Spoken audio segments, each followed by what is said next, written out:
like it. Sailing to an uncharted island with strange folk aboard. Keep your voice down. I just don't want the captain to hear you. It ain't the captain I'm worried about. It's our priest. If he's a man of the cloth, I'm the Virgin Mary.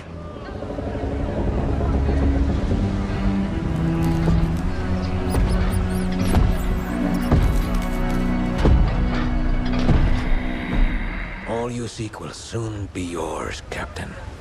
It is indeed the island of legend. So you say. If you're wrong, the price of the voyage will be paid in blood. Yours. And those vagabonds you brought along. They merely seek adventure, Captain. The island calls to those who forge their own destiny.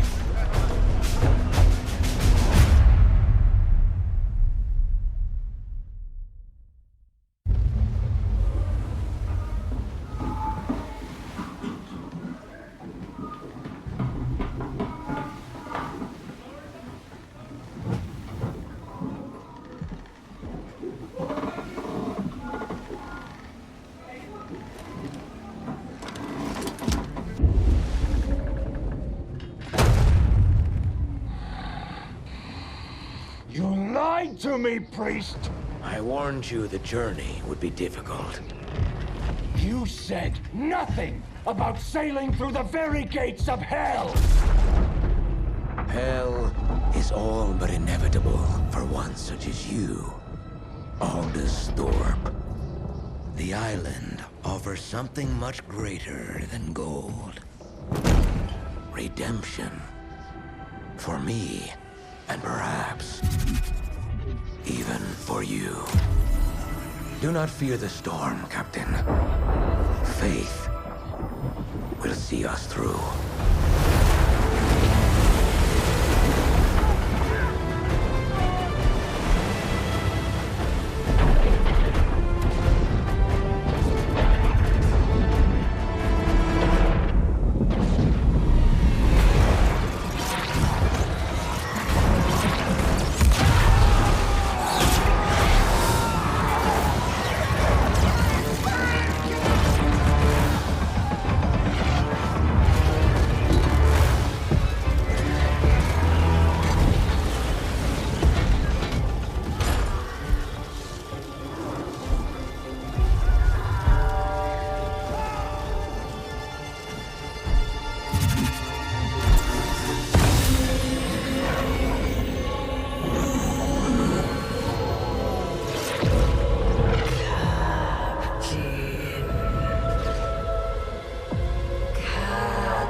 Accept my gift.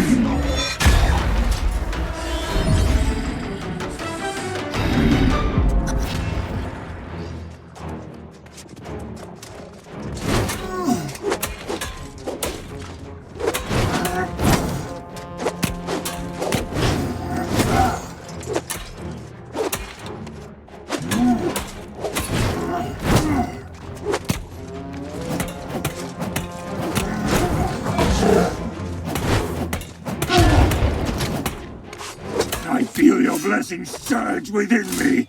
Everlasting glory will be ours. Ah, pathetic.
what is mine.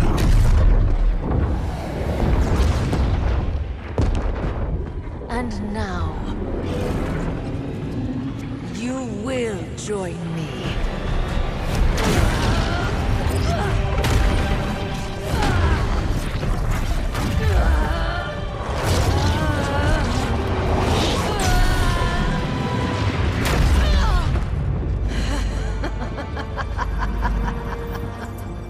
No matter.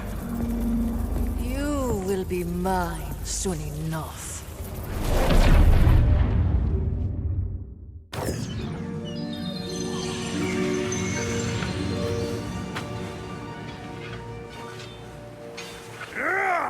It's steel, demon!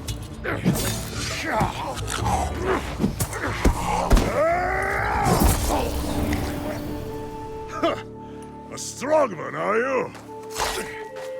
Death and back, and you still have your soul. You should be proud. Let the air fill your lungs, friend.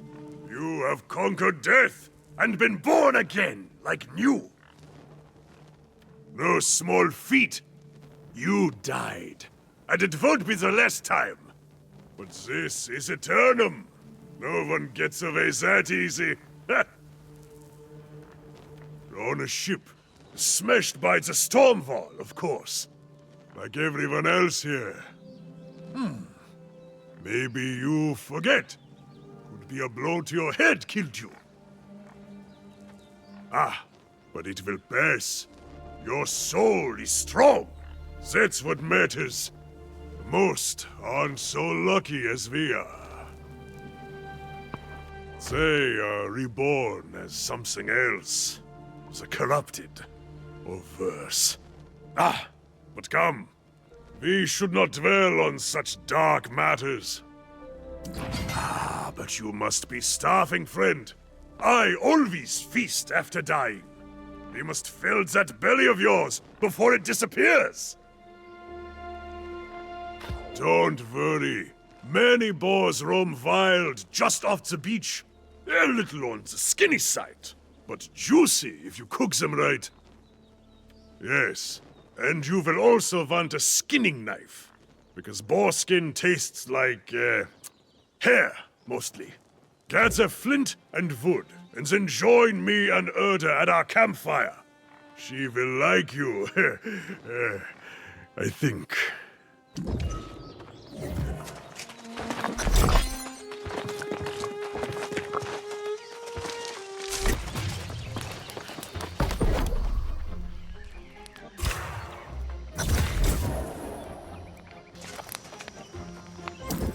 Let us see what you have there. A crude knife, but made well enough. Of course it's well crafted, Erda. They were following my instruction. More likely a natural, this one. That's good, stranger. Now you will need wit and skill if you would not languish on Aeternum. The town of Pride when up the road is mostly safe, but out here, we are on our own. No, I've never been well suited to village life, but many here seek the refuge of a community to feel safe. They fool themselves. Nowhere is safe on Aeternum. We may escape death, but pain and suffering, and even madness lurk everywhere. Yes, we are all a little mad on this island.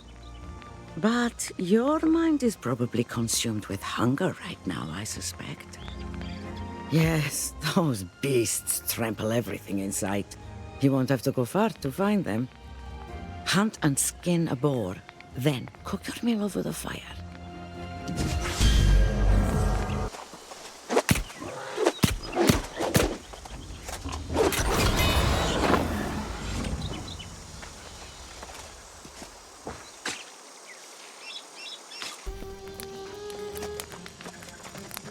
A successful hunt?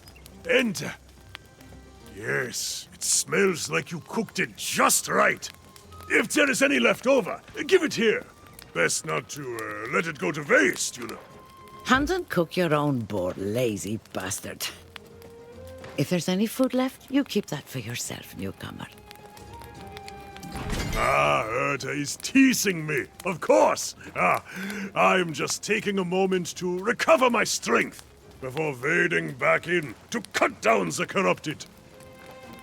During rebirth, their souls become claimed by evil.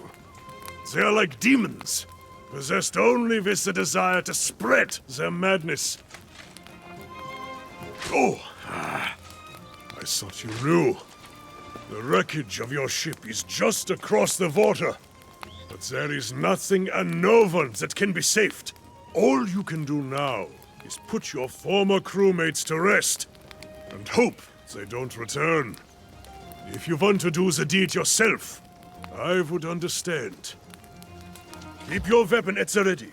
As long as you don't get overrun, you should be fine.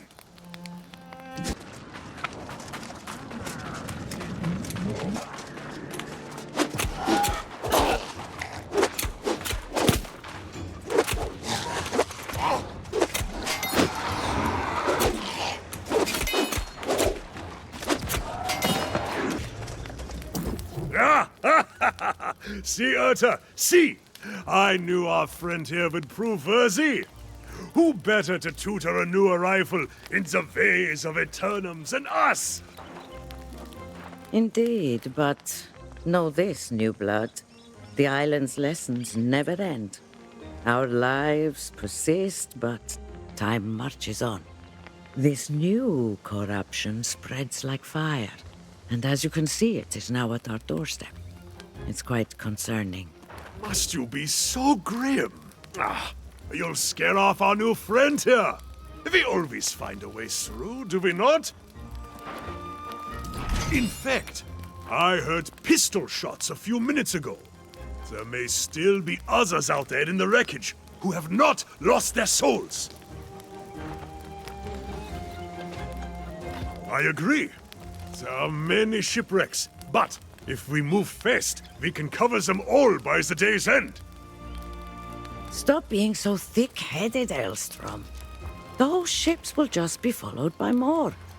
Until you find the cause of the corruption, it will only get worse. Aha! Yes, we will spread out. You can search for survivors, my friend.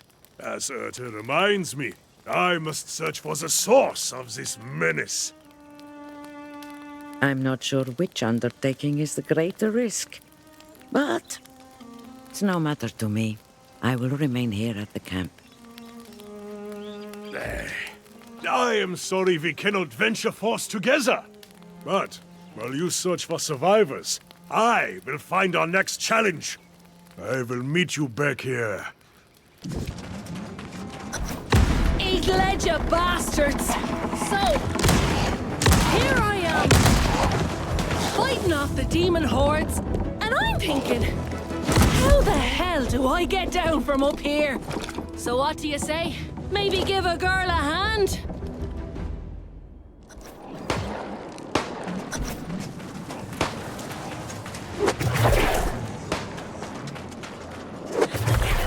Eat ledger, bastards! You won't be getting a piece of Grace O'Malley. Back on the sand. You have my thanks. I know a safe spot this way. Come on.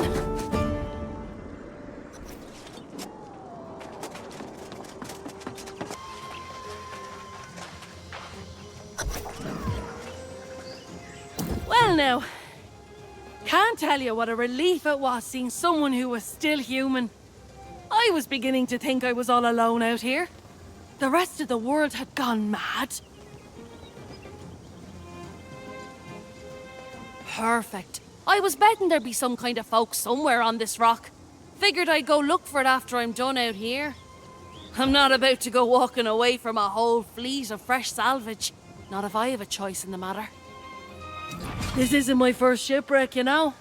One thing I've learned, you have to always think ahead, keep an eye on the horizon. And there's booty to be had here. countless treasures captain and crew had stashed on board, if you know where to look. Of course! Not like these rotters care a damn for it, and I'll be needing a new ship, a new crew. That takes coin.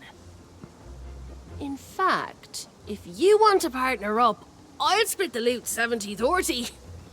Or what the hell, 60-40 even. What do you say? Then we can go head to that campsite of yours. That's the spirit. It's a deal. I need to circle back to my own ship to grab what I can. But there's a wreck over there I haven't searched yet. My first mate went that way, but something happened to him. Don't let it happen to you. Get the ship's manifest, any valuables, and meet me on the other side.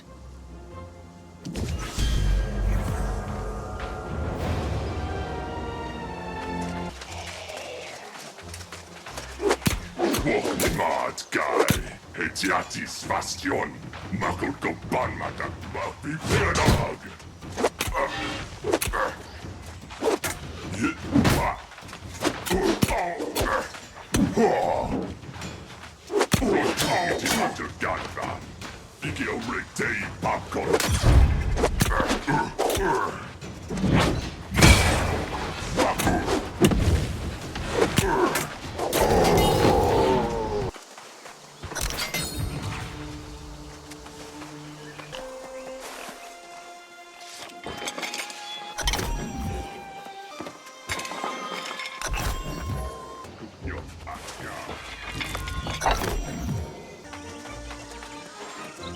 There you are. I was starting to worry.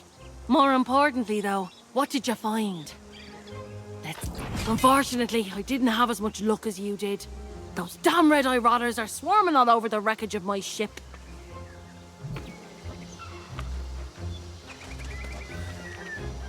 Unfortunately, I didn't have as much luck as you did.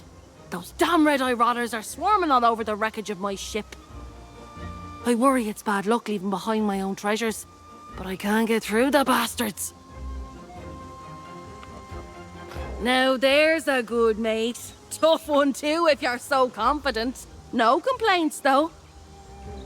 Tell you what, if you can get my stuff back, I'll give you a greater share of our profits. 40-60. Or what the hell, 30-70. What do you say? Most of our cargo was lost at sea, and I got my captain's log on the way out. Born in me now is leaving behind my ship's flag and my lucky wheel. Get those, and then maybe we can meet at that campsite. Works for me.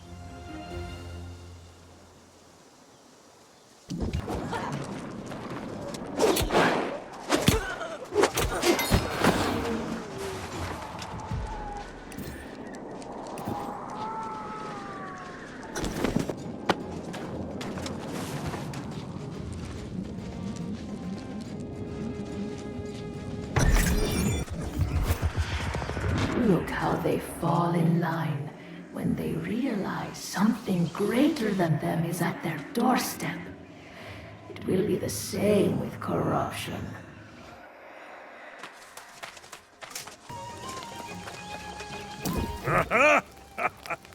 You're back just in time. And you rescued a survivor, too. Your legend grows by the hour. This Grace O'Malley has spirit, but she does not like our refuge here. She called me primitive. Me, a former king! Despite her personality, we could use her help against the enemy. I think I found what is causing all the corruption. I scouted the sea caves along the shoreline, and I saw many corrupted. Something evil is stirring in there. I can feel it. As if the crimson clouds hovering over the area weren't a dead giveaway. I've told him for days that's where it was coming from. Yes, I know. I told you I would check it out, and now I have. Some dark energy is definitely coming out of that place. Ah, see now. That is the spirit of a warrior. We will charge into battle together, my friend! It's a shame your pirate companion refuses to join us. The poor girl's just survived a shipwreck, and you ask her to face death for a cause she doesn't even understand? I don't blame her. I suspect you will be wasting your breath, but it is yours to waste. Aye, do not take long, my friend.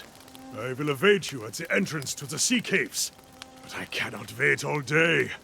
Not when battle beckons.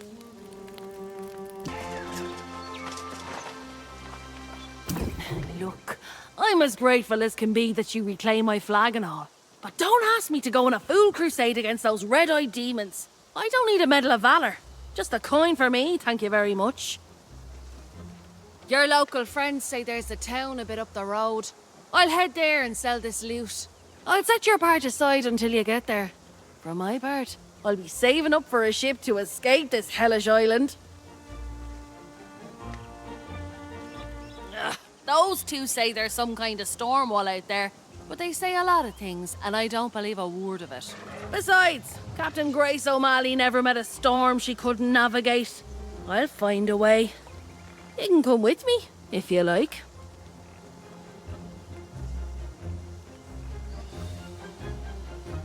Have it your way, hero.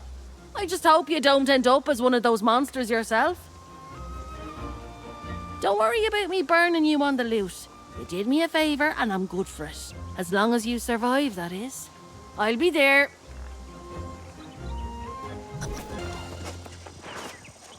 Well, you gave it a try, at least. Your friend is no warrior, but perhaps she is like Urta, smart, and that will help her survive. We must be smart too. Now that I see the corrupted in the cavern, I realize Urta was right. This is something new. I've never seen corrupted in such numbers, and I fear they will attack our camp. I need to warn Urta. I am.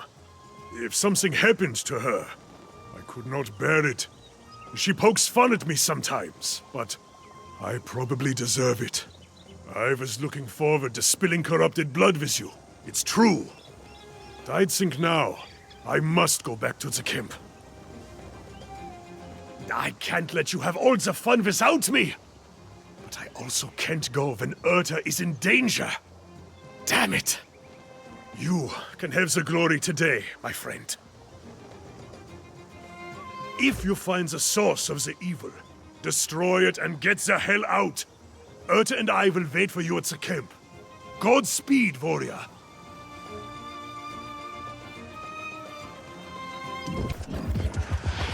And they shall witness the power manifest, the true feature of the human race.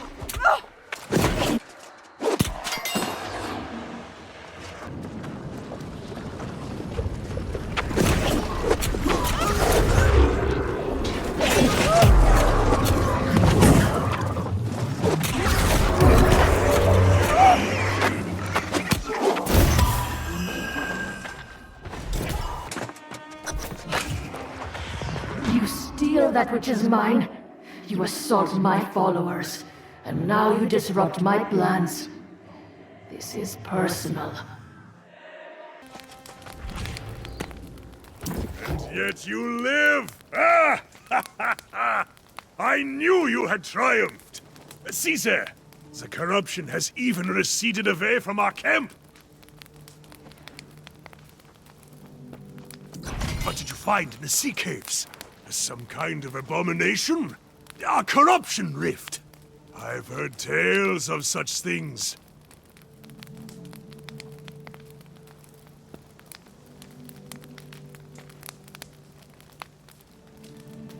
And you shut the bastards down, did you? Ha! You are here a short time, and already vanquishing the corrupted! A feat fit for legend. Let's not get ahead of ourselves. This is a victory. But we must recognize this is not going to be an isolated occurrence. Yes. I have seen this before, more than once.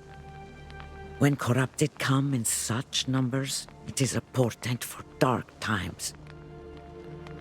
In the past, an avatar has risen and led the corrupted in a campaign to consume all of Aeternum.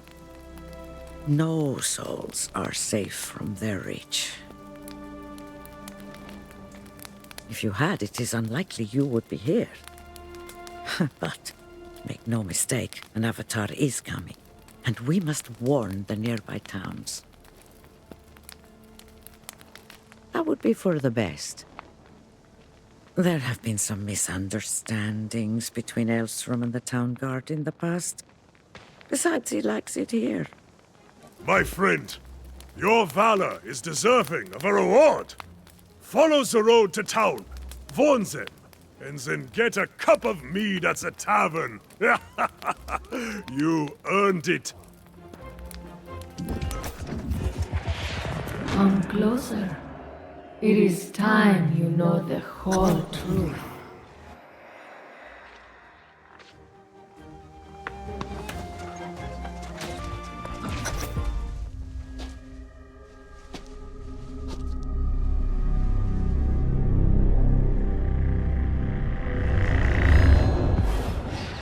This island has always guarded the promise of paradise. Humanity cast out, deemed unworthy of such blessings. But I did not come here seeking paradise. I came for answers. Redemption after a life of weakness and suffering.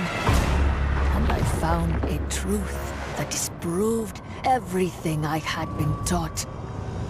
I tasted the knowledge forbidden to us at creation, and I saw the vision of humanity's true potential. I knew then, I must correct this ancient injustice and restore the power which is rightfully ours. The heart of the mountain now beats strong with this purpose. After a century of preparation, our campaign has begun. The island's townships already fall before the might of our armies. The only thing I had not foreseen is you. You, who have stolen the gift meant for me. And now your soul will pay the price. For I will not stop until I have seized back the destiny stolen from us and brought true freedom to the world, both old and new.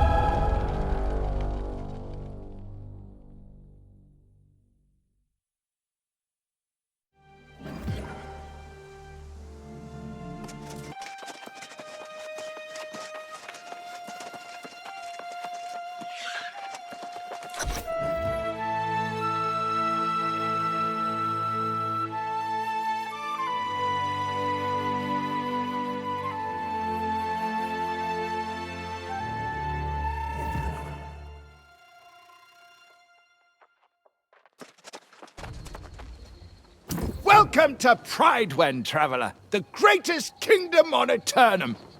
Well, to be precise, it's a regency currently, but that will change. Have you come from the beach, then? We've had disturbing reports. Not just the self-proclaimed king squatting down there, but something even worse. So it's true, then? God's ears. Why must every day bring such foul tidings? Derelict knights, greedy farmers. Oh, it never ends. And now the corrupted, too. The worst part is that it's all happening on the eve of the most fortuitous occasion Pridewen's known in 400 years. Why, nothing less thrilling than the return of the true heir. Sir Gawain is coming home after centuries to finally claim the throne of High King Artorius. Of course, however, Knight Regent Jin Jay is officially still in charge of our fair town. As a matter of fact, she'll want to hear your account from the beach. Don't feel you have to rush, of course. Welcoming those who've just washed ashore is a Pridewen tradition. Free room and board at the Regent's Rise Inn. I just sent another newcomer from the beach that way. Shady sort. Couldn't take a word for anything, as you might imagine. Sounds like her. A sailor's tongue, all right. Probably someone you shouldn't consort with. Appearances, you know. So again, welcome to Pridewen. Check in at the inn, see the Regent when you can, and join us in celebration when the true heir returns. Jolly good. Welcome to the Regent's Rise. Sleep here and wake up feeling like a king. You here to check in? Be my guest. Ooh, literally. Now there's a familiar face. About time you caught up. Here we find ourselves in a little village pulled straight from the Middle Ages. Is it me? Or does nothing on this island make any sense at all? No doubt. For a place where everyone gets eternal life, you'd think it'd be more calm, dull even. Not saying I'd like that, mind you. One thing that is the same, though, is cold, hard coin. You have it or you don't. Makes all the difference. We're both a little light in the pocket, but I did sell that loot we collected, so there's your share. Never let it be said Grace O'Malley doesn't pay her debts. Well, you got that coin I just gave you, so I'd suggest you get to spending it. Buy yourself a new blade, some new boots, whatever suits your fancy. Ah, yeah, there's a trading post out there. Livelier market than I would have expected. You should check out the trading post in the storage. And then what do you say? Let's meet in the tavern. All right, see you there.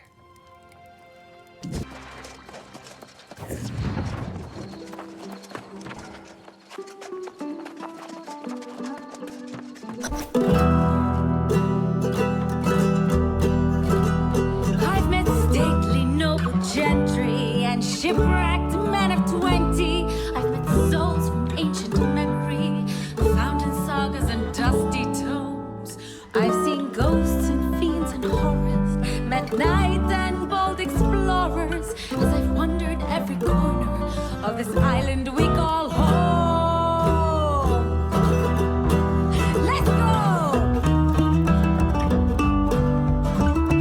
Keep it together! Dig in! Woo! Come on now! I've met kings of earthly nations, seen the gods of all creations, tasted the wine at every station, from sands to misty moors. But the partings that we weather and the memories we treasure are the souls we've lost forever on Aeternum's forgotten shores.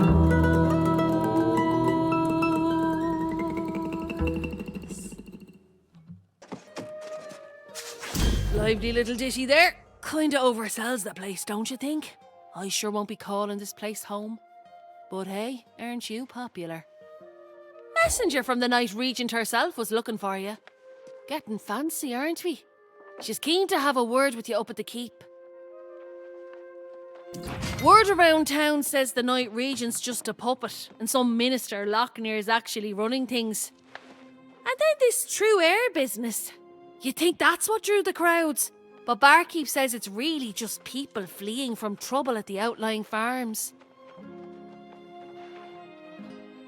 Sounds like some kind of plague. People turning on their friends and neighbours with cold murder in their eyes. Unlike those red-eyed bastards on the beach, these folks aren't possessed. Seems like they don't have any souls at all. I didn't trust all the shite coming out of that oaf's mouth. But maybe there was some truth to it. I'd be more interested to hear what the Night Regent has to say, particularly if there's mention of coin. I'm right here if you need me.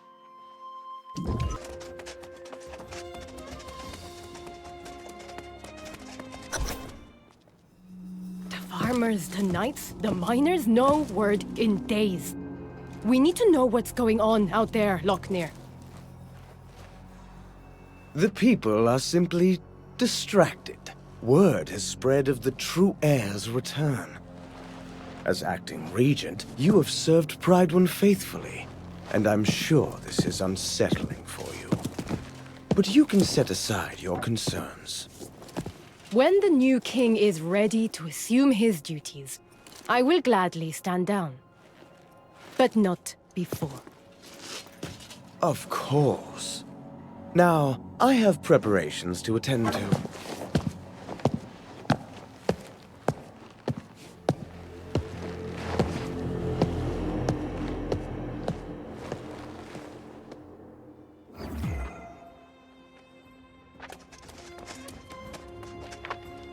Ah, you must be the one from the beach. Selpain believes you to be honorable, and I trust his judgment. But I like to hear reports firsthand. We saw signs of corruption by the shore, but we believed it was isolated, and that no one had actually become corrupted. Did you see them yourself? That is not what I wanted to hear, but I see the sincerity in your eyes. You should know that we normally go to great lengths to make newcomers feel welcome in Pridewen. I'm sorry if I seem impatient just now. With all the excitements for the return of the true heir, I believe we are ignoring signs of grave threats to Pridewen. And news of corrupted adds to the list. However, the greater concern right now is the rash of disappearances.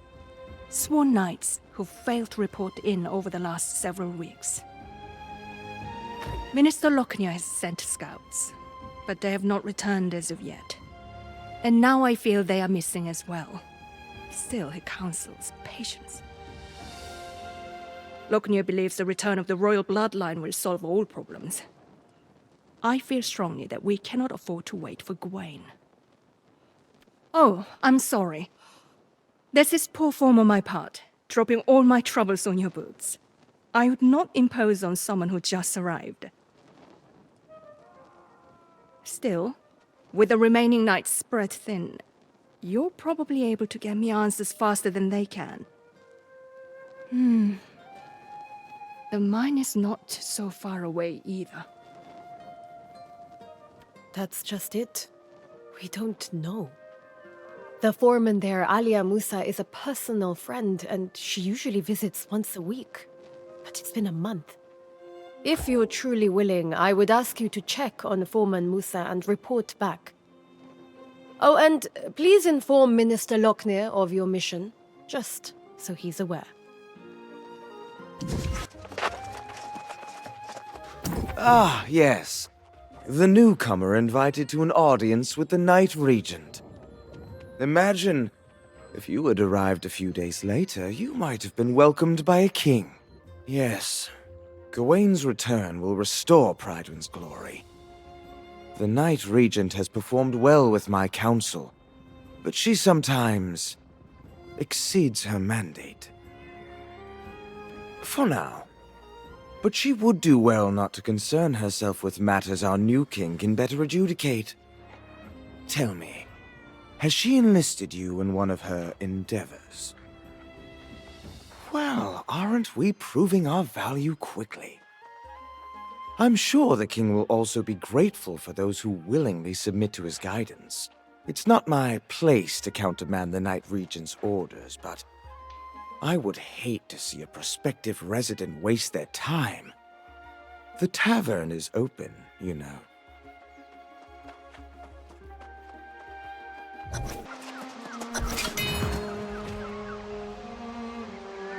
Stop this! I'm your friend!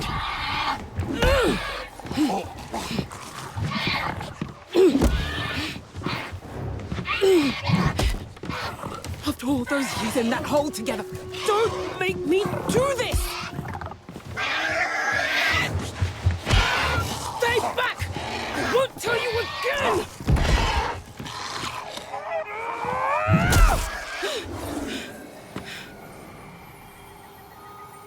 Forgive me.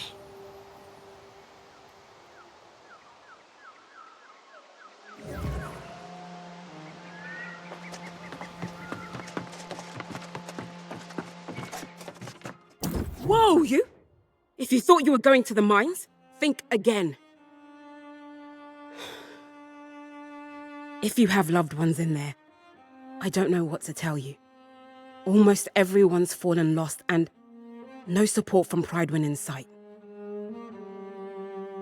Oh, so now she sends someone. And a stranger who's not even a knight. I sent dispatches informing the region of what happened, and I even said, send every knight available. Doesn't look like that's what's happening. For a while, some of the miners were holding out, fighting back with their picks against the teeth and claws of their now withered friends. At this point, it's probably a lost cause. I can't imagine that any of them are still standing. You're brave, I'll give you that. But we're not talking about a handful of withered. We're talking about the whole damn mine. Look for that stubborn Elias Derrick, and anyone else who's not fallen, and then get them and yourself out of there quickly.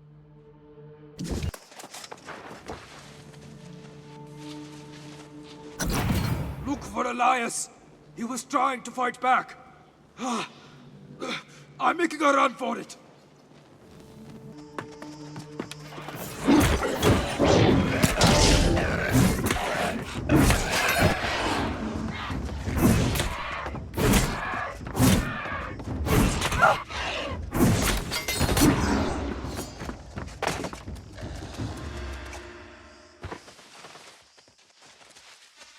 I thought I'd never get out of here.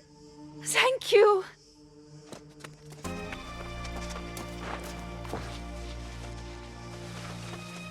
The mine's lost! Everyone is withered! I'm getting out of here!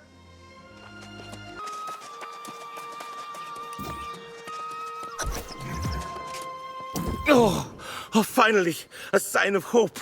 A brave warrior battling their way through the withered. Oh, it's beyond a relief to see you up here. Now maybe we can find a way to reclaim the mine. And for that I'm mighty grateful, sure enough. But we can't go without dealing with that infernal relic that caused this disaster. I saw it with my own eyes. An ancient tablet unearthed from its rocky tomb. I had a bad feeling about it from the start. An ill omen, to be sure. No, I told the crew no one was to touch the damn thing. It was thrumming with some unholy energy. I wanted to get the sage Moira out here to study it. Of course, never got the chance. Next morning, the first of the miners fell to the curse. And then the lost pirates attacked, hunting for that tablet, no doubt. Yeah, and they're guarding the tablet like it's some kind of treasure. If we don't destroy that damn thing, I fear the curse will spread beyond the mine. You're clearly capable, and I won't complain. I'd go with you, but I'm plumb exhausted from this ordeal. And I'm not much of a fighter. But don't forget, Sage Moira needs to see what started this.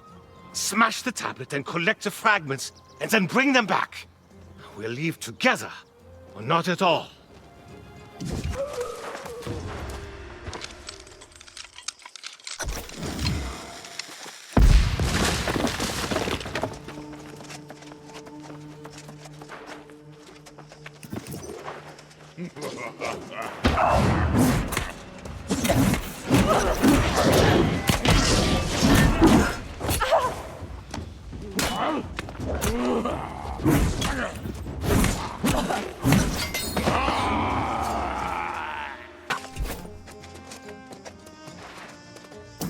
You did it then? Shattered the tablet? God's blood! I'm glad I didn't send you in there to your doom. I'd have felt bad about that. I hate to abandon the mine, but with the tablet gone, maybe these pirates clear out and we can get back to work after time passes. If anyone's left, that is. Haha, Musa. She's a stubborn one, all right. I'll wager she's still waiting at the mine's entrance. I'll go and try to convince her to come back to town. But you, my friend, you must make haste back to Prydwen. Tell the Night Regent what happened here, and give the tablet fragments to Sage Moira. Yeah, let's hope. If anyone will know what in tarnation that thing is, it'll be Sage Moira.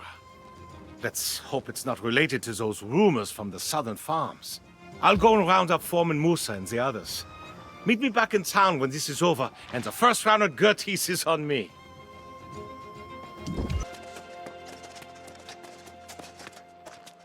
You return. Excellent. Minister Lockney said I sent you on a fool's errand. But I can see from your expression you bring dark tidings. What did Foreman Musa say? Tell me the miners are all right. I can't tell you how disappointed I am to hear that. I have failed in my duty to protect the people of Prydwen. The warnings were there, and I allowed them to be ignored. From this moment forward, I will take every precaution to ensure the people of Prydwen are safe, inside and outside these walls. We will start by discovering how this disaster at the mine began. Surely someone saw something. Such relics are better left in the earth. The ruins of Aeternum hold dangerous secrets that are best left uncovered. We'll need to have Sage Moira study this tablet for answers. If it can even be recovered, I suppose. Excellent. Then please do me one additional favor and bring them to Sage Moira. She knows this island and its secrets far better than I do. But before you go, what of Foreman Musa? I fear to ask after my dear friend. Is she all right? Did she try to send for help? But I received no dispatches at all. This makes no sense. Unless... well... perhaps Minister Lockney will be able to surmise how this occurred. I'm sorry to impose further, but after seeing Sage Moira, could you look for the minister in the town square? Tell him I require his counsel. Urgently.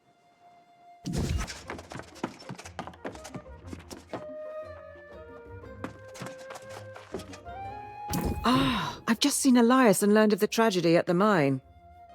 Are you the one who recovered the fragments of this tablet they stumbled onto?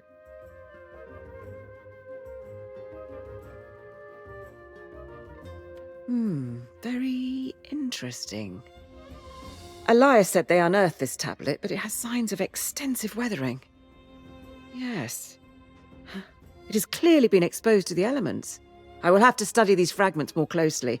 In the meantime, you are new to Prydwen, are you not? Quite a moment to arrive. Do you know our history? On the precipice of Sir Gawain's return to claim the throne, you should learn the significance of this event. Let me tell you the full story. King Artorius arrived on Aeternum 700 years ago to discover a people scattered and divided. Promising order, he united southern Aeternum for the first time since the era of the Ancients. The king's rule was built upon the armor-clad shoulders of his sworn knights. Courageous Sir Gawain, fierce Sir Lancelot, and the loyal Sir Galahad. Their valor was tested when hordes of corrupted attacked from the north, guided by none other than the king's fallen advisor, the wizard Myrddin. In the wake of the conflict, King Artorius was gone. Fate unknown as the kingdom crumbled. Lancelot left seeking vengeance, and Galahad to create a new life. But Sir Gawain was heir to the throne. He departed, seeking only divine blessing for his rule. Prydwen was in a dire state, ravaged by war, its people demoralized.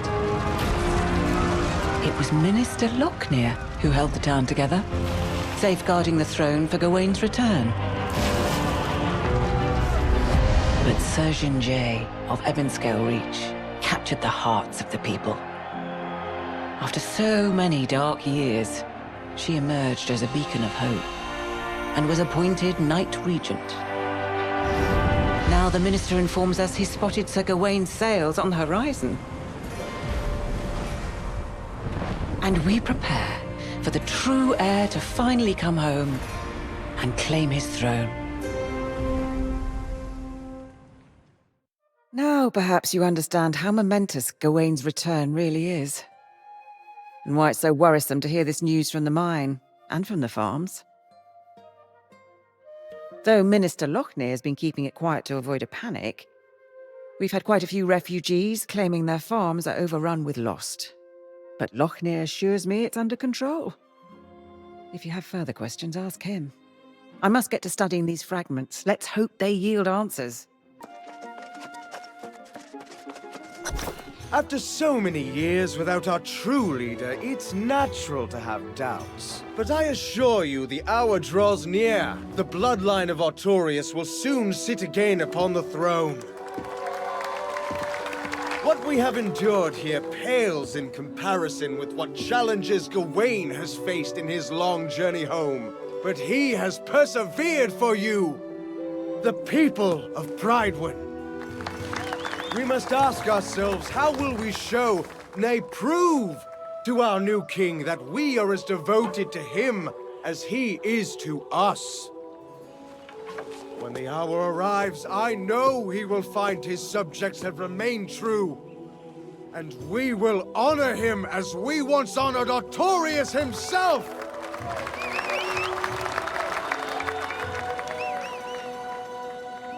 And pledge our undying loyalty.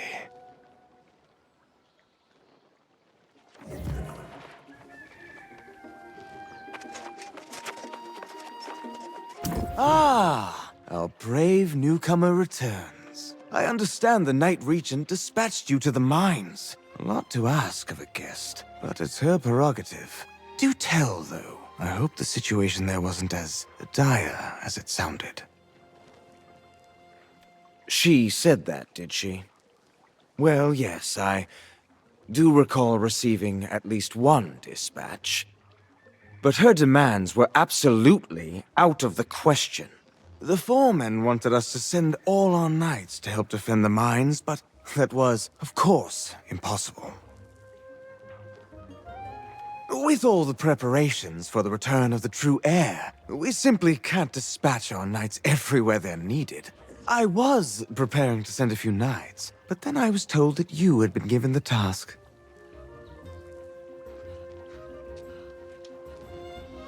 Oh, by all means, tell her I will come as soon as I finish my vital work on behalf of the true heir, which was proceeding apace before I was interrupted. Tell her it won't be long. And thank you for your service to Pridewind.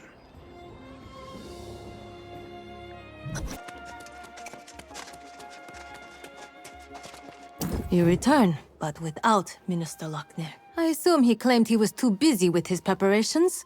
Perhaps it's just as well. As Knight Regent, it may be best if I handle matters personally going forward. While you are away, Foreman Musa visited and related the whole story from the mines.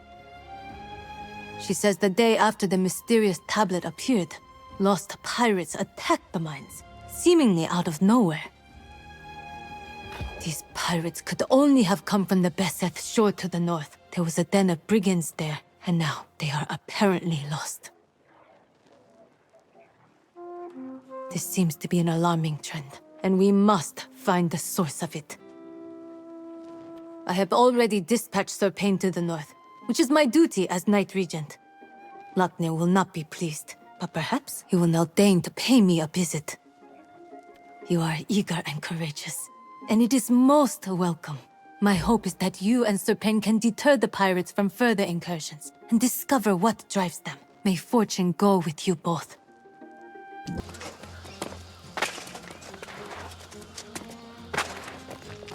Good of you to join us, my valiant friend.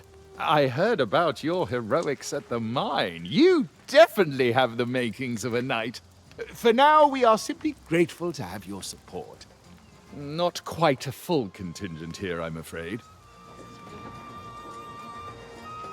Before you do anything else, you must build yourself a campsite. It's the wise move when we're this far from Pridewen. There's a splendid spot nearby. Set your tent, relax a bit if you like. We'll be here.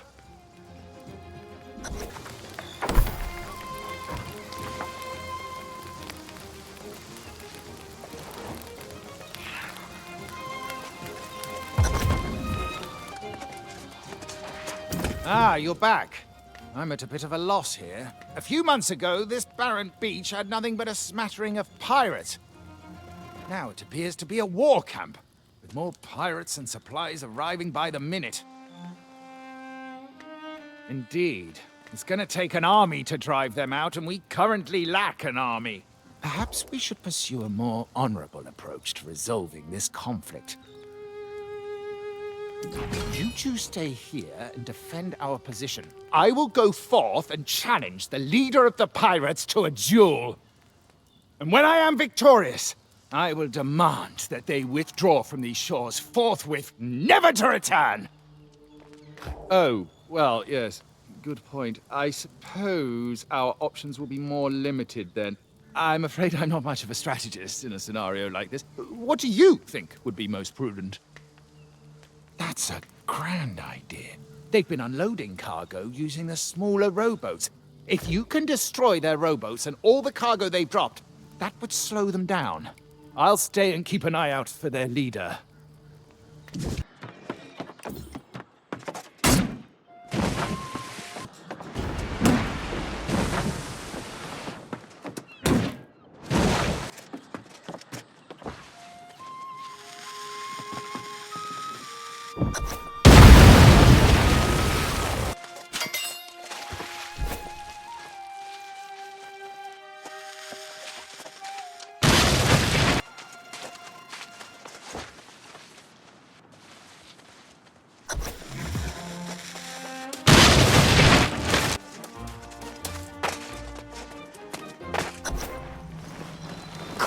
You stiff-necked fool! What possible interest would I have in spying on this pathetic little outpost you got here? You see, that is precisely the kind of thing a spy would say, particularly when she was caught creeping around near our camp. Tell me this then, Sir Wisdom. What exactly would I be wanting to learn? How you scratch your arse in an iron suit? Ha! Trying to distract me with insults, eh? But it won't work. Took your sweet time getting here. I was sizing up the pirate base until this suspicious sod nabbed me. Can you tell him I'm not a spy? Yeah, very funny. Ah, well, if you know her, then I suppose that we could give her another chance. But I'll have my eye on you, young lady. Better keep your eyes to yourself, unless you want them poked out.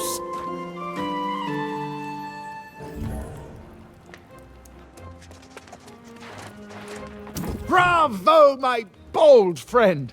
I feared the pirates would overwhelm you, but it seems you are nigh unstoppable. And I suppose if you're willing to vouch for Miss O'Malley, we'll give her the benefit of the doubt. For the moment, at least. The woman claims she snuck into the pirates' den and there are hundreds within. But can we really trust her? After all, she is a pirate herself. Very well, then. If she's to be believed, the source of this plague on our lands may well be inside. You'll have to hear her account yourself. If you're willing to venture into the den on her word, then so be it. We'll hold this position, but be wary. The pirates were fierce even before becoming lost.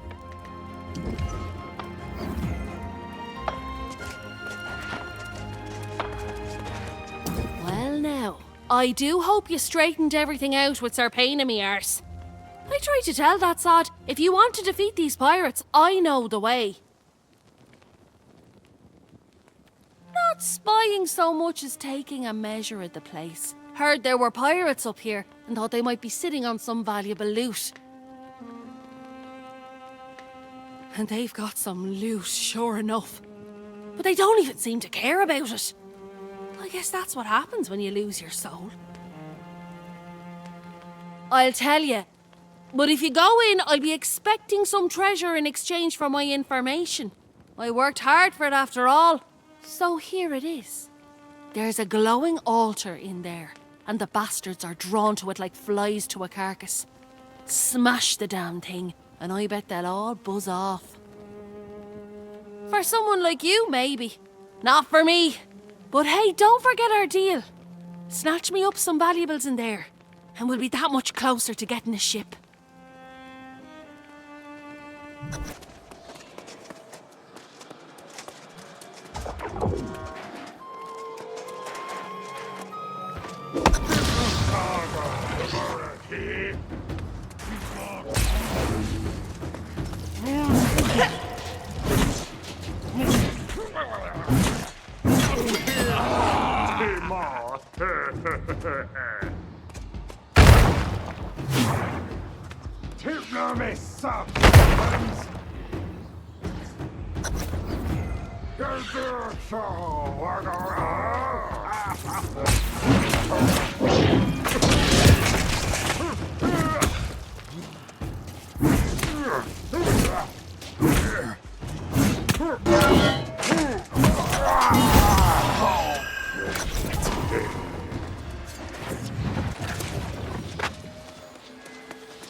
Well now, look who made it in and out of the pirates' den safely. I knew you could do it. Unlike this sod. Tell me, did you find that glowing altar? See there? We make a good team. I go in first, all sneaky like, and get the lay of the land. Then you follow up with force, taking care of business. Of course, for a partnership, it's vital all parties profit in a venture. Now that's a right decent friend. This'll get me a bit closer to securing my ship. And Sir Payne and me Erse let slip that the Knight Regent wants to hire scouts. I'd say that job has my name on it, so I'll see you back in Pridewin.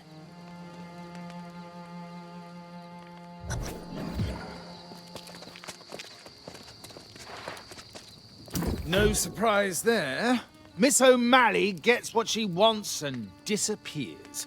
I do hope your courage accomplished more than padding her coin purse. I can only imagine the filth you had to wade through to reach the heart of the pirate's den. Did you find the foul sorcery Miss O'Malley claimed was there? Interesting. Perhaps that's why we're seeing even fewer of the scoundrels coming ashore than before. This revelation should be taken back to the Knight Regent with all haste. I must keep vigil here. Ensure these scoundrels don't attempt any further incursions to the south. You must go alone and go quickly. Use the spirit shrine to return to Pridewin. It's a bit jarring, but time is of the essence.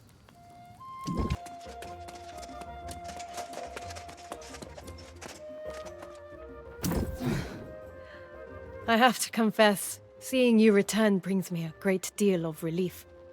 I need people I can trust, now more than ever.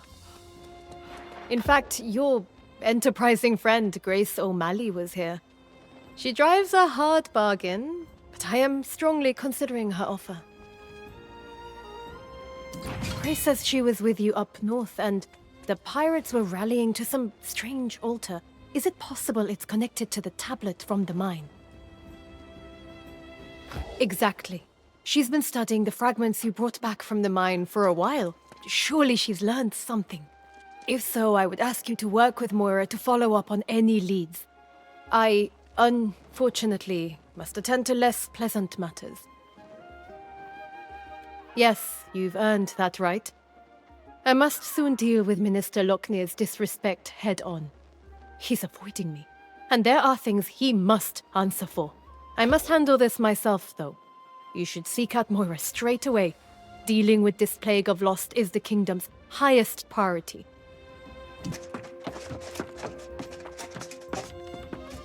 Ah, just the person I was hoping to see. Comparing the tablet fragments to other stonework from the region, I believe I found where it came from. I know you've just returned from the north, If it's true that the pirates are indeed all lost, did you see anything similar to the tablet? Well, it's hard to say for sure, but it's possible it comes from the same place. The ancient ruins of Caladan in the Eastern Wood. Caladan, and indeed all the ruins of Aeternum, are shrouded in centuries, if not millennia, of unsolvable mysteries. Of course, and you are better suited than I am. Before you go, however, let me tell you what we do know of the ancients that once walked these lands. Aeternum's ruins tell the tale of a magnificent civilization that once dominated the island. Its architects, the ancients, discovered or possibly created the energy we call Azos. In the millennia that followed, humanity came from countless prehistoric cultures: Sumeria, China, Egypt, and more. They were called to explore the sea, summoned by the ancients to this island. These early arrivals worshipped the ancients as gods. They toiled under the ancients' guidance, building hundreds of monuments and towers. But humanity's savage nature could not be tamed. Wars broke out, and amid the chaos, corruption first appeared. To combat this new menace, the ancients imbued a chosen few with gifts. These heroes were granted monumental powers and life eternal. The wars raged on for centuries, and the ancients blessed entire armies. But most of the human vessels degraded into mindless skeletal warriors. Those wars ended millennia ago, and the ancients disappeared. But their haunted guardians still protect the ruins, oblivious to the fact their cause has long since lost its meaning.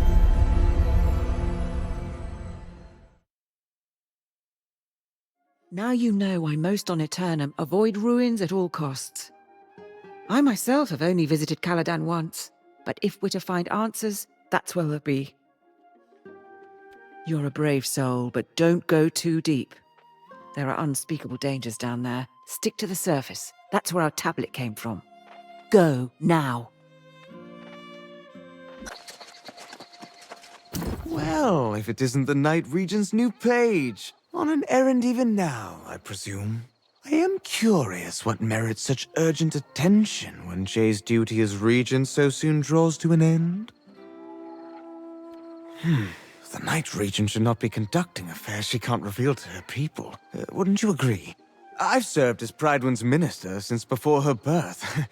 I should be informed of this matter. You presume much, page. I simply wish to convey any pressing matters to the true heir when he arrives. Keep your secrets, but know this. Pridewin will be united as never before to honor the royal bloodline. Nothing else matters. The ancients clearly had ways of controlling the Guardians. I wonder if it's the same magic that powers the altars. I found runes here that light up when the lost come near them. Maybe there are more objects like these within the nearby ruins of Antares, so I shall continue my search there. For the true heir and the restoration of Pridewin's glory, we will find a way to unite behind the royal bloodline once again. These altars in Caladan seem to have some sort of power over the lost. Power might be the wrong word, but definitely some kind of influence. I can use young Giza's notes to figure out how to channel their essence. And if I can't tap into their magic, maybe I can convey them to where they'll be most useful. I must think this plan through to support my true king in the way he deserves. Only then can I join him.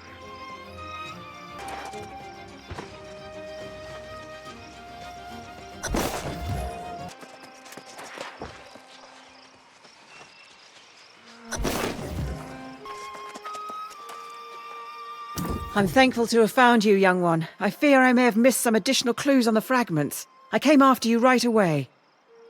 Before I speak further, however, did you find anything of interest in the ruins of Caladan? Anything at all? Locknear? Out here studying the ruins? Why, that makes no sense at all. Let me see these notes you found. These notes are very troubling. It's hard to say exactly what Locknear seeks to achieve, but it does not seem like it's for the good of Pridewen. Yes, that much is clear. But we cannot leave yet. In my further study of the fragments, I saw new clues. The tablet's not from Caladan, but rather Antares. I know I've already asked much and offered poor direction, but Antares is close. I'm pleading with you. Please investigate before we return to Pridewen. Whatever you find, come back, and then we will return to Pridewen, inform the Night Regent, and confront Locknear. I will wait here. Do hurry.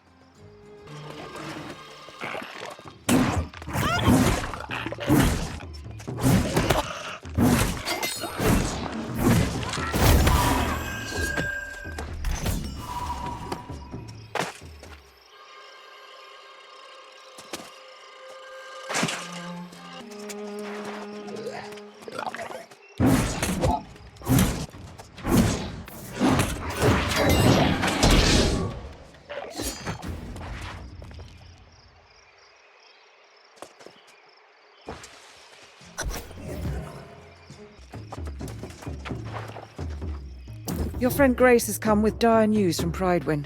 But first, you have to tell me what you found. Any further clues to Locknear's plans? Is that what the bastard's up to? That's more twisted than even I imagined.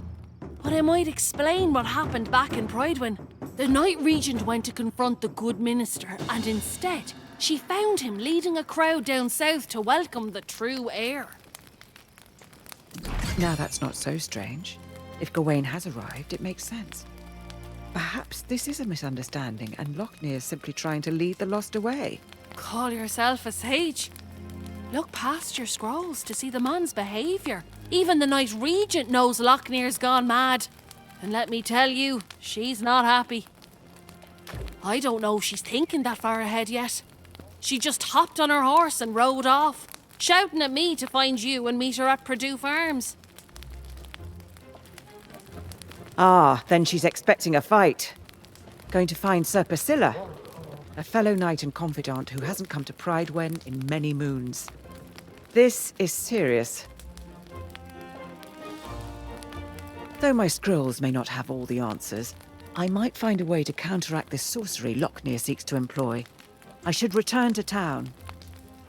Very well. If Sir Gawain doesn't arrive soon, there may not be a kingdom left for him to rule. I hope this all starts making sense soon. The Night Regent asked me to scout the eastern farms on the way, so I'll mark Sir Priscilla's place on your map and meet you there. Good winds to us both.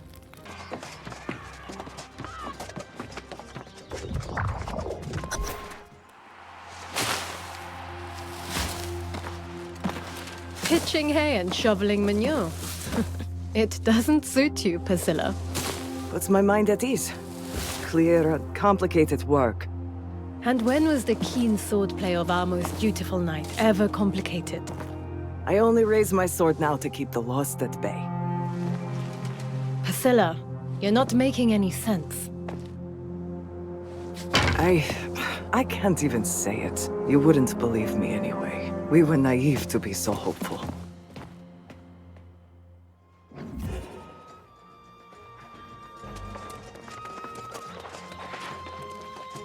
I cannot imagine what's come over her. Sir Priscilla was Pridewen's most honorable knight. And now, when we need her most, she refuses my orders. Everyone seems to think Gawain's already assumed command. Locknear's in outright defiance. He's changed. I don't even know him anymore. Is that what you discovered in the ruins? Was Locknear behind the strange tablet at the mine? The pirates, too? I am having trouble understanding what his ultimate goal is, or if he even has one. I don't know. I now question everything the minister said, but the knights at Aeternum did meet Sir Gawain. Priscilla did tell me that much. Priscilla was there, in fact, but she won't talk about it. It's infuriating. I need a moment to collect myself. If you are so inclined, you should try and talk to her.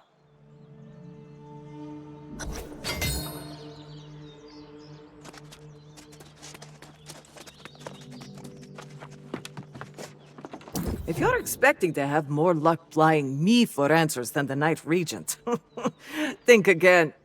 I don't know you, and I sure as hell don't owe you anything. And truth be told, I don't owe her either. I've forsworn my oath. The politics of Pridewind are no longer my concern. I'm perfectly capable of defending my land and estate. Outside of that, it's none of my business what goes on, who falls, and who doesn't. The knights I served with at Aeternum Keep were the bravest, most loyal men and women I've ever known. To think of them as fallen, it's too much to bear. I believe that to be the case, though some may remain. I left one day, and I haven't gone back.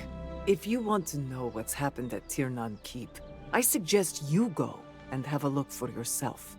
Then you can try to explain it to the Night Regent.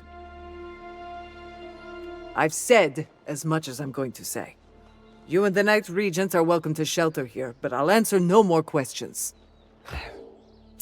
If you are going to venture into Aeternum Keep, I suggest you don't tell the Night Regent. It's better she doesn't go there. There's nothing left for any of us.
For centuries, the throne has been empty. Yet you served faithfully, never once questioning your duty. Now, as the heir returns to claim his rightful place, you have the honor of being the first to kneel before him. Let us recite the oath. For the glory of Avalon, I swear my honor and allegiance to crown and bloodline the king, for this day and until the end of eternity. Behold, the heir of Artorias, High King Gawain! Swear. Be strong now. I will bestow his blessing.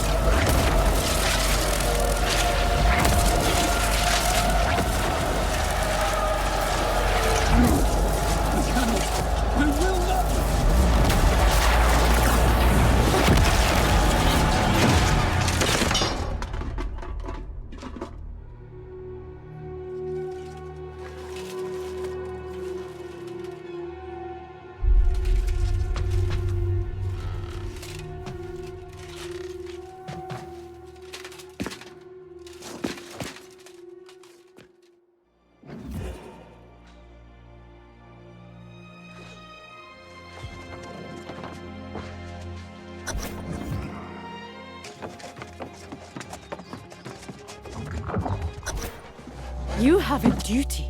If the king is here, why aren't you by his side? I don't belong there. How can you say that? Your oath is your bond. What could be more important? My oath was to the king, not a monster. Damn it, Gawain is lost, Jay. A soulless husk. I will not serve such a thing. Lost? But Minister Lochner says he's been preparing. Lochner has joined his king in darkness, and so have the other knights.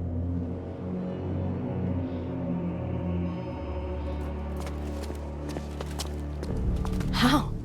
How did this come to pass?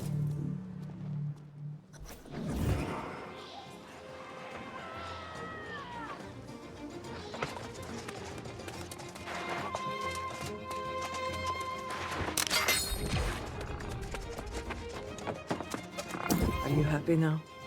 If you've been to Tiernan Keep, I'm assuming you know the truth. Sir Gawain is lost, and he and Lochner intend to rule a lost kingdom.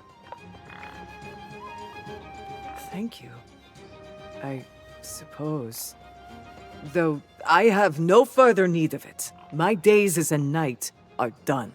I fought honorably to protect Artorias and his legacy for several lifetimes. But I will not follow the heir down this path. Nor will I stand against him.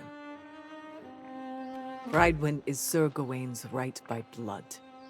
And though I've forsworn my duty to the bloodline, I will not oppose him, even if he is lost.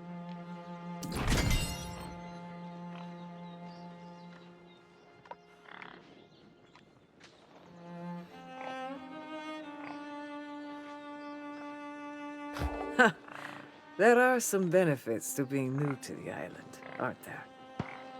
Maybe fate has ordained you to be the one to shoulder this burden. If you fought your way into Tiernan Keep and returned with your soul intact, you are valiant, at least. If Jay wishes to fight, she's fortunate to have you. That's... It's not what I'm going to do. I cannot. I cannot fight in this battle. I buried my arms and knight's armor. My fighting days are done. Thank you for understanding. And for your support of the Night Regent. You should go to her now. I hope you both find your way forward.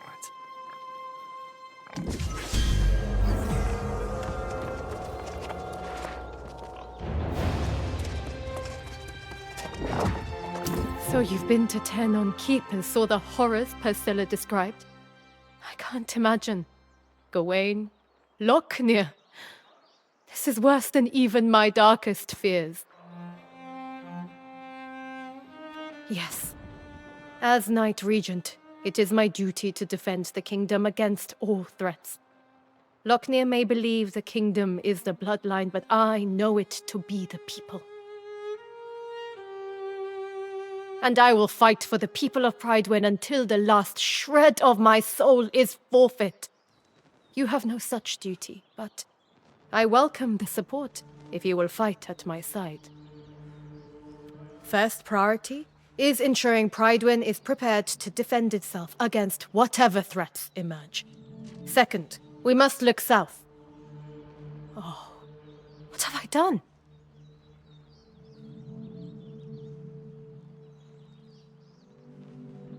I just realized I sent Grace to scout the southern shore with no idea what she's walking into. You must go after her with great haste, lest she walks right into a trap. Thank you. I will return to Prydwen. As regent, that's where I belong, whether the city stands or falls. I will rally whatever knights remain to our defenses. She'll have to make her own choices. I must collect myself before I head north. I'll say our farewells. You should leave now. Find Grace and ensure she's safe. If possible, get a sense of what we're up against, and then return to Prydwen and we will make our stand. Godspeed, my friend. About time I got some reinforcements down here. Remember that lost pirate den in the north? That's a small affair compared to this place. Our good friend Minister Lochner was here too. Those Egypts who followed him are all lost now and under his command. What about you? Learned anything new? What? Ah, you're joking me. This true heir everyone's so excited about is actually a soulless ghoul. Ah, I guess now the minister's plan makes sense. That bastard Lochner is planning to turn all of Monarch's bluffs to lost. I guess though the scariest part is how close he is to succeeding.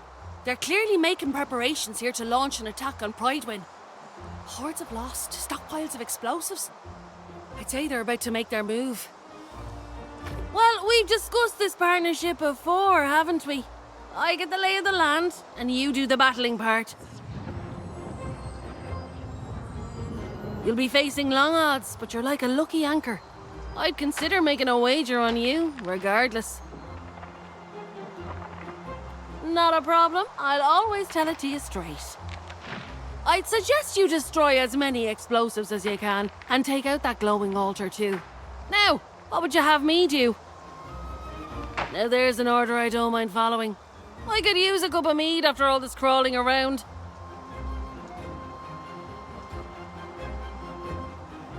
I'll go and tell the Night Region what's what, but my hopes go with you. It's better if these bastards never set sail.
Surprised to see me, are you? Brushing the dirt from my armor was no easy task. But after your friend Grace told me you were here alone, I had to come. My heart was conflicted. But in the end, I took an oath as the protector of the kingdom, not a single ruler. I won't forget that again. Of course, it seems I arrived too late.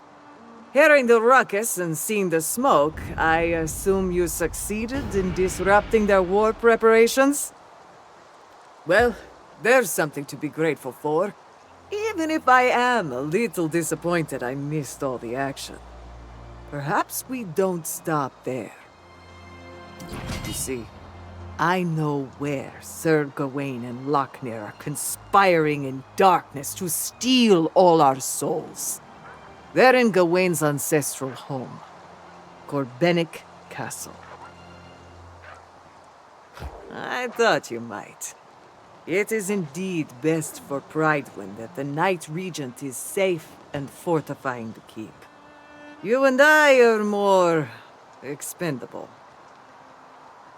Make no mistake, Gawain is every bit a knight of legend, and Lochner's a diabolical snake. This will not be an easy fight, but it is a necessary one. Ha! Then let's get on with it, shall we? Corbenic Castle is just across the water to the west. I will go ahead and scout the castle's defenses. Don't take long.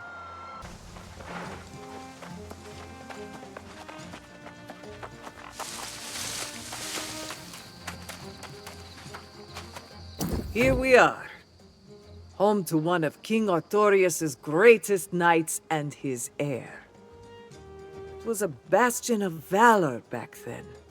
Today, it's a monument to darkness. I look to the ramparts and I recognize many knights, now lost. They were dear friends. This will not be easy for me. No, but I do. This is my duty, and I am sworn to it. You can attack from the gates, and I will use a hidden entrance on the other side of the castle. Your courage is unquestionable, and I've witnessed your prowess in battle. I will fight my way up from below, and we will confront Gawain together. Gawain and Lochner must be defeated, whatever it takes. Godspeed to us both, friend.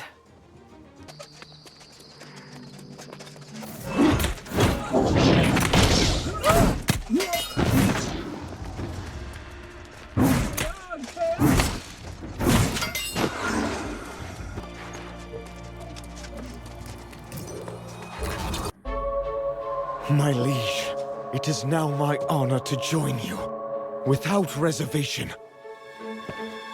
Raise your sword.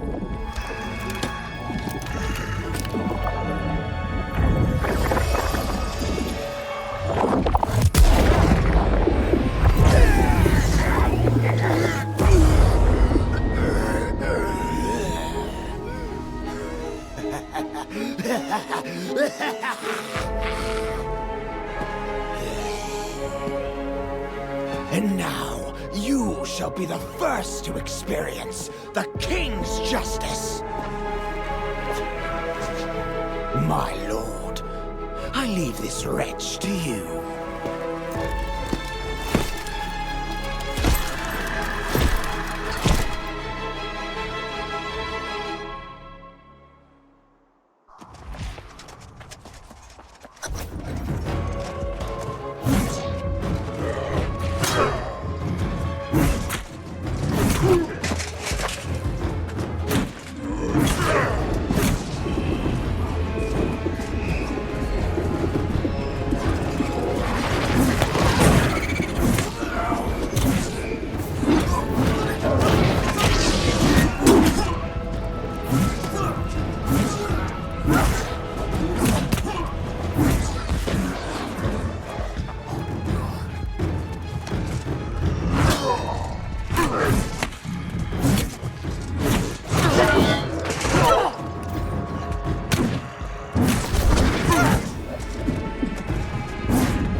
For the glory of Avalon. Until the end of eternity.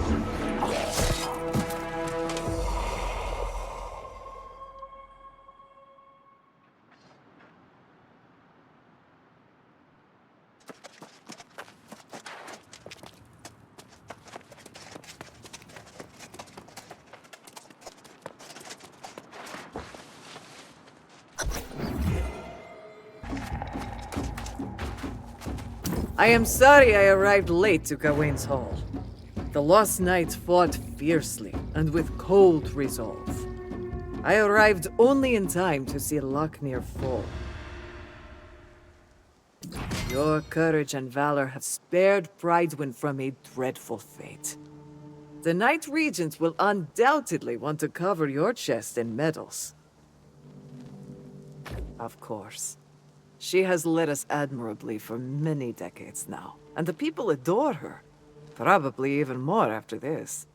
With Gawain exposed and defeated, however, the question of the true heir is settled. It might clear the way for a new monarch. Now that is an excellent idea. I can think of no one more deserving. A new queen to lead us into a new age, with new hopes and vision for the future. I will go to Pridewind to share Gawain's sorry end. And I will discuss your suggestion. You must come too. If there is to be a coronation, you must attend.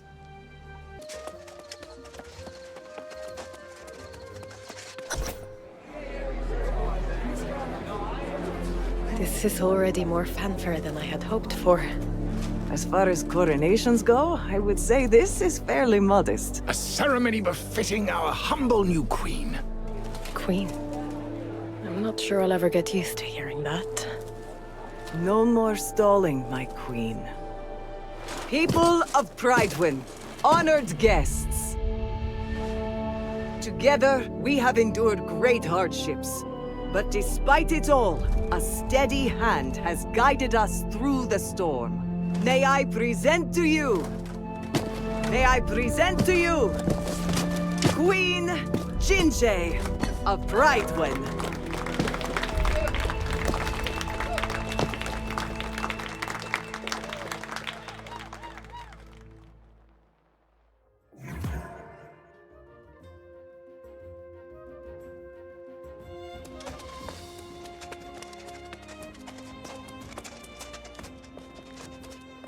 I'm glad you made it. We waited as long as we could. I think the people of Pridewind wanted to ensure all the preparations for Gawain were put to use. But it wouldn't have felt right without you. This victory really belongs to you, truly. And Priscilla's account of your heroics only reinforces that. I'll take the compliment. I'll need all the confidence I can get if I'm to rule this land as a monarch. I still haven't quite got used to the idea. I was hoping your friend Grace would make an appearance today, but I guess she meant it when she said she was heading north. But what's next for you? You would make a fine knight, and we sorely need to rebuild the Order. But I also understand if voices are calling you elsewhere. You hear the voice of corruption? I've heard legends of its insidious torment. What an awful burden you must bear. I had no idea. In the days of Artorias, they say it was the voice of Myrddin that called knights to evil. It drove them mad. I know of no cure, but there's an old man who comes to Pridewind now and then. He goes on and on about corruption. Some say he's deranged, but I see wisdom in his eyes. He fishes the East River. Perhaps if you seek him out, he will help you.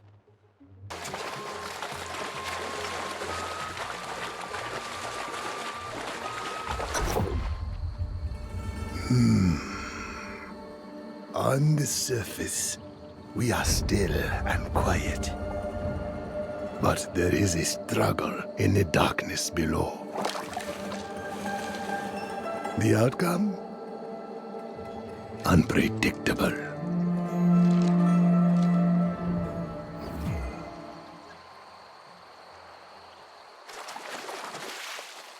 Away with you, ghost. You'll scare away the fish. I remember you not, and care not to, even if I could. I offer you nothing, but you remain. I can give you a name, if that would help. Some have called me Jonas. There are other names, but they will not speak themselves. One is enough, I think. Only those who seek misery would ask such a thing. You should banish your misery, like I have banished mine. If you do not, only terrible things can come of it. I do not see a hole in your head. Perhaps a hole in your mind. The stones to the north are useful to fill such holes. You can read them if you can find them. Replace your ghost with others.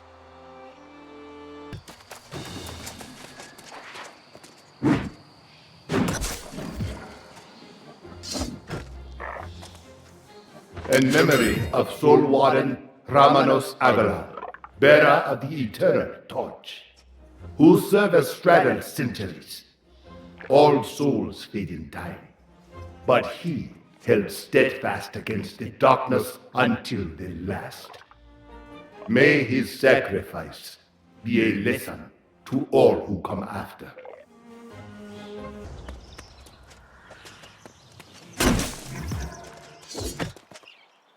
In memory of Soul Warden Christina Krenkel, whose gaze never wavered. Her pursuit of humanity's best nature, her defiance of darkness, and her calm wisdom kept the flame of our hopes burning until the last. May her sacrifice be a lesson to all who come after.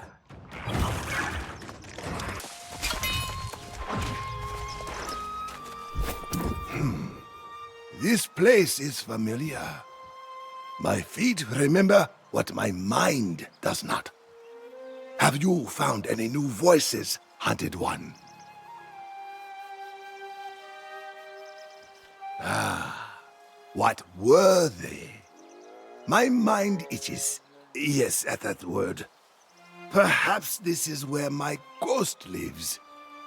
That cave. Yes, inside it. Something that needs retrieving.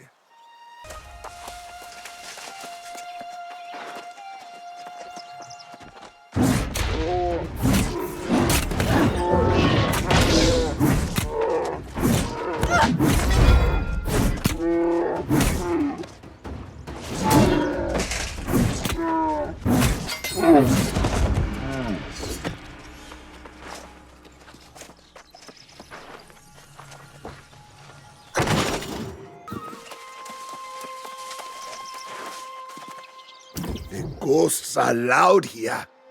This place remembers sorrow. My bones rattled with it. You went into the cave. What did you find? What does anything do in a bear cave? Perhaps it was napping. Yet there is pain in the rent cloth. Shame, too. How odd. The voice of that ghost has faded, but there are yet others in the stones to the north. Go. I won't be long behind.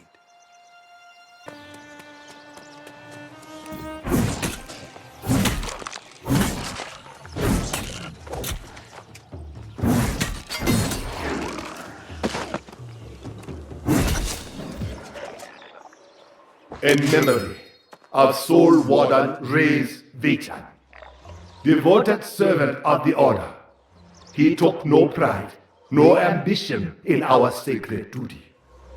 All that was asked, and much that was not, he gave willingly. By his example, did others embrace our greater purpose. May his sacrifice be a lesson to all who come after.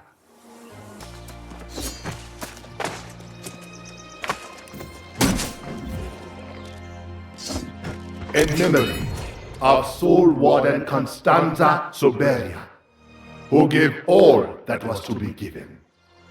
May her sacrifice be a lesson for those who come after.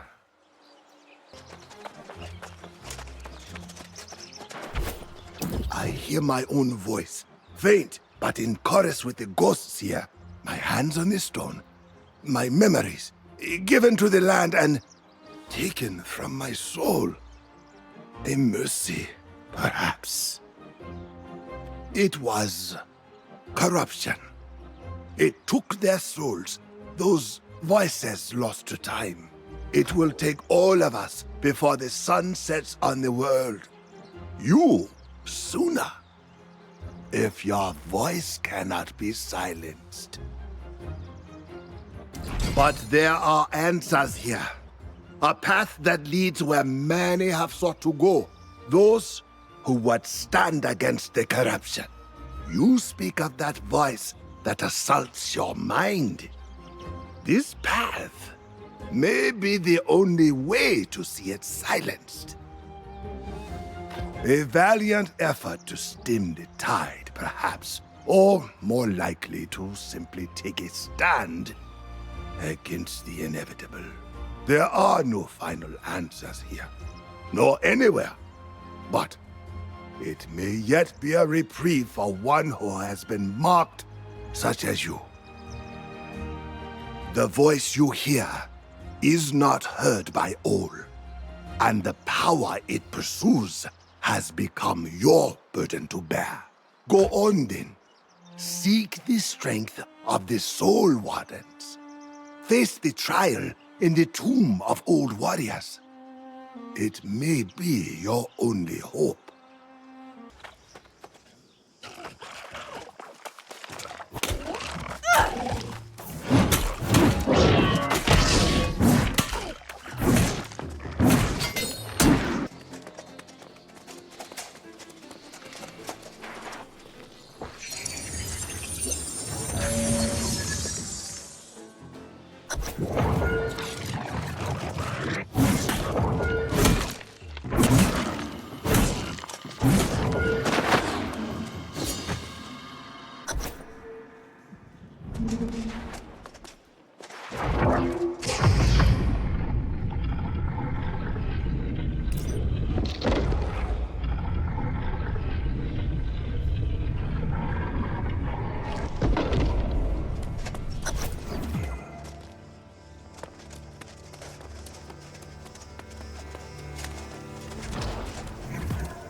And I am impressed.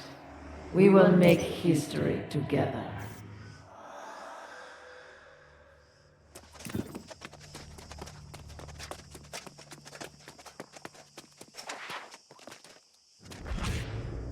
I give my breath to the winds, my strength to the lands, and my spirit to the firmament, that it rain down into the blessed earth and the depths of the waters, to seal my oath for all time and for all those who would follow in my path.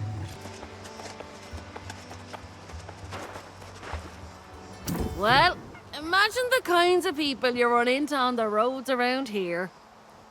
But you're looking a little haggard, if you don't mind me saying so. Had an eventful journey, have you? Thought I heard scuffling in those ruins. I was thinking there might be some treasure in there.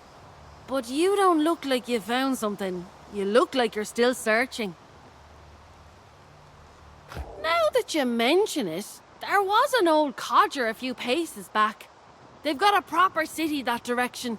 I'll be going back soon enough. But if you want to go after this geezer, go that way and just ask around town.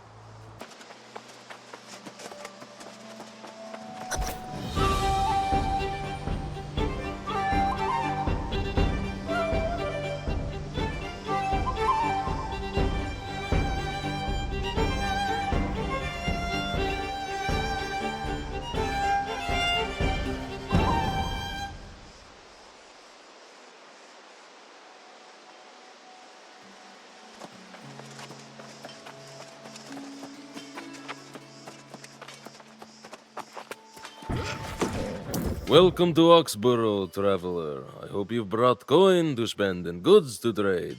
We're always open for business. Whatever services you seek, you will find in Oxborough. I guarantee you that. All types for hire. What manner of person do you seek?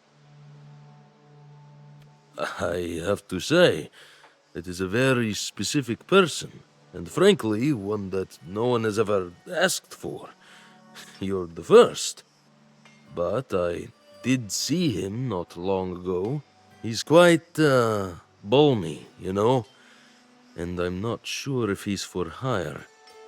Constable Messiah often humors him with conversation. Ask her about him.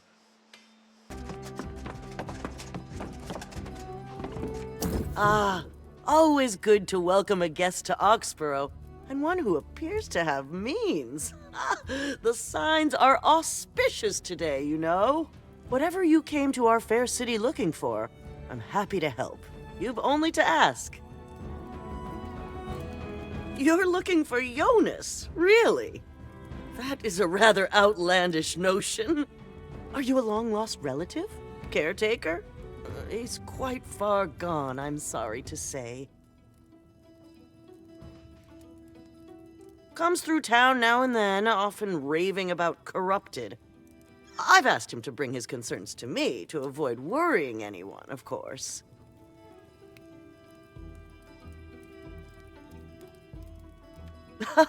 In Oxborough? Don't be absurd. This city was founded by the Roman legions centuries ago, including yours truly and my valiant husband, Centurion Mesha. In all this time, the city has never fallen. Jonas means well, but his fears are unfounded. That said, I don't know where he is. Ask Atticus at the inn, he'll know.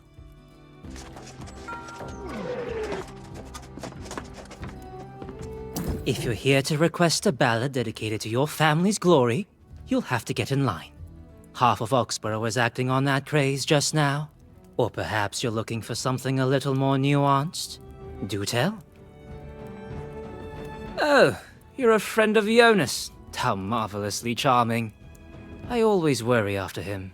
Quite lonely, the old man, but he likes it that way. Oh, I've offered to let him stay in my proprietor's guest suite, but he prefers his little hut on the pond north of the city. You'll find him there. Good luck.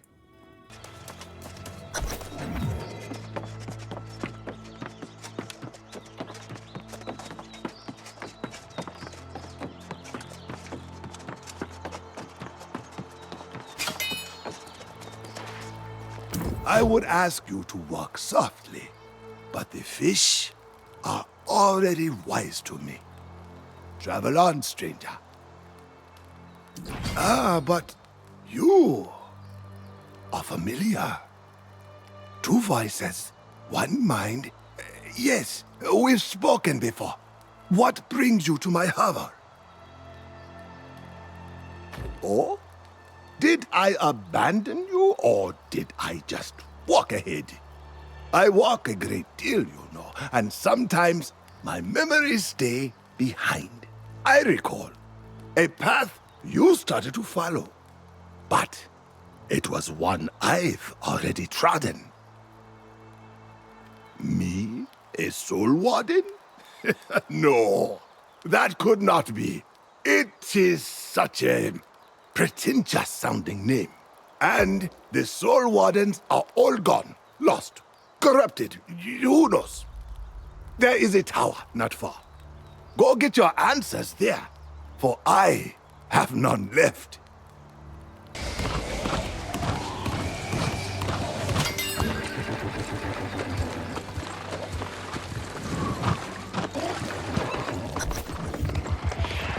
History is filled with stories of failure, but ours will end in triumph. I promise you. Join me and we will achieve victory.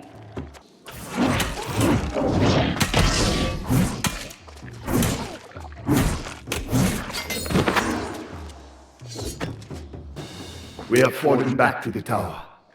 On all sides, the corrupted come for us. Our lines of defense are broken. Our compatriots flee. Those who could cover the distance have come to this ancient place seeking shelter. We are preparing fortifications.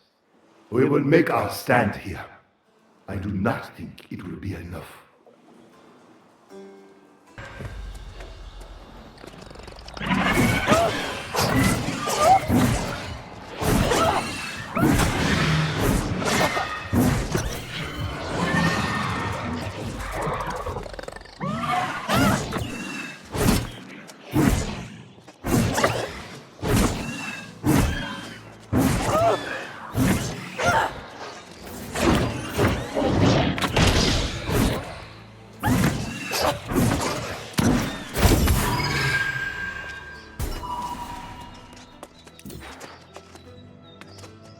Supplies are exhausted.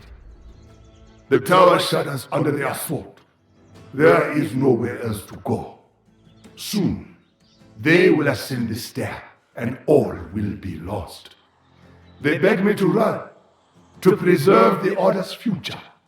I will not be the last Soul Warden. I will not abandon my post.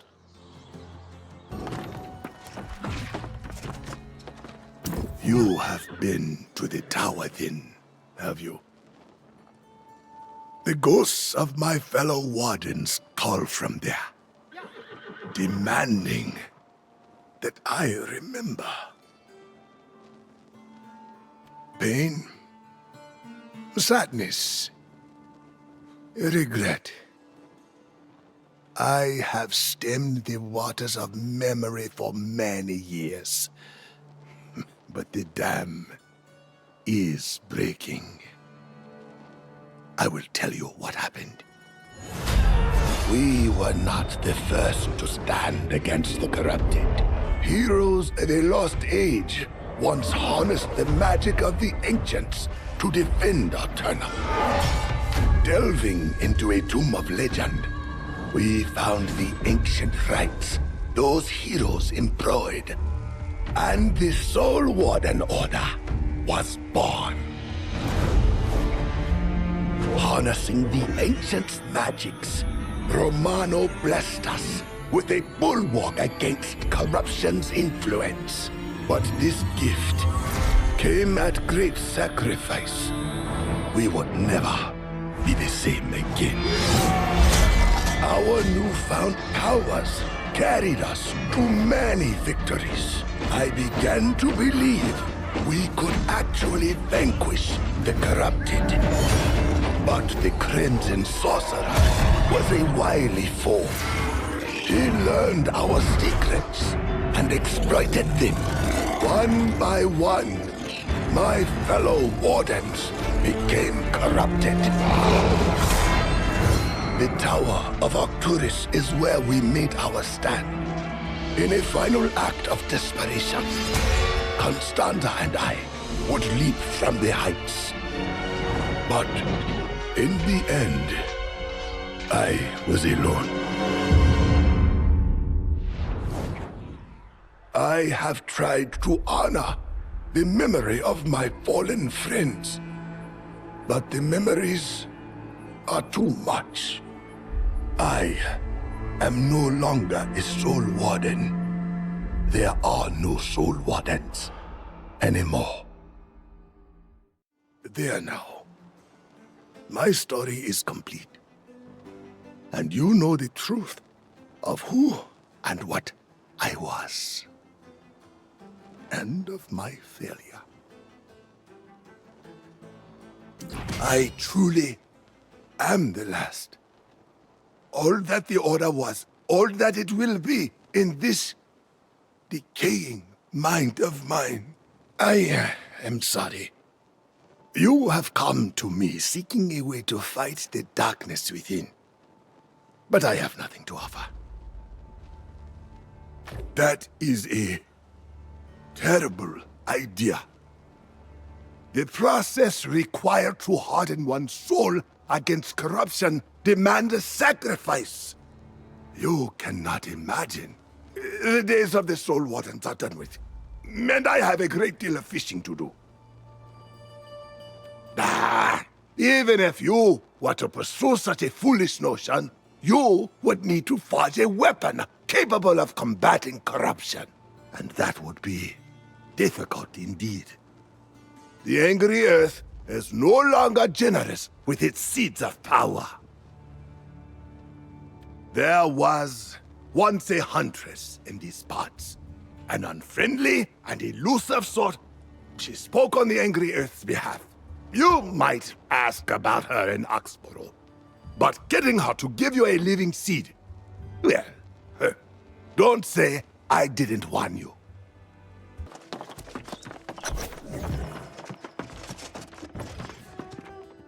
My hunch about this town was right. Did you know the jewelers deal in gold plating? These pampered city folk truly can't tell the difference. But what have you been up to? Well now, that's a bit strange. I was just hearing tavern talk the other day about some wild woman in the wood. Like a ghost, disappears when you look at her. I'd ask the captain of the scouts. I'll wager he knows something. I know a nose sniffing for information when I see one. I have certainly lived here long enough. Well, get on with it then. What do you want to know about? There's legends, and then there's truth.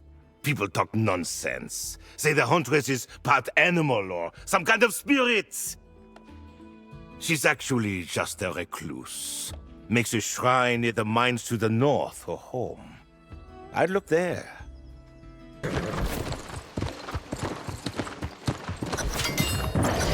You trespass on sacred ground, human. The angry earth do not want you here.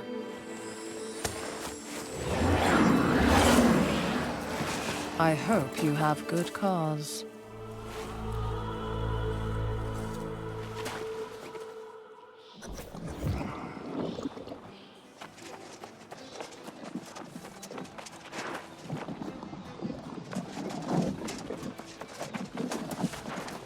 You tread on what was once hallowed ground, human. Whatever your purpose coming here, it is misguided. Go back to your settlement. No surprise. Your kind are always speaking, never listening. That is why so few of you can hear the whispers of the angry earth. You say you've come to see me, but I see only darkness dwelling behind your eyes. The actions of your kind have already tainted this place. So, what purpose have you now? You are wasting your time and mine. It is the evil of your kind that slowly spreads across the land, poisoning everything. This fountain, once a source of life and power, now foul. The flow of Azoth that once fed the fountain has become blocked, undoubtedly by the Crimson Plague that's overcome the nearby mine. Very well. If you can destroy whatever vile cankers have grown in the mine, we will hear your request. Otherwise, be gone.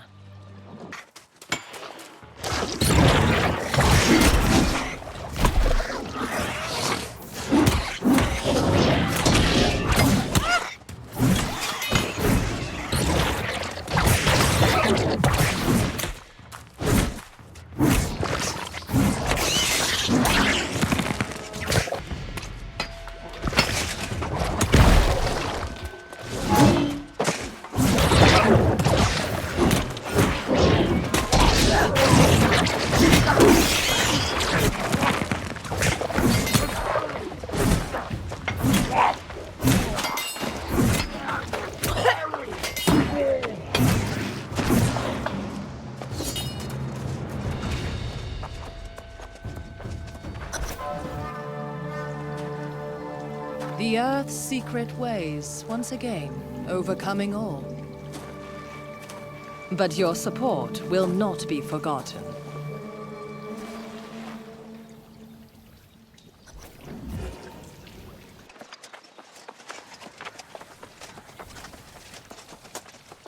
We are grateful for your role in restoring the fountain. But you should know that the angry Earth is capable of defending itself against corruption. Our secrets belong to us alone, but we have been known to offer some boons to those who prove to be our loyal allies. You have done your part, so I will hear what you came here to say. But I warn you, I have no sympathy for the plight of humans in the battle against corruption. It is not our fight. Do you even realize how much you ask? How much your kind has already taken? The angry Earth will want to know the truth. Do you plan to use this seed to fight corruption? You are honest, aren't you? Good. We loathe deceit. Perhaps on that account I will make your request. But tell me, do you know why humans fall to corruption, but the angry Earth does not?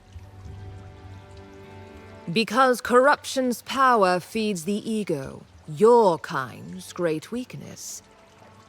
Angry Earth has no ego, and that is how it offers protection. Try this tincture recipe. I believe it will help you.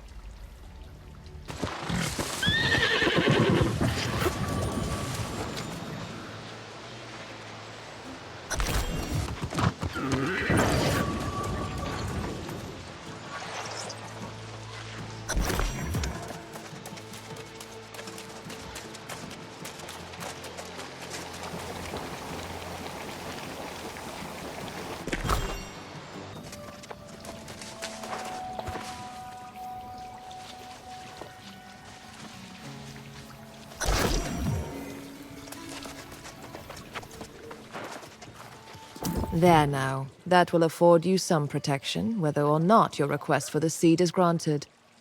I communed with the elements while you were away, but they have not yet given an answer. Your sincerity has impressed me. That is the only reason we are still speaking. But I think it will take more than sincerity to earn the trust of the angry Earth. The Ebonbrock caverns nearby are overrun with the corrupted. While they may pose no direct threat to the angry Earth, they are a scourge on the land. You alone could not hope to achieve that. No. Destroy as many as you can, and see if you can discover the source of this most recent incursion. I suspect they are looking for something.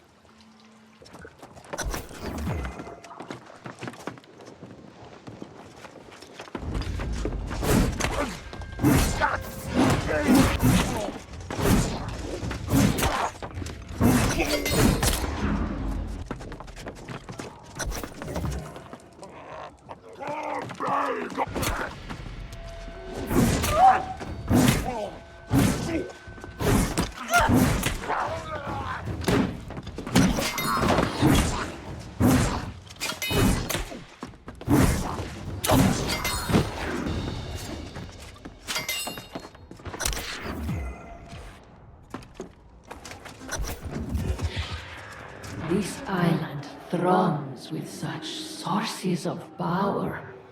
I will find them all to fortify our cause. The cause of humanity. Your arrogance will be your end. You will join us betrayed of love.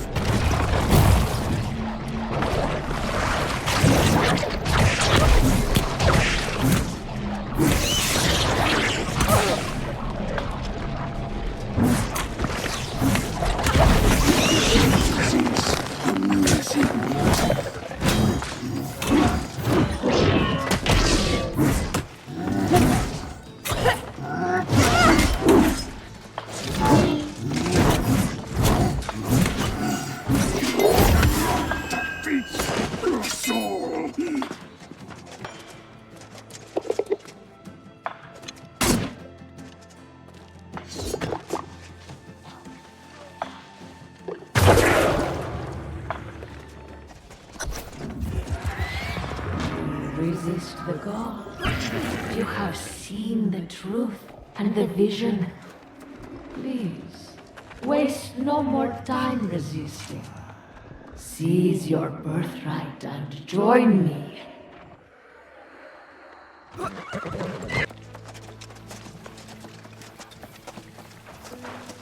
My companion has told me all that transpired in the cavern. Not even I knew of the shrine the angry earth harbored there. That they have succeeded in corrupting it is troubling beyond measure. I did. I'd prefer to believe this an anomaly, but precautions must be taken. I must visit the Mother Well and commune with the primal spirits there. Return to your instructor.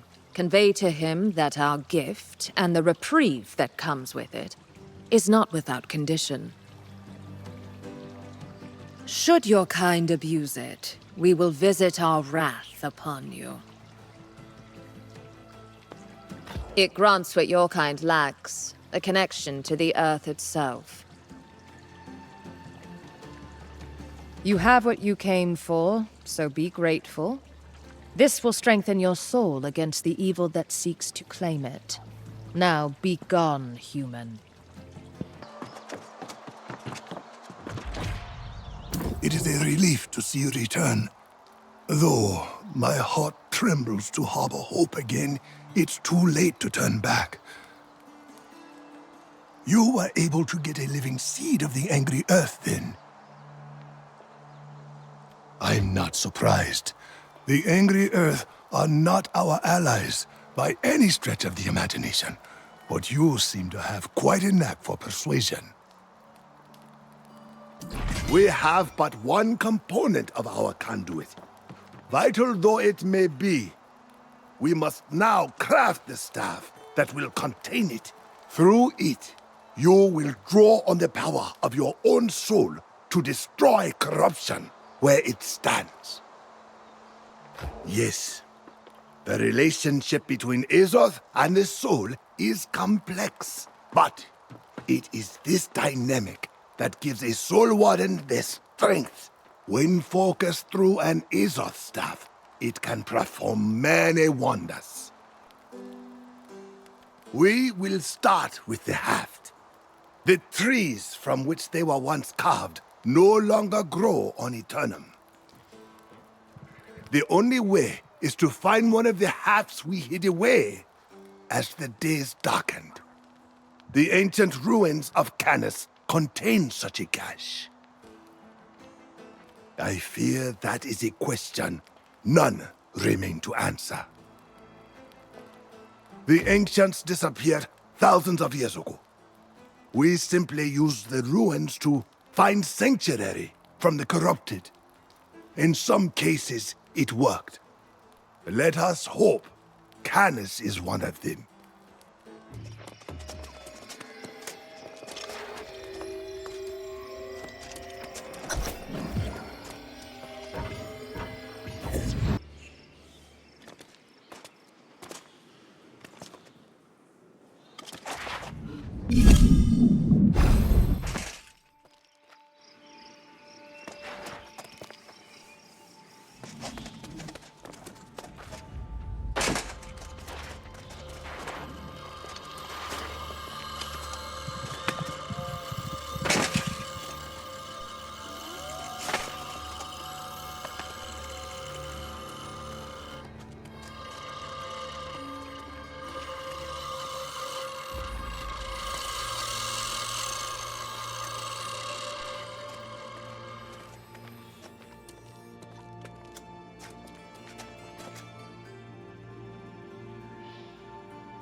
Well now, it's been an age since I laid eyes on one of these.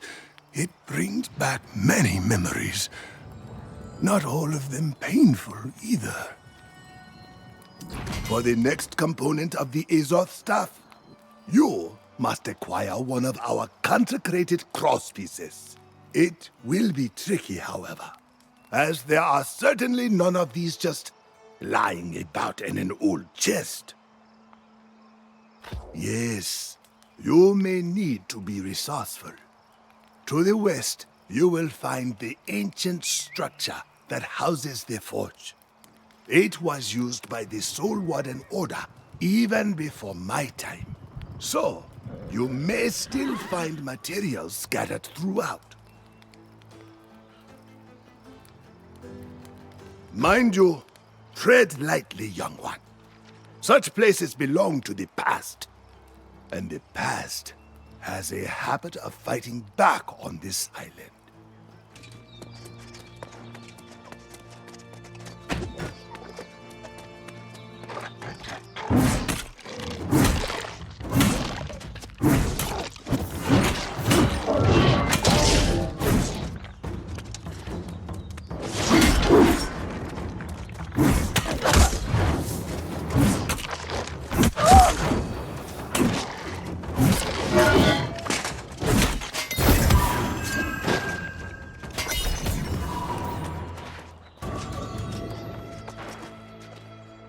I see you managed it after all. A fine crosspiece, almost as fine as Forge Master Ezra once made. Ezra? It stands to reason that he would remain at his forge even after the light left him. He never did let it go cold. I fear there is little time to prepare you for what approaches. While you were away, I met a traveler who spoke of corrupted coming down from the north. I suspect they are driven on by the same vice that plagues your mind. I do not know. The traveler said the corrupted rally around something called the Tempest, a being they worship like a god. If this is the same being that haunts you, I fear your soul may be in great peril. No, other than maybe to give us a greater sense of urgency. But this is a momentous occasion. You are ready to forge your Azoth staff, and the Soul Wardens will soon be born anew. I cannot go. You must do this alone. It will require the sacrifice of part of your soul. Place the pieces of the staff on the ancient altar near the shattered obelisk. Then brace yourself. I will be with you in spirit.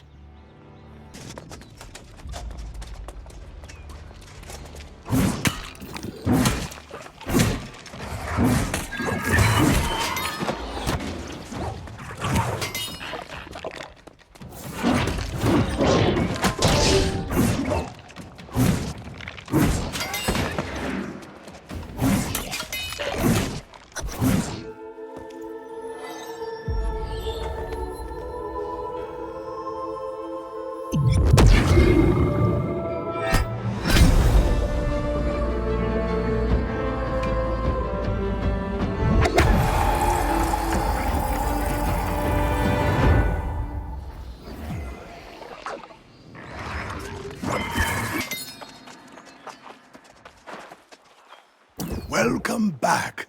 And look at you, still as fresh as a newborn babe.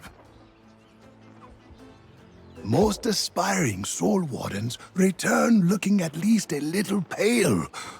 You must have extra soul to spare. I have had time to give our predicament some thought.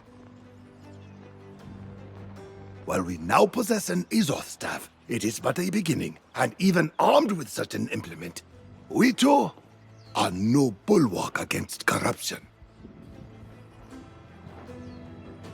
I think so. Go back to Oxborough. Shout from the rooftops. Bang pots and pans if you must. Rally their men and women at arms to meet the armies coming their way.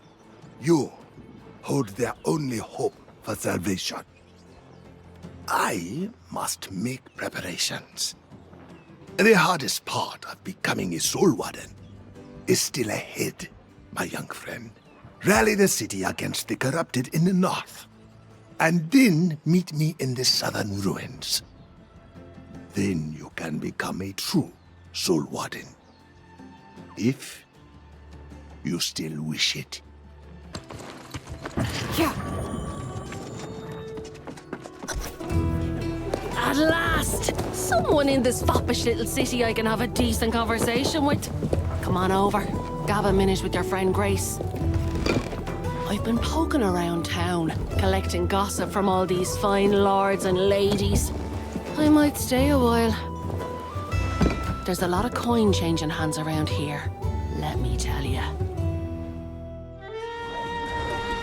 This town is much older than it looks. Believe it or not, it was the bleeding Roman legions that first made it into a proper village. But it soon became a trading hub for all sorts. The crossroads of Aeternum. And so it was. People coming from all over to buy and sell, and the gold in the town's coffers piled up. The trade barons ran the place for profit. No kings, no queens, and no messing.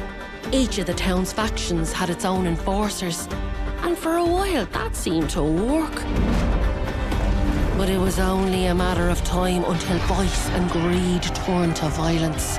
Fighting broke out in the streets, and the whole town burned down. But coin has a way of fixing things fast. Out of the ashes, the town of Oxborough came to life. The trade barons built it back, bigger, stronger, and more profitable than ever. And word is it's been smooth sailing ever since. Even when the corruption spread across the land centuries ago, Oxborough was still sitting pretty. These days, coin's flowing like never before, but the trade barons hoard their wealth from the shadows. It may be tricky, but there's a fortune to be made here, and Grace O'Malley won't be leaving until she gets her share.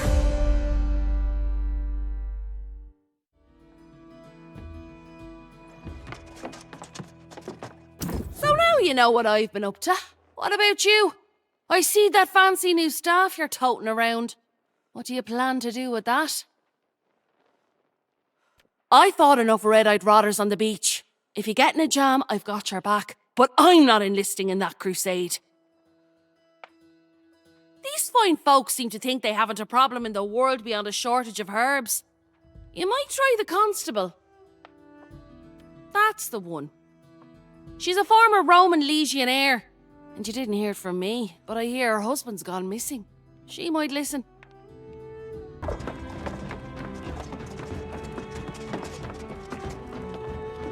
Hello, my busy friend.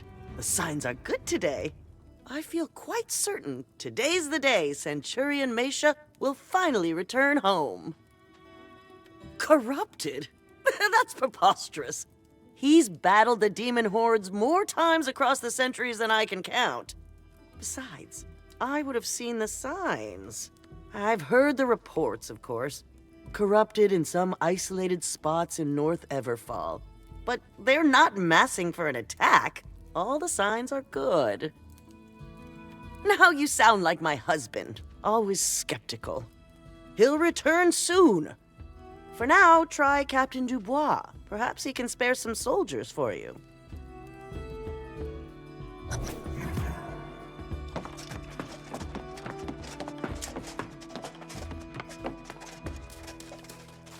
A fine day to you, traveler. I trust your meeting with the constable was mutually beneficial? Was there anything I can offer you to support your interests?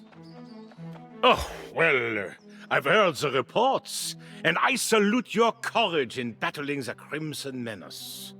That staff appears to be a formidable weapon. Unfortunately, I cannot send soldiers to join you on your mission. Every available guardsman is deployed now in an effort to combat the current crisis.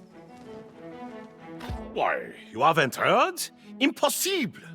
There's a devastating shortage of herbs. Many of our wealthier citizens depend on such herbs for happiness and health. The herbalist who normally caters to our city is named Ao, but he hasn't made an appearance in months. We've sent search parties. For Oxborough, it is a crisis of the highest order. So by all means, your campaign gets my full moral support. But do look out for How. Good luck!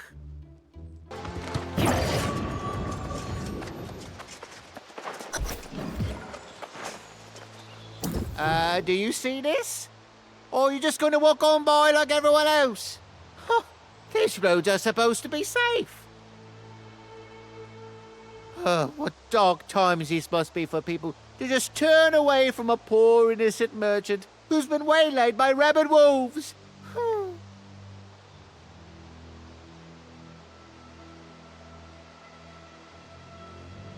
Oh no, the wolves were vicious and slobbery, but they didn't get any of the good stuff. I just need someone to help ride my cart. Do I look like a lumberjack? Or some muscle-bound warrior who can lift a heavy weight with their pinky finger? I need help here. Finally, someone with a heart. Help me out here and I'll see you richly rewarded in Oxborough. I've got friends there in high places, I do.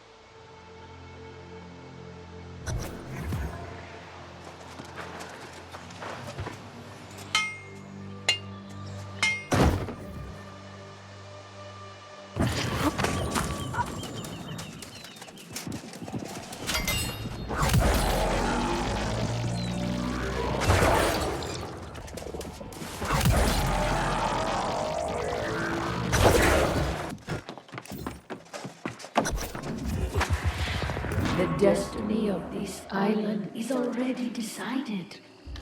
Do you not see it? The weak shall succumb, and the strong shall prevail.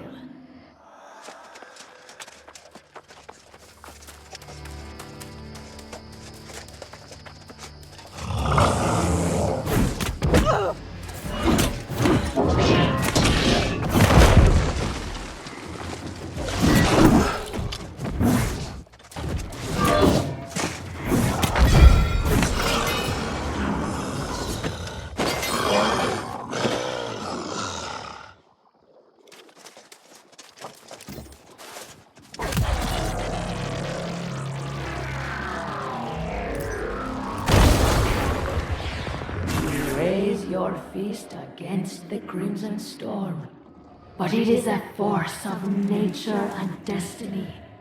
Join the tempest and be the storm.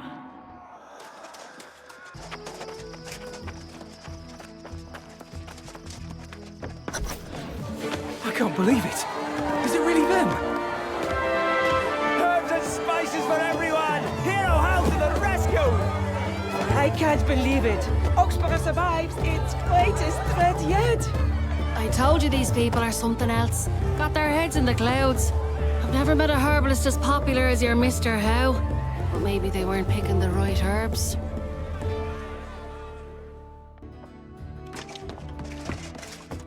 You and I know the truth, don't we? Herbalist How may get all the glory, but you're the one who did the work. You're the real hero. Nah, you'd be a fool if you did. Flying your flag everywhere is just an invitation for trouble. You and the old codger are more my sort of people.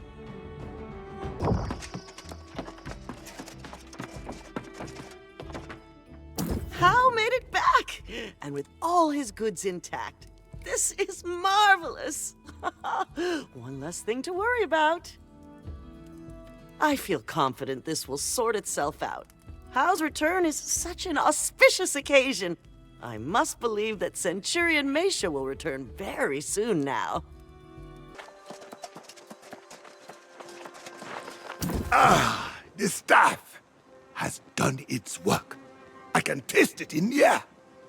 Consecrated crown will repel the corrupted for a time. I'd say you were born to be a soul warden. If that weren't such a tragic notion. Oh yes, a side effect of the process. Like it or not, you'll be able to taste corruption soon too. Like a rotten tooth, sweet with decay, followed by an aftertaste of blood. It quite ruins dessert, I'm afraid. Your success with the staff you forged proves your readiness. It is now time for you to face this final step to becoming a true Soul Warden. You must acquire a heart gem. Your defense against corruption. A vessel you'll use to encase your soul and protect it. A cold vault within your chest. Yes. But do not get hung up on details. There will be a time to discuss such things. For now, you must simply acquire the gem. Look here. These ancient guardians were once human, proud warriors. In a war now lost to time, they sacrificed in ways much like the Soul Wardens.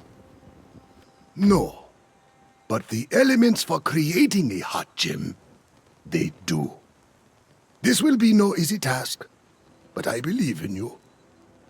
I will wait here.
Look at that! An empty heart gem almost brings a tear to my eye. Take a good look, because this thing is going to become part of you forever. A Soul Warden's power comes from creating distance in your soul, like a firebreak in the forest. The heart gem provides that barrier, inuring your soul against corruption. Not entirely. You can still fall to temptation or rage, but it offers protection, a buffer. Sadly, it also buffers against the taste of food, the warmth of sunlight, the love of another. Are you sure you're ready? Oh, that part is simple. Easier than it was, at least. You just have to die. That is the easy part. First, you must enter the Heart Forge and face its guardian. Then we will complete the ritual. Trust me now, and go.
For this to work, you must surrender without reservation.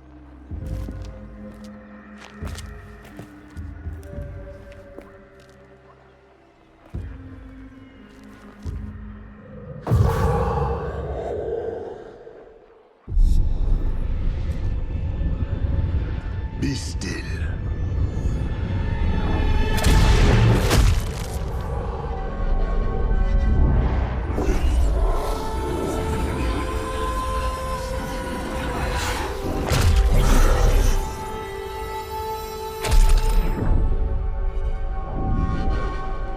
The ritual is complete.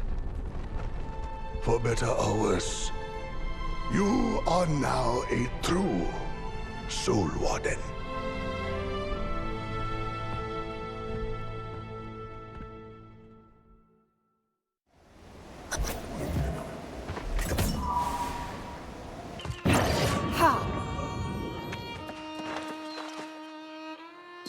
Welcome back, Soul Warden. You are now part of a legacy that goes back beyond the reach of history. You have done more than surrender a life. You have surrendered your own soul. I salute your sacrifice. The initiation of a new Soul Warden once called for a feast, attended by the entire Order. But with just the two of us, I suspect it would make for a rather dull affair. Yes, we must find allies as well. We needed to repeat the failed experiment of doing this alone. Such fools we were, to turn away those who sought to support us. Arrogance. The childish notion we were special, that we alone were destined to save the world. There was a priest who warned us, counseled humility, but we refused his suggestions and his support. A suitable start, I suppose. Brother Umberto trudged off to Brightwood, as I recall. It's a dark and dead forest now, but perhaps he remains there. Meet me at the Shadow Mine Shrine, and we'll go from there.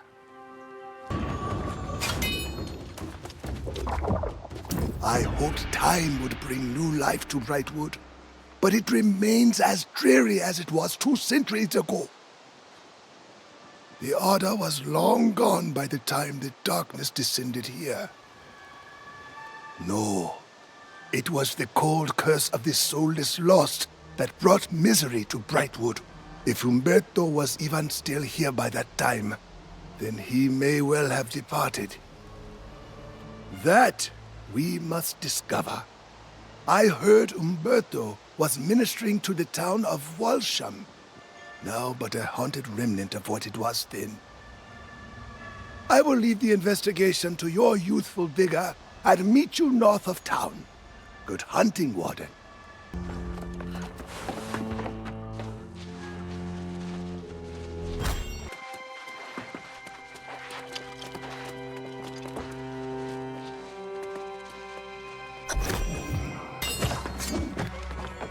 Pastor Pruitt, it is with the utmost urgency and discretion that I author this note.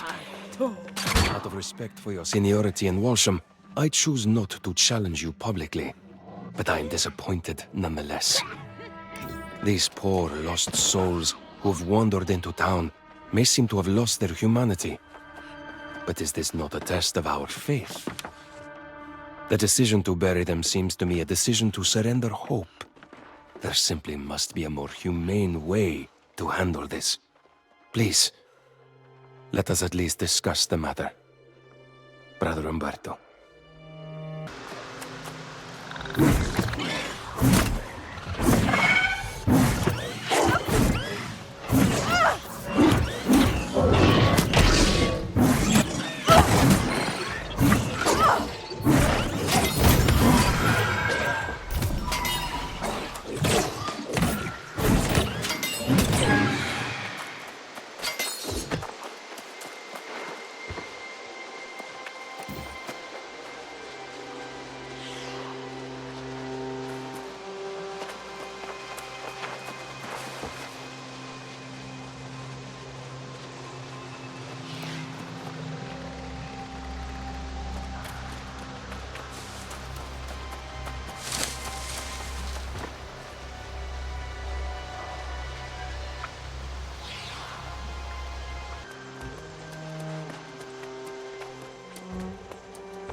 It is plain now that ignoring my concerns has cost this town dearly. Even the most faithful are on the verge of despair. And as we've seen, that seems to be the true source of this soulless plague. Our hollow prayers and efforts to bury these tragic events are only making matters worse. I cannot bear to witness this tragedy unfold. I am told of a faithful knight who resides west in Ballard's Manor. Sir Galahad? I will seek him out, and if Providence affords, I will return with the hope and the strength to save our town. Brother Umberto.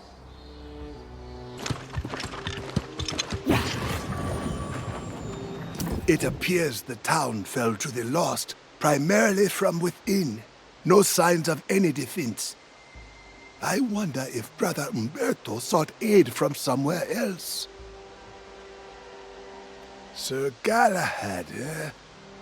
The shining knight from the court of King Artorius himself. An honorable warrior, as I recall, but a bit squeamish regarding the requirements of becoming a soul warden. Many of the king's knights joined the Order, but of course, you know what happened to them. Galahad remained at Artorius' side, and now that I hear the name, I do recall hearing he resurfaced after the war. Some say King Artorius fell during the war. Others say he fled, and there were even whispers that he turned. Perhaps Galahad can shed light on the fates of both the king and Brother Umberto. Yes, there are a few townships and manors that way if they have not fallen lost, like Walsham. You go on ahead. I want to do a little scouting to the north. It's time I pull my own weight. I'll catch up.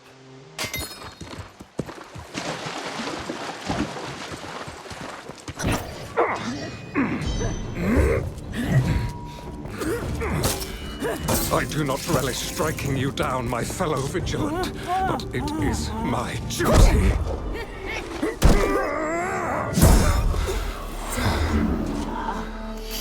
May your soul find peace, brother.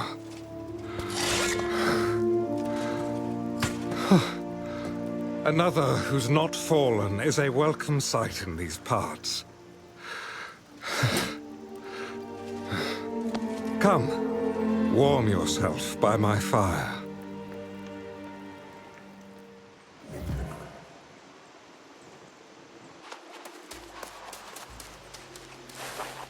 Be wary, traveler. A great tragedy has occurred here. The good people who lived in these hills have fallen and turned into soulless lost. If you've come seeking family or an old friend, I fear your journey may be in vain. Then there may yet be hope. Brother Umberto is a brave soul. He and I joined forces to defend these fair lands. But the story pains me to speak aloud. It is better if you read the account in my journal, just there.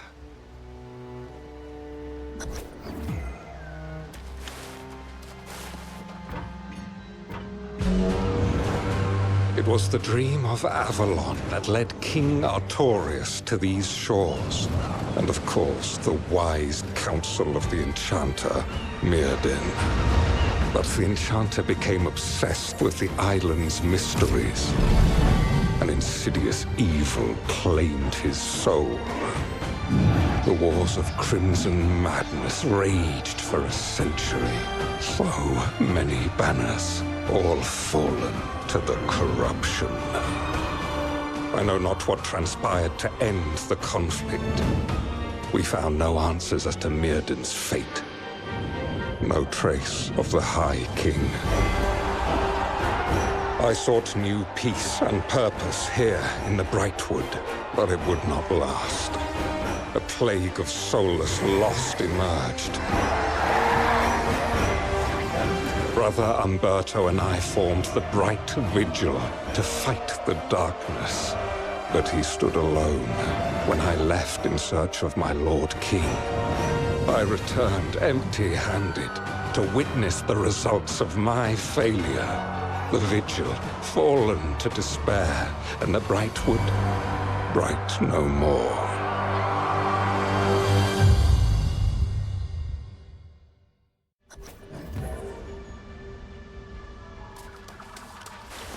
Yes, friend. You are now acquainted with my regretful decision to abandon Umberto and go on a fruitless quest to find the king. My only desire now is to atone for my mistakes, but I'm not sure where to begin. Indeed, I would like nothing more than to find company in this lamentable endeavor.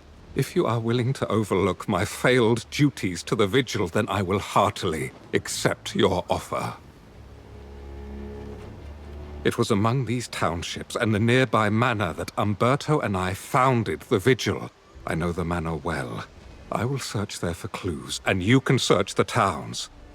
May the light be with us both.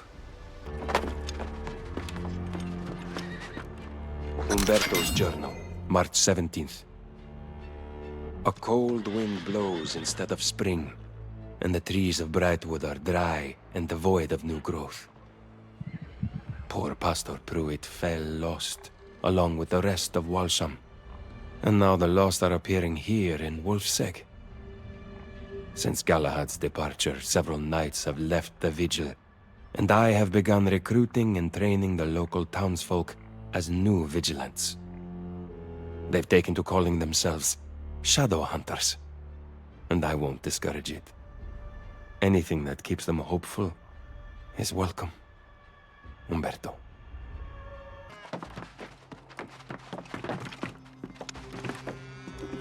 Umberto's journal, June 8th. It is the peak of summer, but it remains cold, and crops wither in the field. It seems every week we awaken one morning to find another of the townsfolk has fallen lost. Despite my misgivings, I've come to accept the only solution is to bury them. Strange as it may be to see graveyards on Aeternum, my greater concern is that they will soon be widespread. Umberto.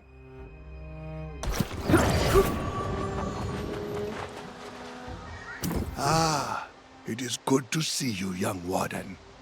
I have bad news.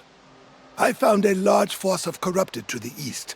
Sir Galahad has informed me that corruption has claimed the manor as well. Sir Galahad continues the search in a town just north. The Bright Knight refuses to believe the corrupted have again become a greater threat. But you and I know better, and we cannot simply walk away. We must try. I hope to find only simple pockets of the corrupted, but they appear to be consolidating. I suggest you enter the manor and strike down the corrupted commander. It could buy us time.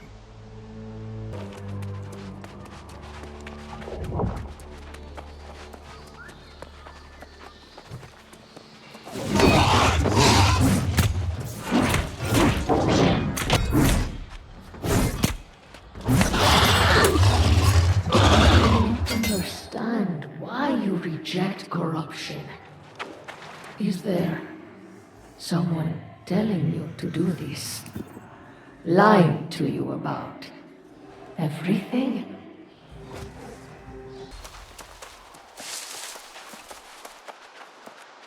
I welcome your aid for Umberto's sake, but I did not realize you were a soul warden. During the wars, your order insisted on the delusion that the Crimson Madness could not be defeated. Your friend Jonas now claims it's returned.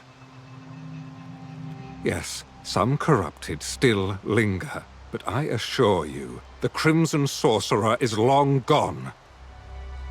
The old man won't hear it. He scouts ahead, determined to prove there's an army of the possessed hiding somewhere in the forest. What matters most, however, is that we're united in seeking Brother Umberto. To me, it's clear. The darkness consuming the Brightwood is the lost. Umberto and I swore to fight it, and I will honor that oath. Nothing to explain how this entire region fell to the lost. Just horrific stories as so many succumbed to despair. There is evidence Umberto and the Vigil abandoned this place, but no indication where they went. Very well. I have a few more houses to search in Wolfsegg village. The Vigilants were apparently burying Lost in a nearby graveyard. You should check there, and then we'll rejoin the old man. Hopefully, with answers.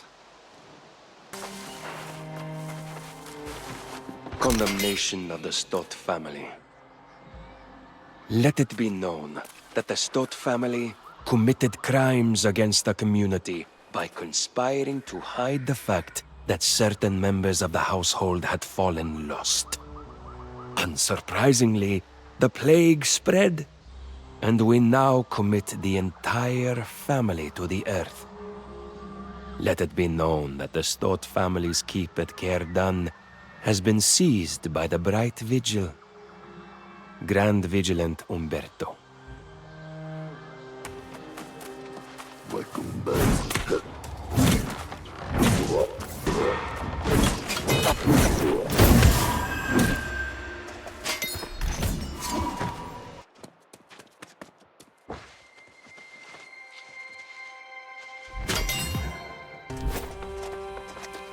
You have arrived just in time, young Soul Warden. I was becoming quite concerned.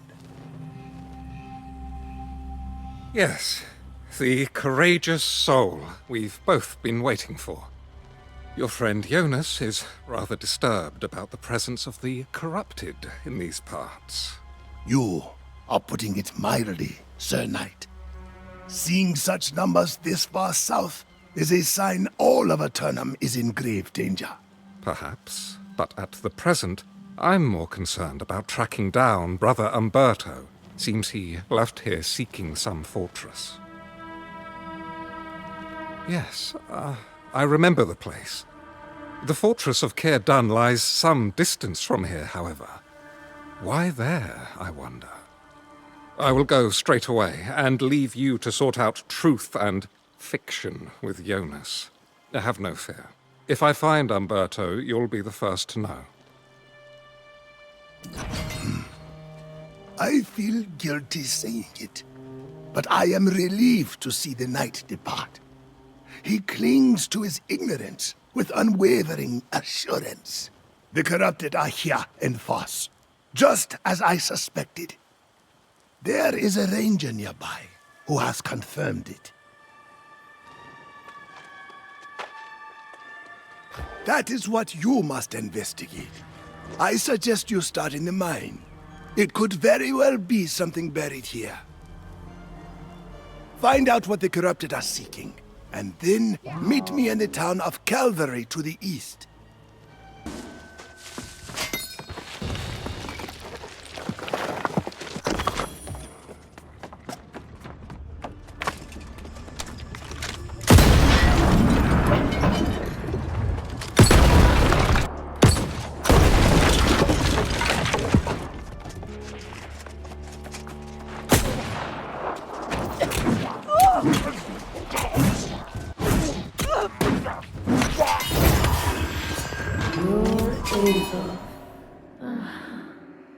Does it not feel right?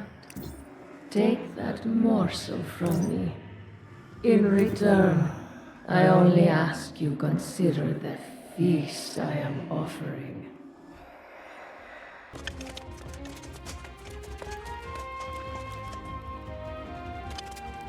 I was on the verge of going to search for you, to apologize. I doubted both you and the old man, but I was wrong. On the way to Caer-Dun, I witnessed firsthand the size and activity of the corrupted forces here in the Brightwood.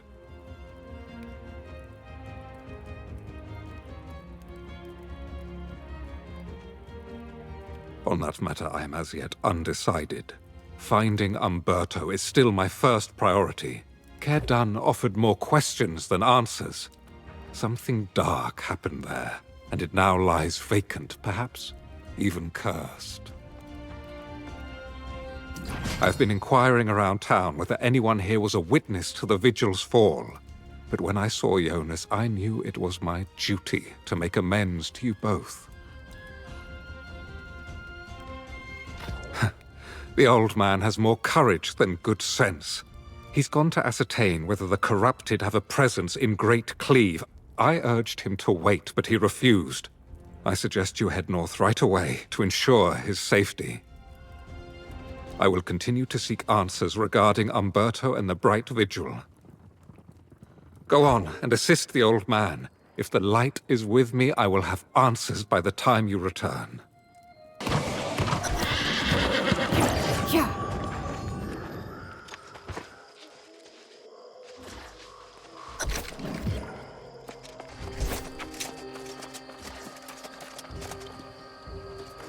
In my most dire estimations, I could not have imagined how desperate the situation has become. A few years ago, the Great Cleave was quiet, safe. But now, the corrupted appear to have total dominion. It means the corrupted have already conquered all the territory from here to the Shattered Mountain. It means we are too late. Any day now, their forces will sweep south and claim the rest of the island. The walls of Calvary are no match for the might of the forces we've just seen. I would suggest we lay claim to this fort, but the place is clearly cursed. If there's a way to remove the curse from the fortress, it might help us defend against the corrupted. But we will also need to recruit an army of new Soul Wardens. Search the fort, and then meet me in Calvary.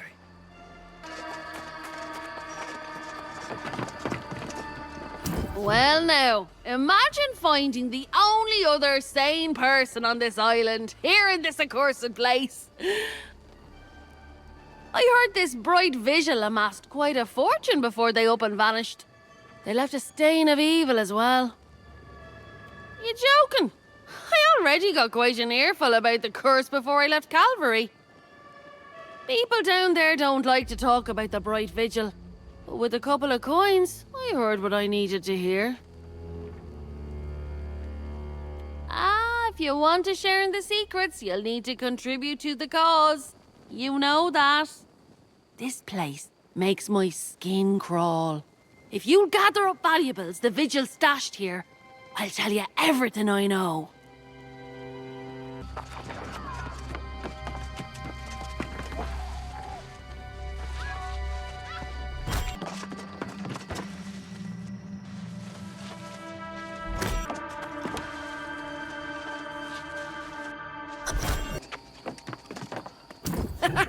Now we're talking. I see you found some shinies. Don't forget, all this is going toward buying a boat to get off this crazy rock. I suppose you're more interested in hearing about this curse, though, aren't you? Well, the dark truth is those righteous bastards turned on each other. And then, of course, they all fell lost. Mayor Pennyfather in Calvary, he knows more than he lets on. Lean on him a bit, and he'll cough it up.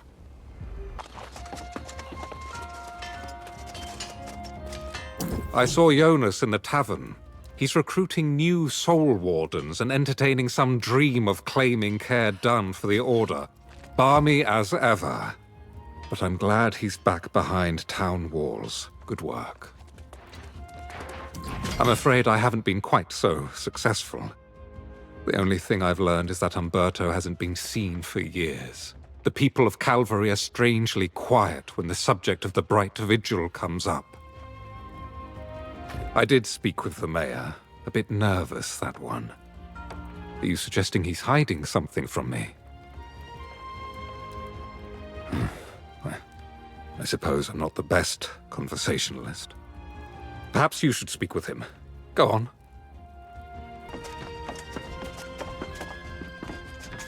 God's ears! Tell me you're not here to talk about missing priests, cursed forts, or the damned Bright Vigil. Will you people never stop? Why can't I get any peace? Preposterous! I've nothing to hide. I just don't recall all the gory details. I was busy building this town when the Bright Vigil fell. Besides, dredging up such dark affairs serves no purpose. It's just depressing. Nonsense! The Lost Plague began before the Vigil was even founded. They just made things worse. But fine, if you leave me alone, I'll tell you. Visit the town of Morgenstadt. Something happened there. Or so I heard.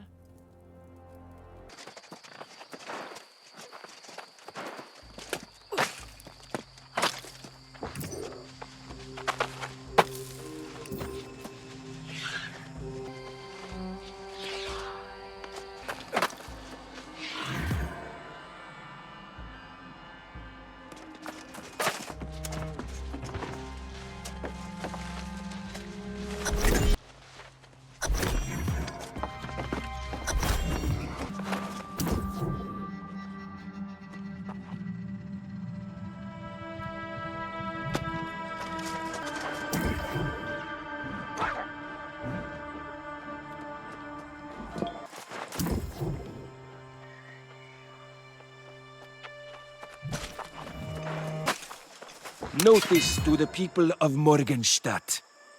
By decree of the Grand Vigilant Umberto, the following families will be relocated from the town to be sheltered in Sonnesbrook Cathedral.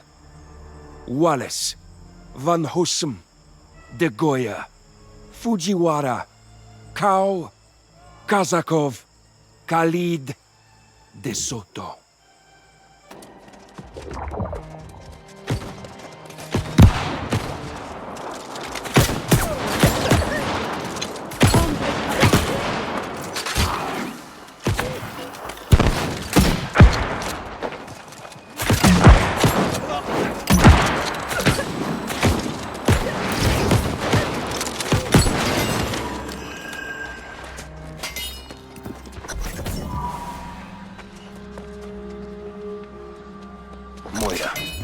Tell the families there's no time to collect valuables, that they can return for those later. Once they get to the cathedral, administer the draft, and then commit their poor sleeping souls to the earth. Let us pray this will prevent their dour dispositions from infecting the rest of the village. Umberto. P.S. Don't worry about Penny, Father. I've informed him of the consequences of interfering.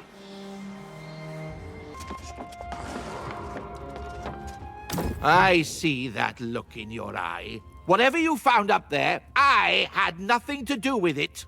The atrocities Umberto and the Vigilants committed against those poor, innocent families, it's simply unthinkable.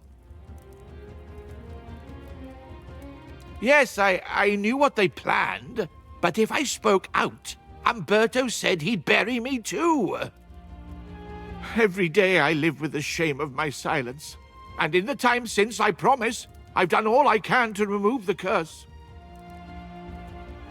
I recruited a specialist, Master Alchemist Sun Fuchan from Ebonscale Reach. It's all I can do. You should speak to her. I've done all I can, and there's nothing more to say. Leave me to my shame. Greetings, young warden. I understand you left town after speaking with Pennyfather. I must ask, what did you learn? Is it true that the Vigil resorted to dark methods of battling the Lost Menace? I cannot imagine Umberto committing such atrocities, and I am doubly shamed if they were carried out in the Vigil's name. As unpleasant as it may be, I must speak to Pennyfather and hear the truth of this firsthand. I will go and speak to the mayor myself. In the meantime, it would seem there are still questions as to Umberto's ultimate fate. Did Pennyfather give you any leads to follow? Someone who may know more? Very well. Then I will leave you to follow the trail, wherever it leads. I will attempt to learn more about Umberto's fall. I've begun to wonder if he ever sought to find the source of the lost plague. It first appeared in the Eastern Fens, and Umberto and I had discussed traveling there. If there are no other leads, I shall inquire about him in the Fens myself. After that, let's meet to share what we've learned.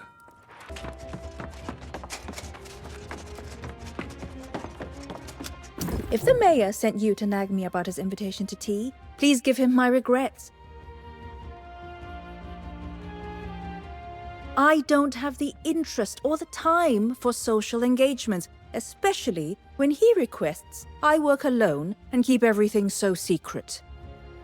He told you! Well then, a secret no more. So, yes, I'm trying to restore the Bright to Brightwood, despite Pennyfather's hopes.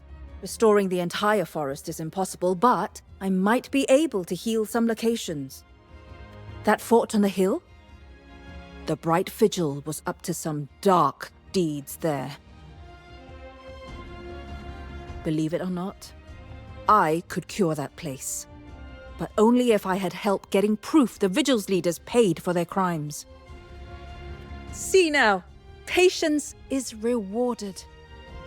I've dreamt of this moment, and I know what to do. The last vigilance fell at Bright Rest Cemetery. If you'll recover their sigils and meet me at the post-Strecken Shrine, I'll explain.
Whatever Umberto says, you mustn't believe him.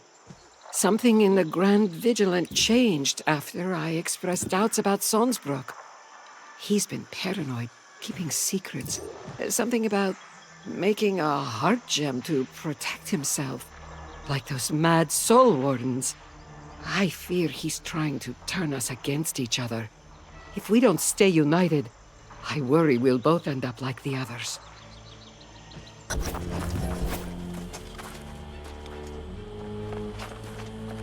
Fortuitous timing, my friend.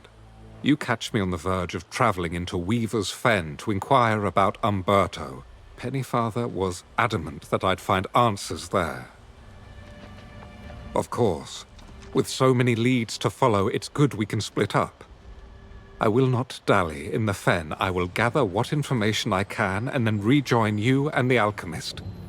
Until then, light be with you, friend. Ah! You got the Bright Sigils? Amazing! I can't express how good it feels to have an ally in this effort, especially one who can fight. We'll need some token from the Grand Vigilant as well, but that can wait.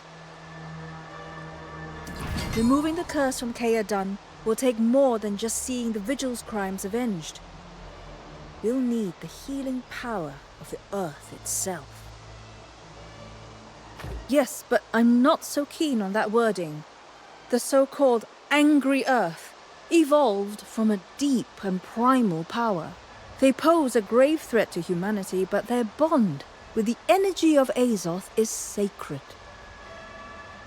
My fascination with plants and alchemy began in the old world, but here it transformed into something more... metaphysical? This is how I know that with the right components we can heal the fortress of Caedon. A nearby grove harbors a sacred Azoth tree, tended by angry earth shamans. Venture into the shamans' subterranean lair to claim their vessels, and then use those to collect the sacred waters from the tree's roots. I'll wait here.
There is something different about you, I think. You were touched somehow by the tree, weren't you? Don't worry, I won't pry. We want to remove the curse from Caedon, and now we have the waters.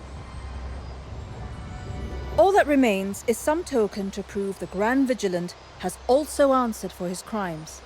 I believe your friend Galahad knows where to find him. I will go on to Caedon and make preparations. See you there soon, I hope.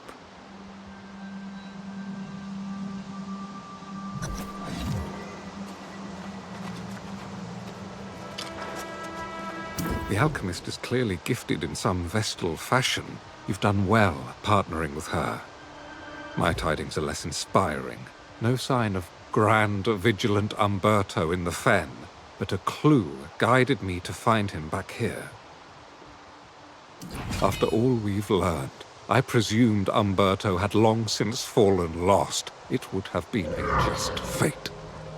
But no, I confronted him myself, and to my horror, his humanity has somehow been preserved. Did he? I will refrain from commenting on that practice out of respect, but Umberto must be called to answer for his crimes. If the heart gem protects him, it must be destroyed, though I cannot be the one to do it.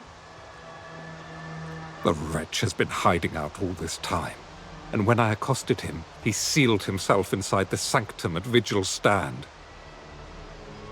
Break in there, defeat him, and take his heart gem. I will await your return. Godspeed, my friend.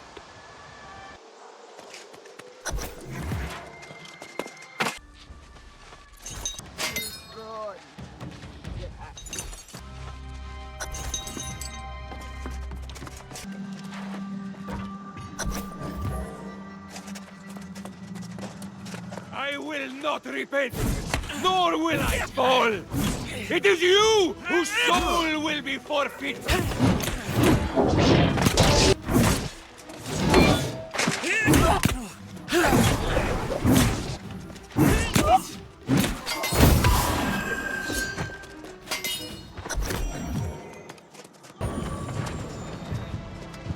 It is done, then.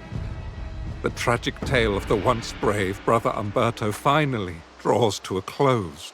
I am grateful to you, my friend, for helping me atone for my part in all this. We will never know if I might have prevented these atrocities. You are kind to say so. And indeed, we must look forward, never back. Speaking of which, I gather you and Jonas now seek to remove the curse on Care Done and claim it for the Soul Wardens. I suppose that's fitting. I must apologize. I judged the Wardens unfairly. Perhaps during the Crimson Madness, but most certainly now. You've proven the Order is honorable and strong. With the corrupted returning, I salute your courage in facing it. I will return to Calvary and seek other ways I can help restore the Brightwood. Perhaps Pennyfather will have grown a spine by now. Either way, I will find some way to serve. I'm not sure I have it in me to face the Crimson Menace once more. This business with Umberto has left me feeling my true age. I will have to consider the offer carefully. And then, perhaps I shall join you at Care Done. Welcome back, Warden. If I had known the difficulty in claiming the fortress, I might have thought twice. However, I understand it was Umberto's actions that cursed these grounds. And somehow, he was the last one standing? It seems his soul was tormented, and perhaps that drove him to make poor decisions. This island eventually makes fools of us all. Come, though. Speak with the young lady. She has made all kinds of preparations.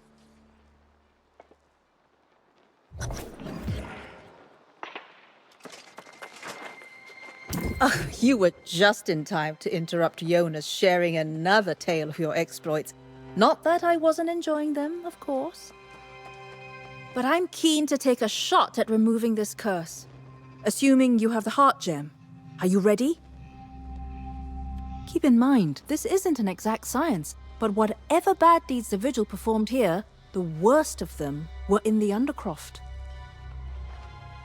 I've anointed the entrance with pure Azoth water and placed the sigils. Take Umberto's heart gem into the Undercroft and destroy it.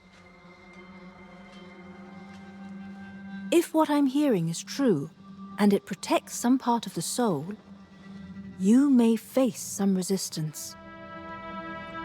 Bottom line, he must answer for what he did.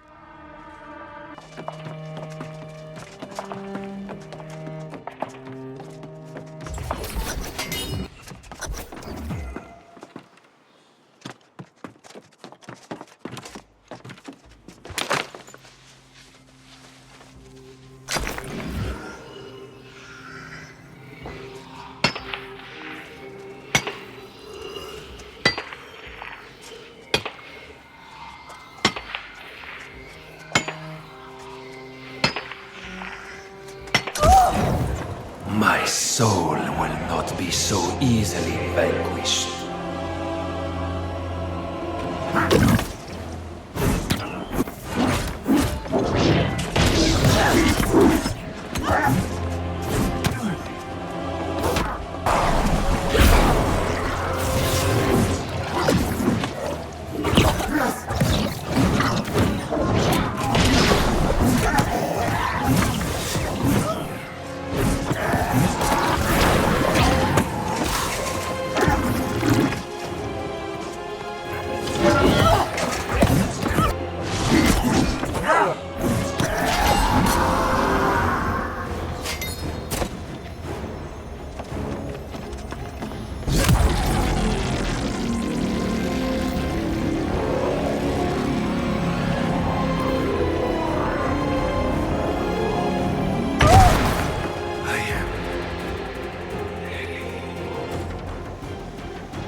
I must admit, I really wasn't sure this would work.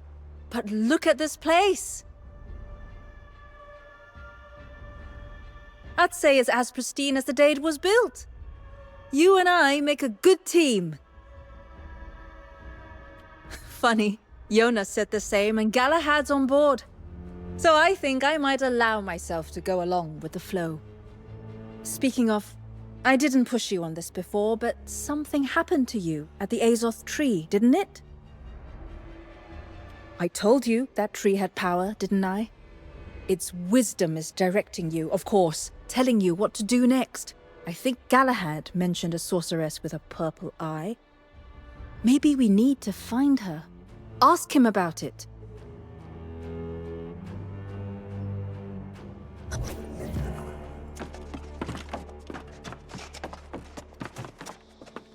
You've done well, young one.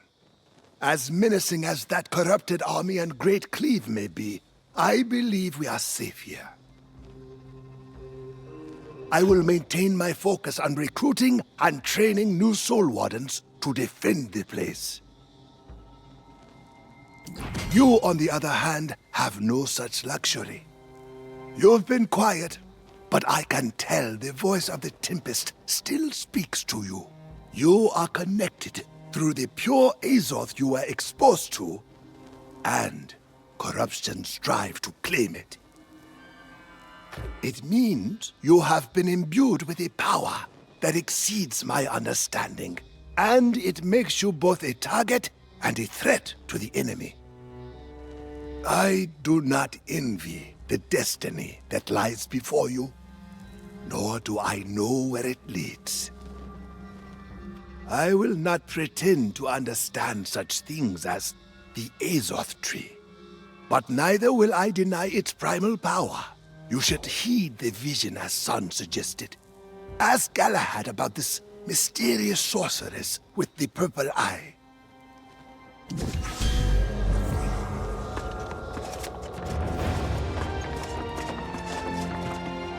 It seems Providence has already seen fit to verify I made the right choice in coming. I hear this talk of the sorceress with the purple eye, and I believe we have another quest to undertake together. Yes, though I know her by another name. The corpse crone of Weaver's Fen. I have doubts about her existence, but Mayor Pennyfather in Calvary is obsessed. Go and hear his account, and then meet me on the road to the fen.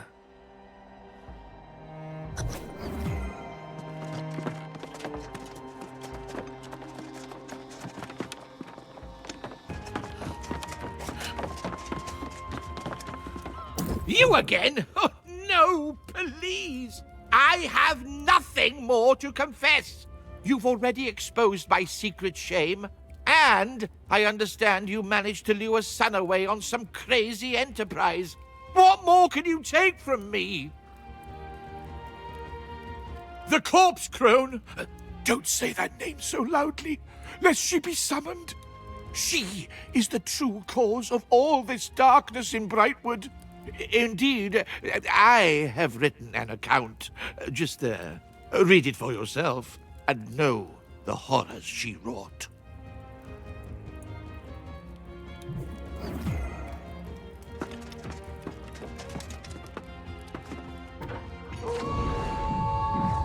Long ago, a witch crept into the eastern fens.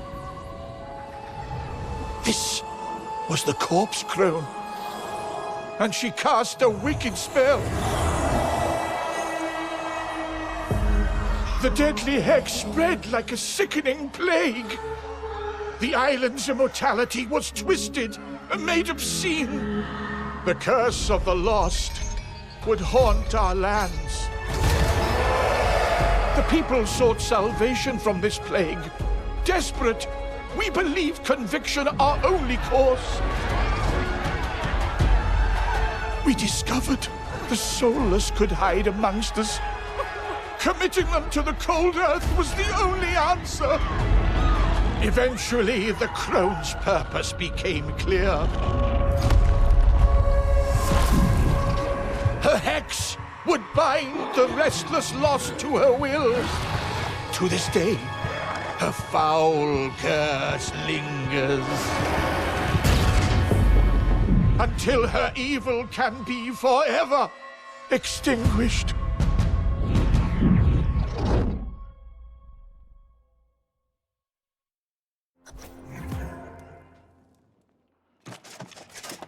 There now. You know the full story. Whatever terrible deeds you attribute to the Bright Vigil, they were victims too. Tell me, though, do you mean to track down the vile crone and hold her to account? Be wary then, nosy traveler. Weaver's Fen is a foul territory, ridden with sickness and despair. All the crone's doing, no doubt. I wish you luck, though. Or perhaps a miracle. You'll need it, I fear. You've heard Pennyfather's sordid tale, have you? I do not give that man's story much credence. Neither do I have any desire to meet this sorceress. Such types cannot be trusted, in my experience. We've come this far, and discovering the truth about the source of the Lost Plague seems wise. But there's a great deal of ground to cover, and little time, if the corrupted are as strong as they seem. Careful not to give too much credit to the Azoth tree. Nature here does not always align with humanity's best interests. If she exists, I suspect, however, the corpse crone may be hiding secrets of significant power. There's a stalwart knight named Sir Britmar who once protected the fen. If she remains, I shall request her aid in this venture.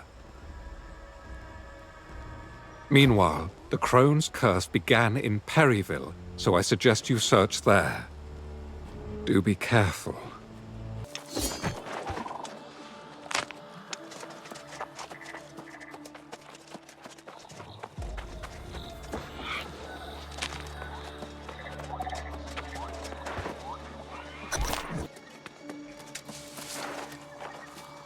Flowers referenced in the ancient tablets quickly proved a waste of time.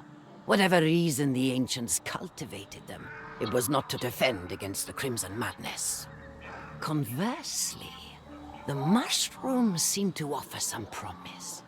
I was able to infuse them with the azoth from the ruins, and the mushroom's luminescence dims when in the presence of corruption. Desperate as they are, it was not difficult to convince the villagers here to drink the mushroom concoction I prepared. Though, I did leave out the fact that they were gathered from the ruins. Whether the serum is effective remains to be seen.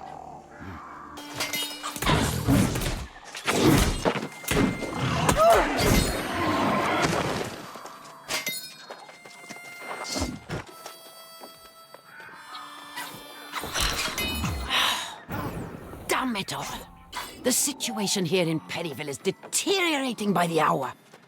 It seems one of the lost somehow passed their condition on to a family member who had not been a volunteer. I offered to assess and treat the poor woman, but I was met with nothing but anger and fury. Everyone seems to have forgotten that this effort is in pursuit of protection against a far greater evil. With a few further tests, I am certain I can perfect the cure, and perhaps even find a remedy. If I am to find more volunteers, however, it will not be here. Brittmar is helping to pack up all of my equipment and research, and we will leave this town of fools in the morning. Good riddance. Let it be hereby known that the Shadow Hunters of Carberg are offering a reward for anyone providing information that leads to the capture of the corpse crone. The foul sorceress has dark hair and a pale, violet scar in place of a missing eye. She was last seen fleeing her home in Perryville, but it is believed that she remains in hiding somewhere in Weaver's Fen. Let it be further known that anyone who harbors or abets the crone shall be held to equal account for her crimes, and shall be subject to the same sentence. I hope you had better luck than I, my friend. The legacy of the corpse crone seems to have claimed every town in this region. The only thing I've learned about Sir Brittmar is that she departed from this area in some haste. You found the crone's grimoire. Quite an important clue. Filled with records of her vile conjurations, no doubt. But if it makes mention of Brittmar, then I should very much like to study it further. Though the Bright Vigil never came this far east, it seems there were those who sought to hold the crone accountable for her crimes. I presume you saw the posters. These shadow hunters gathered in Carberg. Perhaps. I've just come from searching Brittmar's home there. The crone's curse swept through Carberg like a hurricane. It appears the entire town fell lost in hours, and the curse still haunts the streets like a contagion. Very well. I should spend time studying this journal for clues to the crone's fate, and that of the brave and loyal Brittmar. Learn what you can in Carberg, and then meet me on the town's outskirts. Light be with you, Warden. I heard you were looking for me. Yes. We won't allow you to profane this place with your fouls. Enough! I don't have time for your ignorance.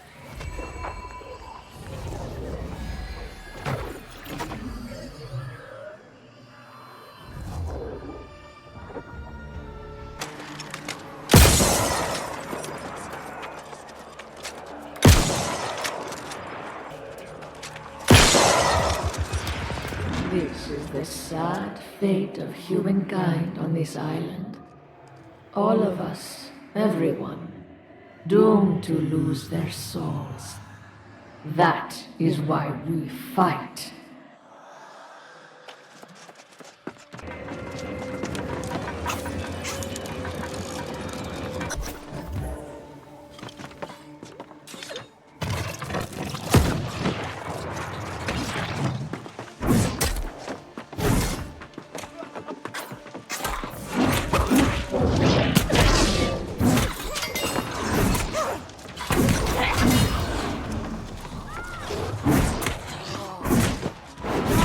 rotten teeth!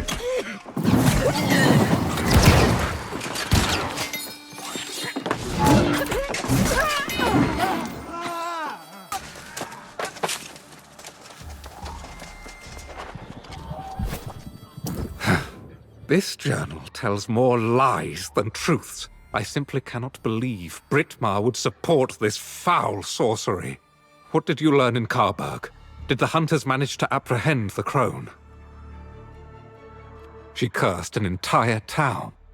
Such power rivals the magic of even Mirrodin himself. Perhaps that explains Britmar as well. Yes, surely the crone had ensorcelled my brave friend. That must be it. The only place that hasn't fallen lost in this dreadful swamp is the ramshackle settlement of Twillen. I should like to go there and inquire after Britmar. I cannot rest until I find an explanation for all this.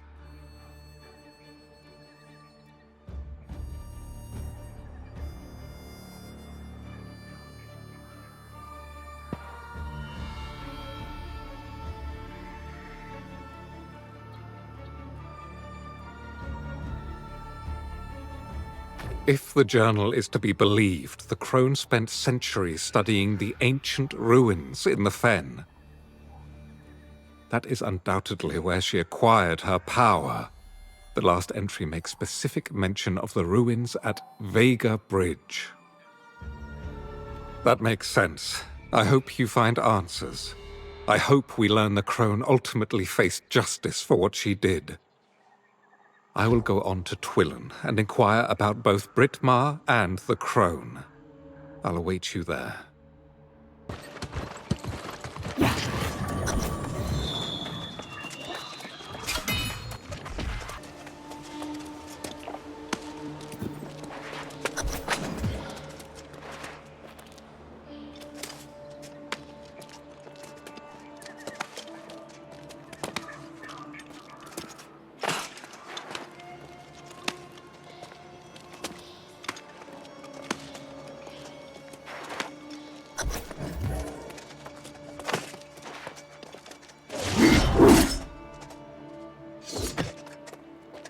I've translated the glyphs on the bridge, and it's clear this passage was once a major supply route.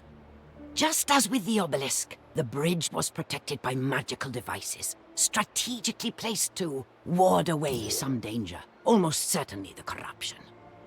If I could find one of these devices, I had hoped to deconstruct it and determine what energy powered the ancients' wards. However, I've searched the length of the bridge, and whatever devices the ancients placed have long since been looted or destroyed. The only possibility is that one remains somewhere in the bridge's upper framework. If I can get up there.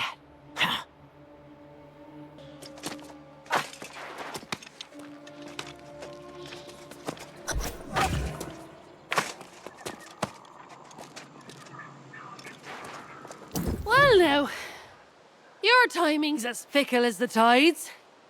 It sure would have been nice if you'd shown up before I spent 6 hours trying this myself.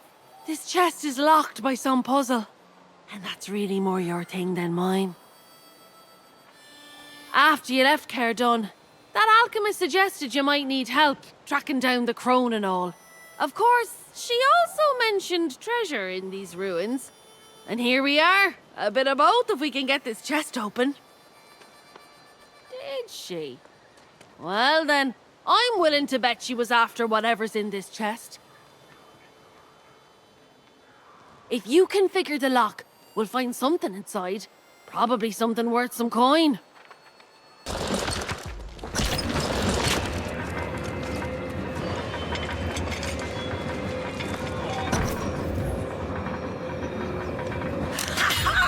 At last! I found one of the ancient devices on top of the bridge, and there is even a flicker of power lurking inside it. This is the key to the answers I've been seeking. The list of experiments I can conduct with this is nearly endless.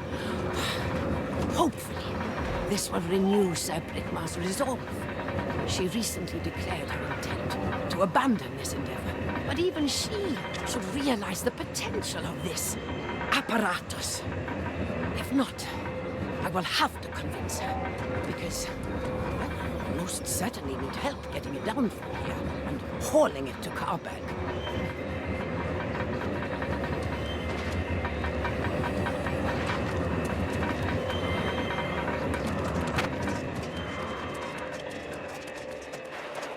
So, did you find anything inside?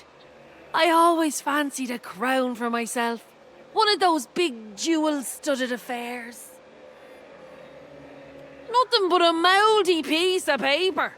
Is that all? This swamp really is cursed. I suppose that's the kind of clue you were looking for, though, isn't it? Does it tell you where to search next?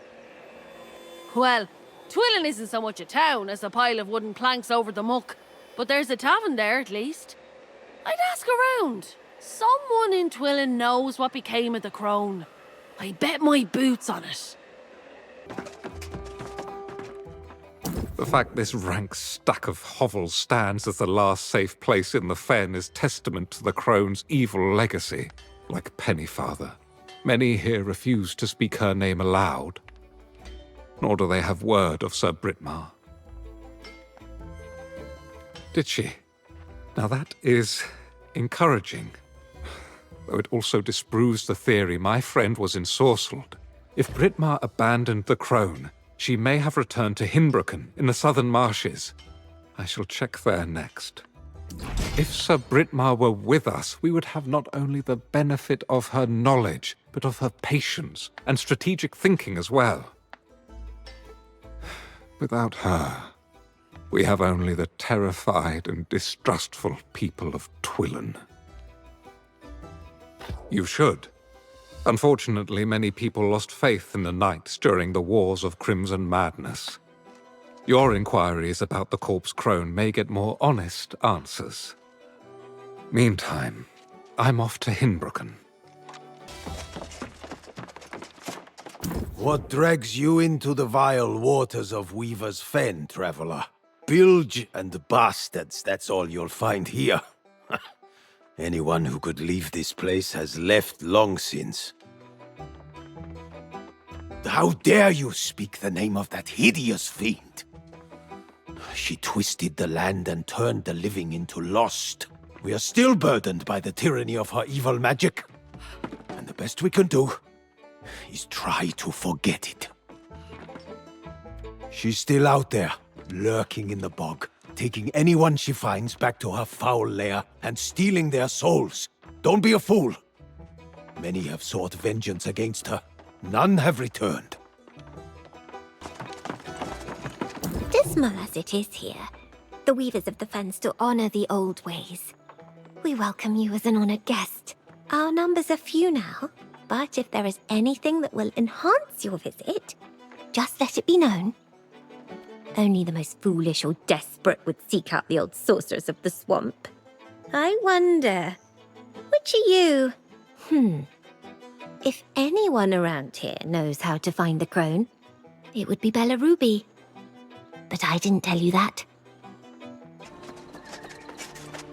Well, hello there.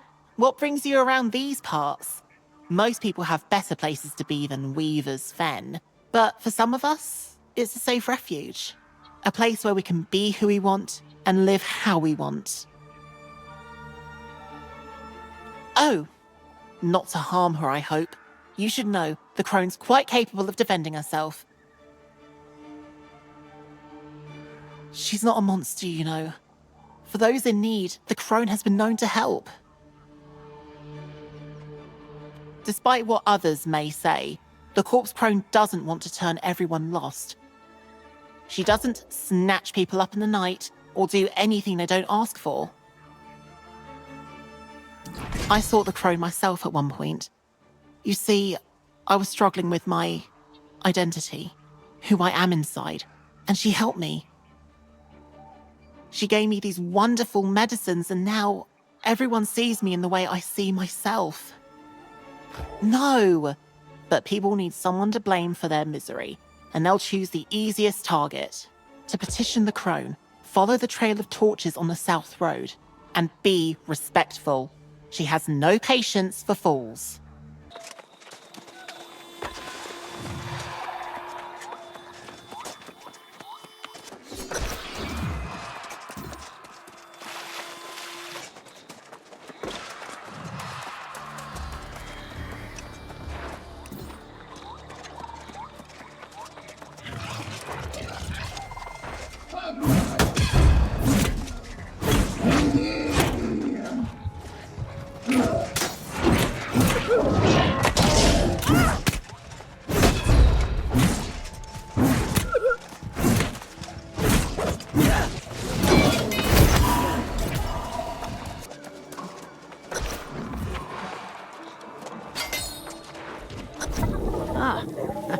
I'm impressed you made it this far. Most don't. You followed the light, so you must want something. Judging by your appearance, however, I'm guessing it's not a friendly visit over a cup of tea. You. Truly, the wicked thrive, while the good suffer on this hellish island. The traitor Morgaine is the corpse crone. I'll be damned. Oh, it seems self-righteous fools persist as well. Go back to your keep, Galahad. Your king is gone, and your duty with him. Is that why you cursed Britmar? We saw the sorry fate she received for trusting you. You haven't changed at all. Britmar didn't deserve her fate. You know nothing of the truth. An unlikely day I'll hear the truth from you, but you'll answer for what you've done, Morgaine. To Britmar and to our Lord King. I am through being insulted by you. You can pound your head against this barrier all you want. We are done here.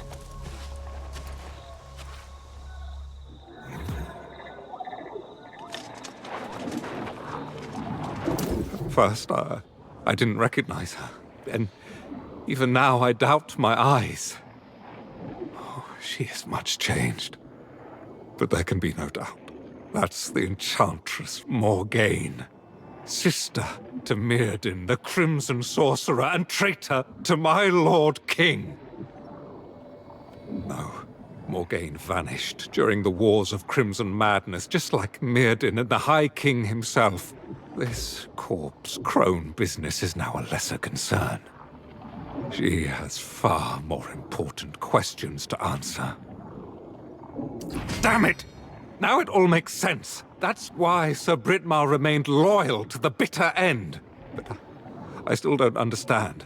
We all believed Morgaine succumbed to the Crimson Madness along with her brother. Indeed, nothing could be more important. She believes she's safe behind this barrier, but I know her secrets. Mirrodin used wards like this on his sanctum, and there's a way to break through them. There will be anchors scattered around this swamp. Destroy those, and we can confront her. I will remain here and ensure Morgaine doesn't escape and vanish again. This time, she will answer for what she's done.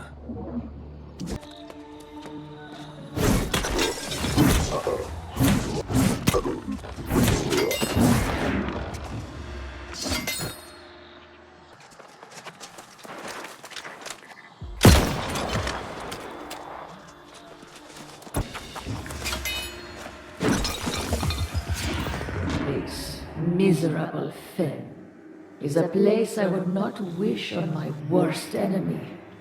Come away and join me in brighter lands. Morgaine went to great lengths to protect her solitude. Those anchors were farther than expected, but this barrier must come down. Though I goaded her into some dialogue, she's now back to ignoring me. Yes, and though she was not very forthcoming, her account of what happened during the Wars of Crimson Madness does make some sense. I still have no answers to the fate of Artorias, but I've learned to live with that for now. Though she speaks coldly of Mirrodin's fall, I detect some trace of sadness for the loss of her brother. But Morgaine is not blameless in what occurred then, nor the dark acts she committed as the corpse crone. I would hardly call it a confession. She has an explanation for everything, of course, as she always did. Moreover, I question the veracity of some of her claims. You must interrogate her as well. With the anchors destroyed, the barrier should be weakened. Your staff can likely dispel it. Go on, and hear Morgaine's explanations for yourself. I'll await you in Twillin. I've heard enough for today.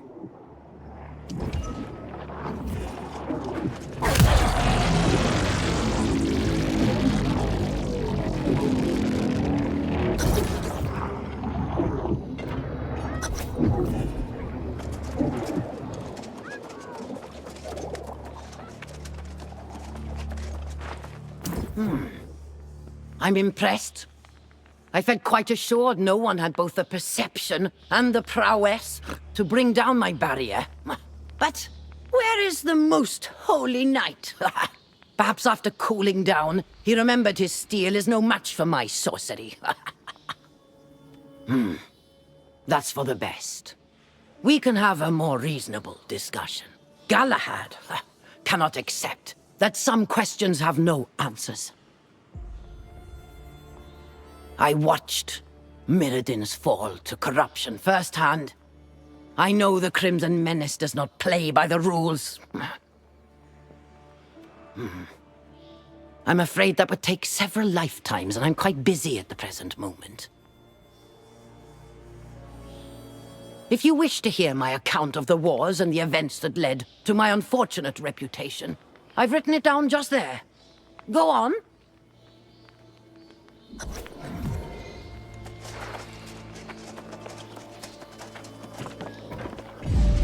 Aeternum secrets called to us in dreams, promising vast, ancient knowledge.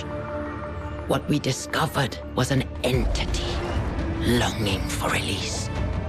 Mirrodin believed his spellcraft would ensure protection, but this fell power claimed him for its own.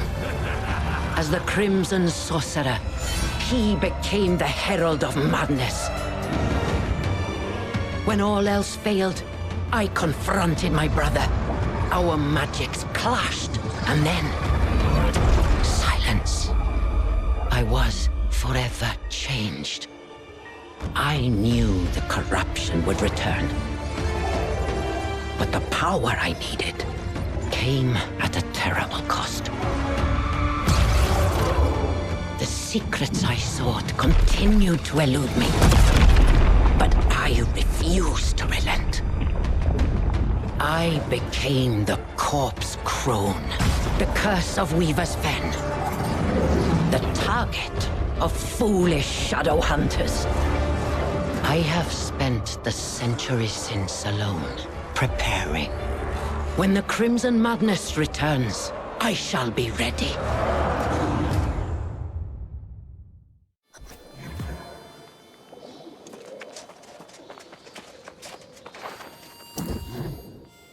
So, you see now that I have neither insight nor responsibility in whatever fate befell the High King. As to my part in my brother's fall, I have spent every moment making amends. Preparing for corruption's eventual return. No! That cannot be! I would know! I have been holed up in this cave for a long time. I will need to verify this for myself, of course. But if you speak the truth, then I have gravely miscalculated.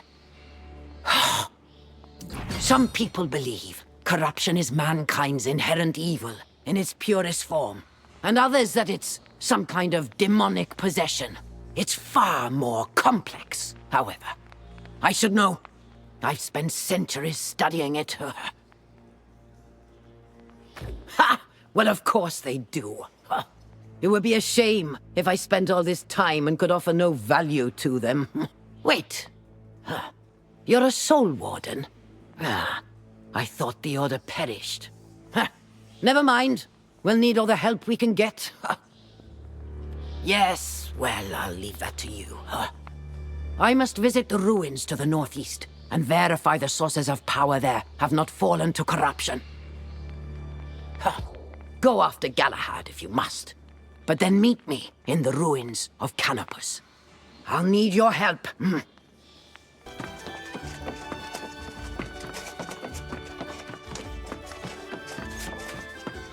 I'm still digesting the fact of Britmar's fall, and the claims of Morgaine, which have some merit in truth. She vexes me to no end, but I cannot dispute the insight she can lend to the cause of battling corruption. Very well. Learn what you can from Morgaine, and perhaps convince her to join us at Caer Dun. I shall return to the fortress now to consult with Jonas on military strategy. That's where I belong. Light be with you, Warden.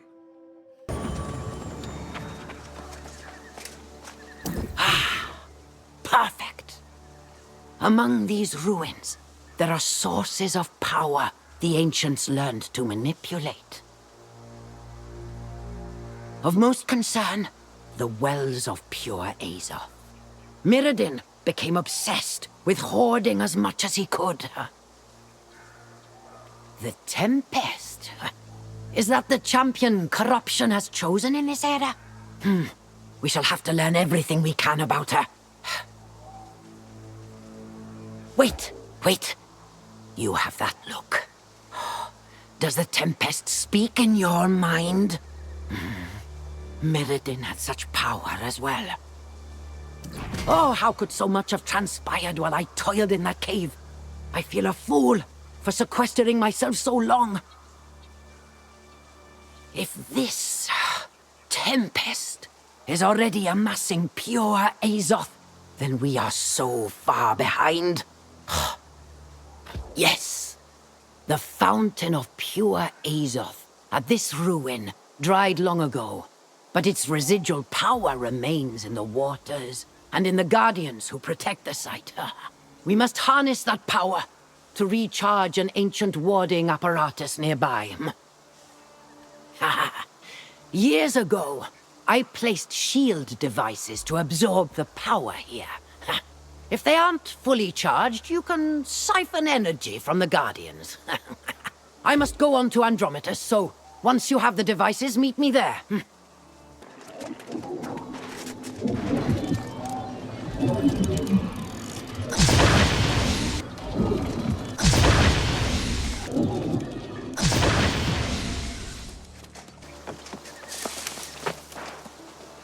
Oh?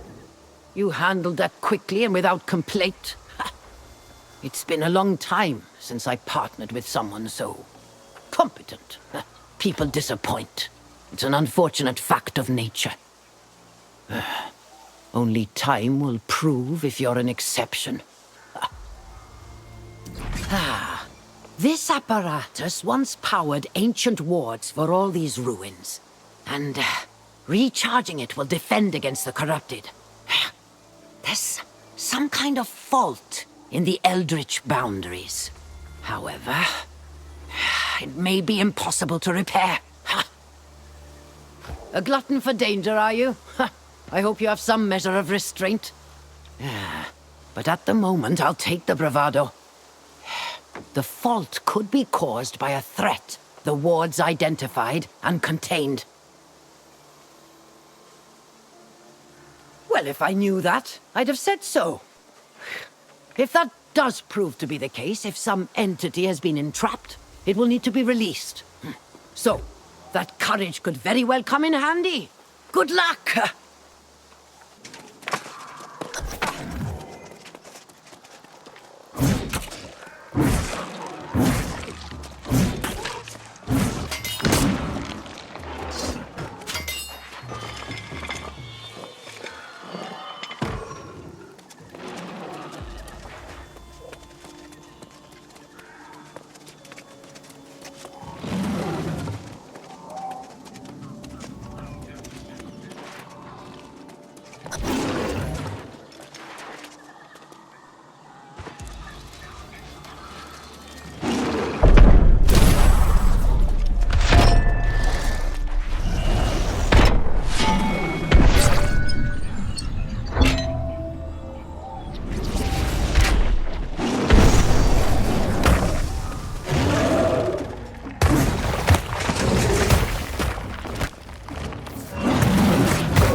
Twice now. You solved problems without coming back to whine about some complication. Was there some entity that had been entrapped in the wards?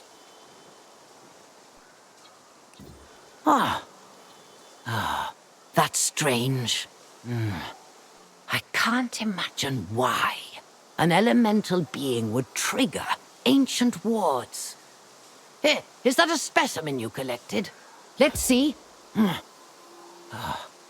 The creature appears to have become blighted with some strange infection. I hope you took precautions gathering this sample. Whatever blighted this creature, we need to find the source of it. After I recharge the wards, I will need to study this sample carefully and check the area for more. Yes. That adventurous spirit is definitely your weak spot, but once again, I'll take full advantage. I'll work on the wards while you track this blight back to its source. Do be careful.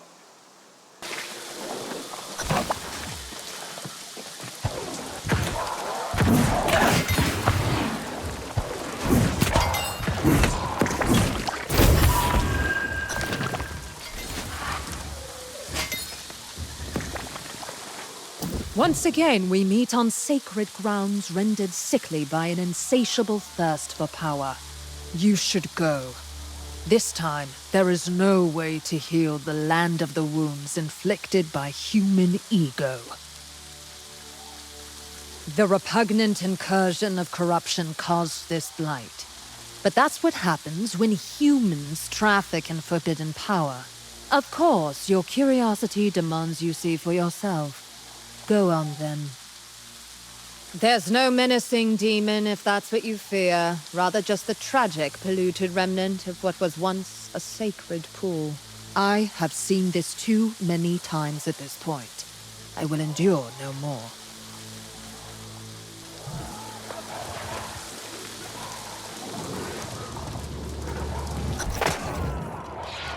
Nature is not our ally. Never question that, or you will pay for your ignorance. Together, we shall overcome.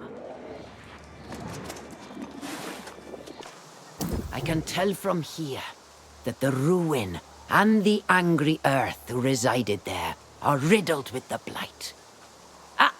Let me guess. The Azoth fountain within had been claimed by the corrupted, by the Tempest. Recharging the wards proved impossible, so I knew the corrupted must have already come and gone. I once theorized the angry earth could have a reaction to the corrupted. Horrid as it appears, I find this blight fascinating. I must return to my cave to examine this specimen of the blight. It could lead to new defenses we could deploy against the corrupted. And then we'll need to secure whatever sources of pure Azoth remain. Yes, of course! Your fellow Soul Wardens! It will be critical that we strike back against the corrupted with both a martial and a magical strategy. Tell me, where are you and your allies based? I will meet you there. I do not know this place, but after I study the blight, I will find Caerdan and bring my equipment with me. You have impressed me at every turn, you know. This could be a promising partnership.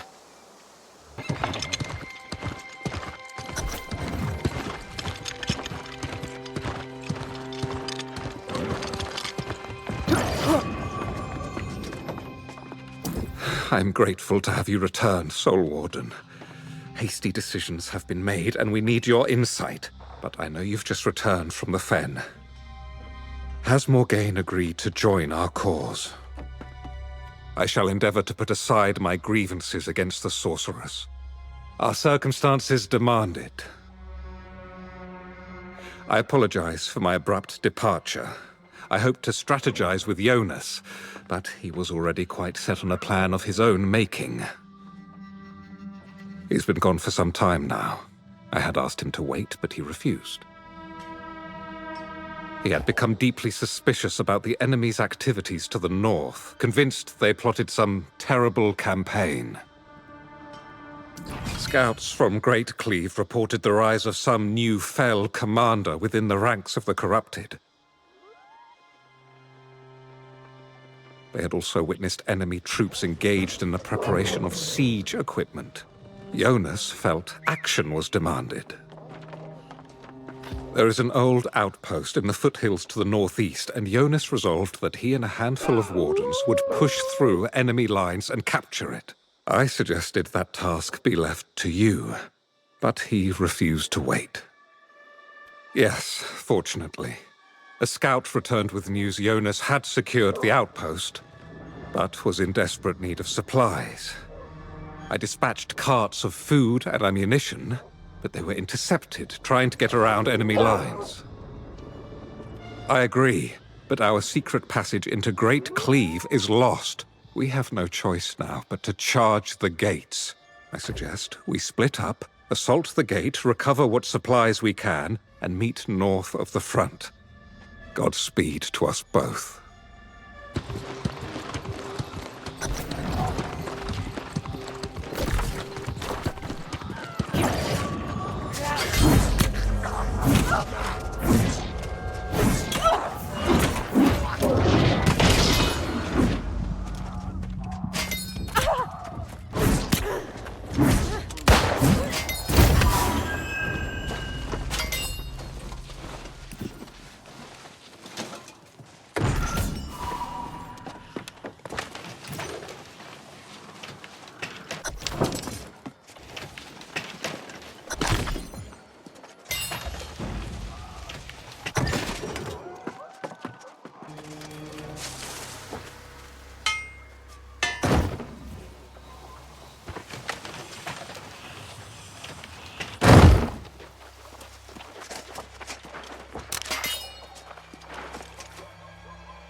I managed to recover but a few crates of supplies.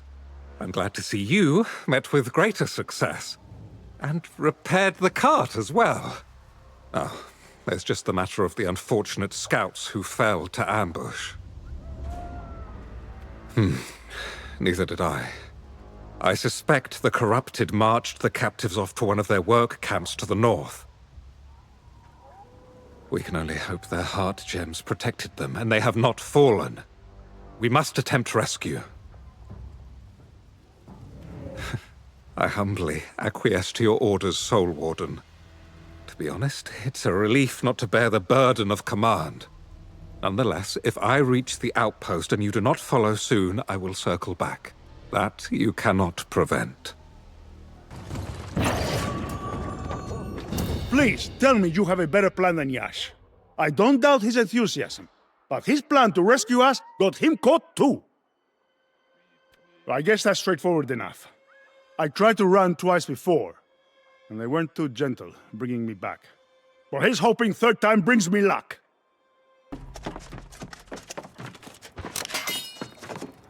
Now there is a face that renews my hope. Or did they capture you too? Don't worry, I have a plan. Or I did. I hadn't expected them to have hounds. We might need a new plan. The way is clear. Amazing! I suppose this is why Jonas holds you in such high esteem. Well deserved, it seems. But I cannot leave without the others. I swore to them I would get them out of this mess. This sounds like an order. And you are, of course, a superior within the Wardens, so I will obey. Let it be known that I do so under protest, however. I should like to have aided in rescuing the others. Next time, I guess. We were told that the supply passage was secure, but the corrupted waited there in ambush. I saw that Jonas managed to fight his way out. Did he make it to the outpost? Those are welcome tidings. I'd feared our time as Soul Wardens would be short-lived. Perhaps we have a chance against the corrupted after all. When I saw Galahad coming up the road with those supplies, I couldn't believe it. And now, the rescue of our captured wardens as well. The outpost needed supplies and reinforcements, and now we have both. Yes, I deemed that was necessary, based on the reports from our scouts. Ominous activities are underway here. This new commander among the corrupted maneuvers with a confidence that only comes from an unbeatable strategy. Many of the corrupted's most elite units have been pulled back from the front lines and redeployed to protect other activities. This commander seems to be in pursuit of some secret within the ancient ruins. My thoughts exactly. And that is why I deem the capture of this outpost to be of critical importance. Securing this location has been priority, however. We haven't been able to investigate the commander's new efforts. A solid plan. Galahad and I will look at ways to secure a broader swath of the territory. Search the ruins to the south. Our scouts saw the commander's forces there. We need to know what they were doing.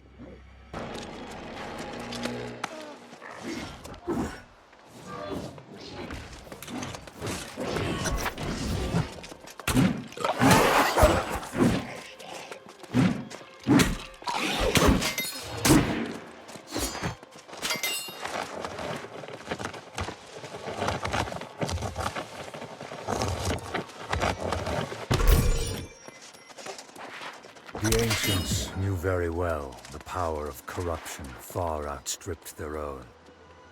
But such gifts were reserved for humanity, and they brought only disaster upon themselves. This is the hour long awaited. This is the moment we marshal the resources promised us, and assume command of the greatest military force the world has ever known.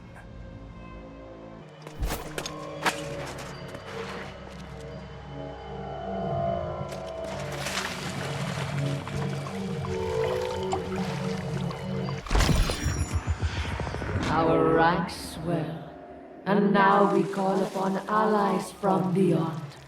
Our victory is assured.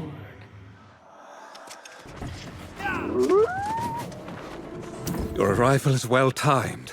Our scouts have just returned with excellent news.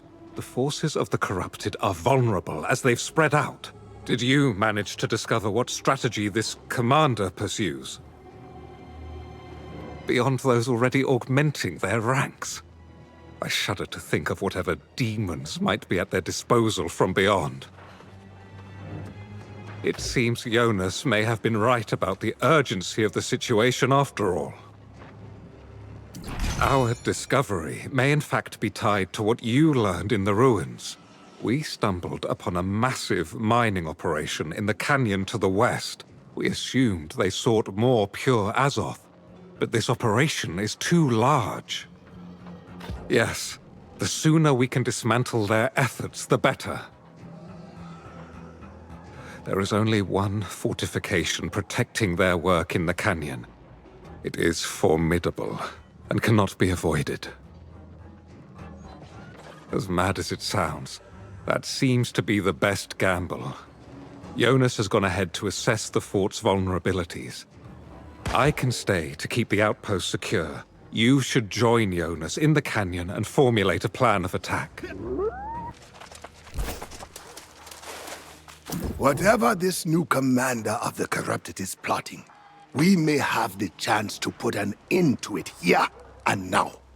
The commander is here in the Sunderford. It seems he goes by the name of Thorpe. Ah, a story begins to unfold. The fact he is a new leader among the corrupted, it makes sense. While you have work to become a soul warden and defend against corruption, your captain has taken a much darker path. There are moments of coincidence and moments that are not. I believe this is the latter. I have urged you against charging into danger, but you've never been one for caution. Go on then, and light be with you.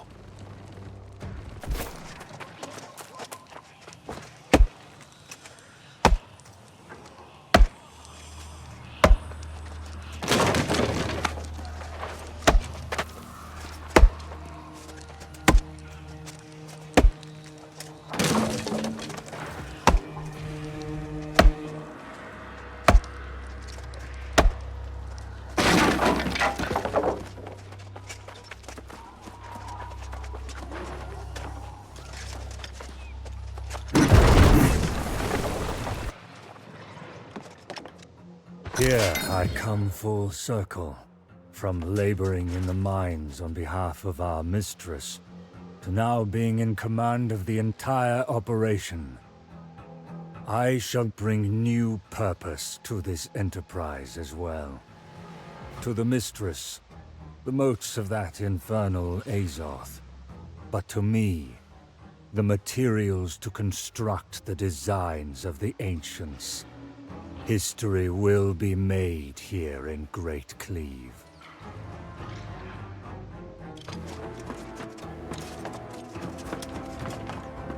The mistress is displeased with the fact we found so little of the pure Azoth she seeks. But when I shared of our accomplishments towards my plan, I could see that I have once again proved to her that I am the one who can deliver this victory. She's wisely committed even more of our forces to the cause. The ore flows like a river up to the summit. I will soon bask in the glory of my success.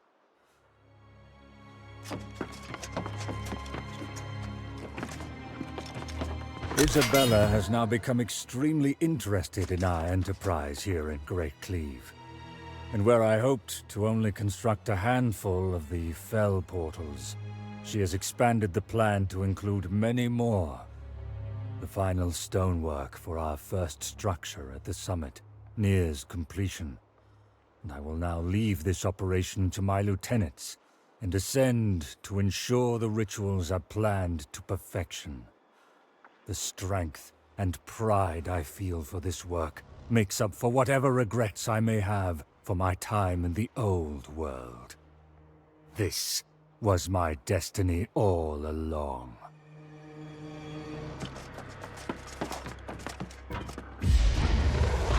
Neither duty nor divine purpose called me from the old world. I sailed into oblivion as master of my own destiny, fearless in my command. And I found here that which I sought, the truth of power, to which I proudly swore my eternal allegiance. I began anew, authority and identity stripped away, embracing inhuman toil and suffering as the path to my return. Time came when I could again prove my prowess in battle. No man nor demon could withstand my newfound might. My domination established, a new destiny earned. The voice of truth pronounced me as champion of our righteous cause. And I led our armies to victory again and again. The remnants of ragged humanity crushed along the way. To bring me here, to the precipice of my ultimate achievement. The forces of this world and those beyond Now under my command.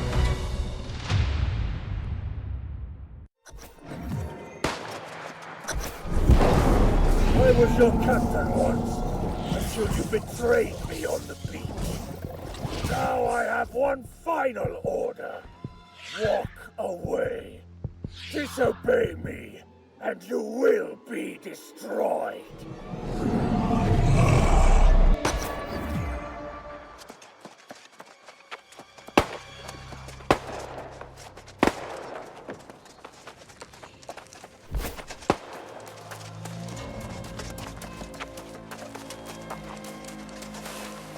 You charged into the fort and against a small army, and now you return unscathed.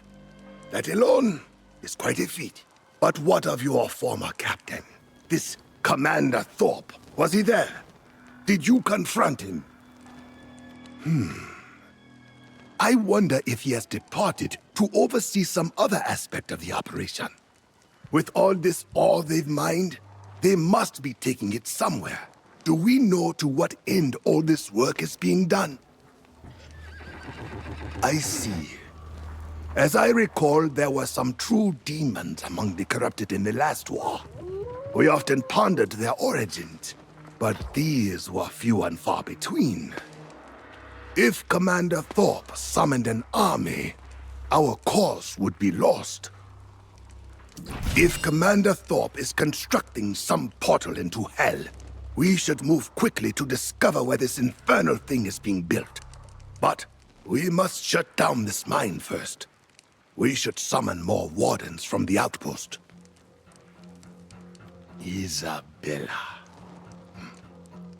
That name has not been spoken in a long time. Perhaps this is the Tempest. How curious that Thorpe knows her given name. You're as bullheaded now as the day I met you. But my strength is renewed, and I will not stand idly by. One of us should attempt to track where the ore carts are going, while the other disables the mine. Very well. I'll leave the brute force task to you, for the moment at least. We've scouted the east road, so the ore must be going west. Destroy the mining operation, and then look for me on the mountain road. Good luck.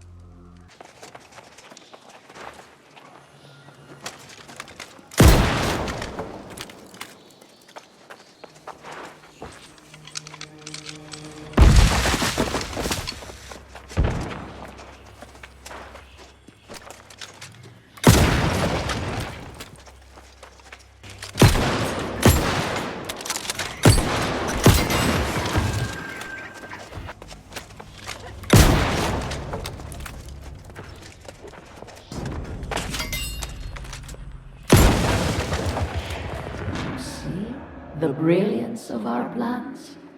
There is time yet for you to join the side of righteousness.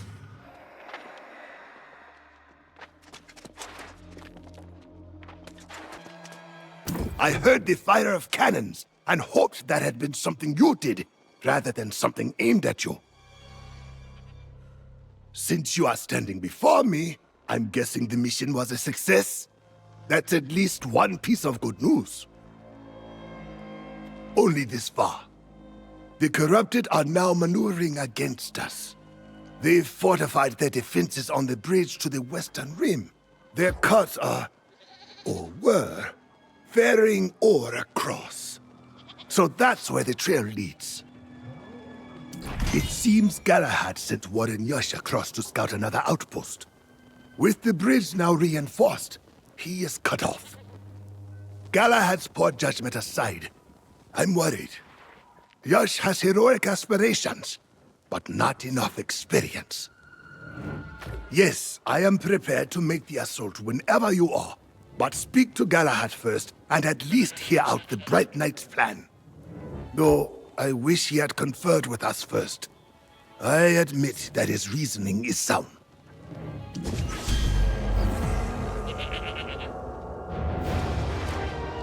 I know Jonas is displeased with my decision to scout the western outpost, but I stand by it. We have a chance to establish a foothold in this region, and we should make an effort to take advantage of it. And I have no intention of backing down on the plan. I obviously did not intend for Yash to be cut off, but I stand ready to make amends. Lead the charge across the bridge, Soul Warden. Jonas and I will follow.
Aha! I was hoping to run into you. Well, Commander Jonas, really, but you'll do.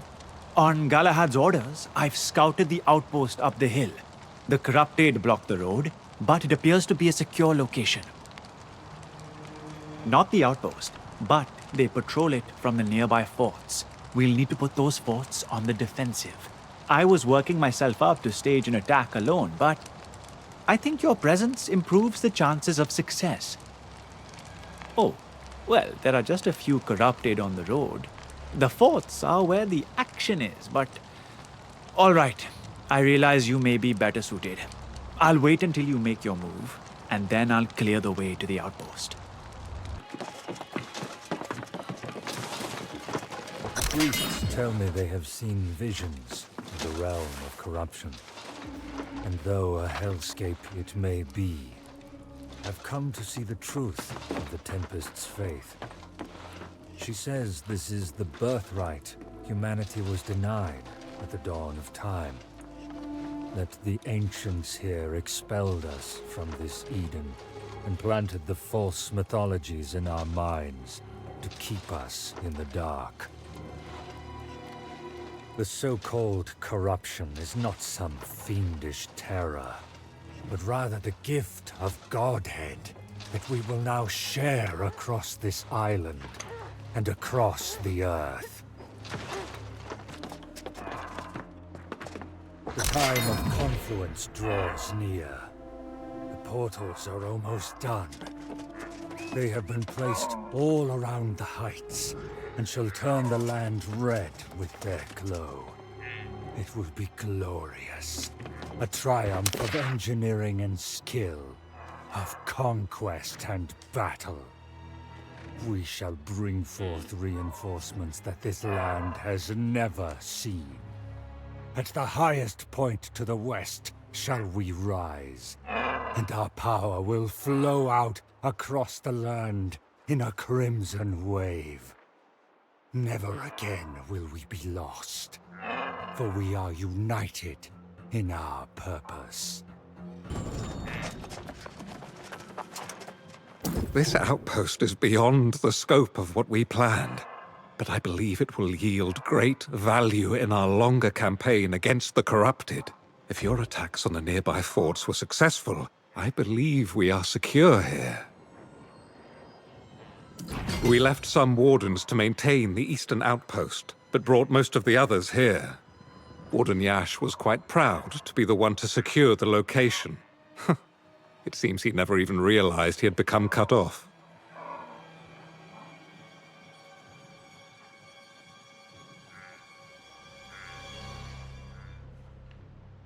He's gone off with Jonas, and you should follow with haste.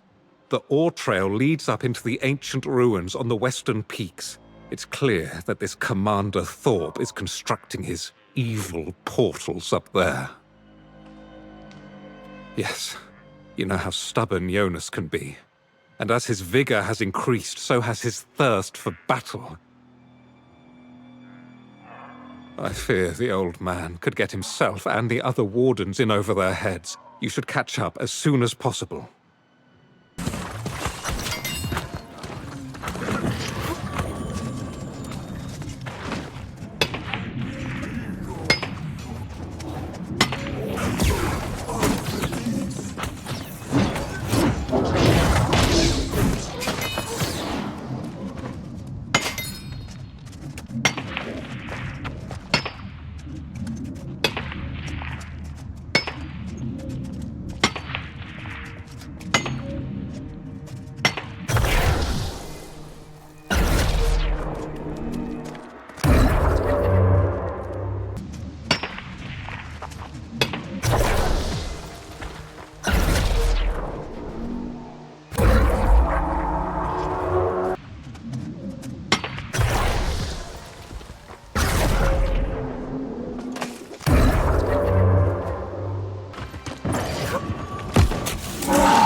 The destroyer now.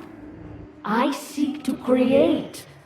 Your former captain is only one such project. Go then. Test yourself on him.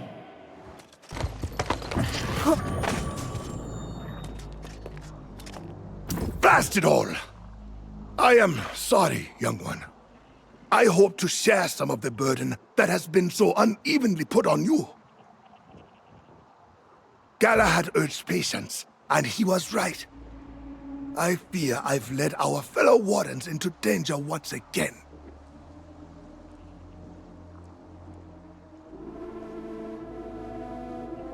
We fought valiantly and managed to destroy some of the portals, but the corrupted sent reinforcements and we were overwhelmed.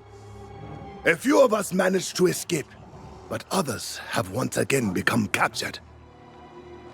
Yes, but Warden Yash places too much faith in me, I fear. He escaped as well, and ranges ahead to assess the enemy position. So charge on, rescue those captured, find Yash, and let's get to the peak. I'll be right behind you.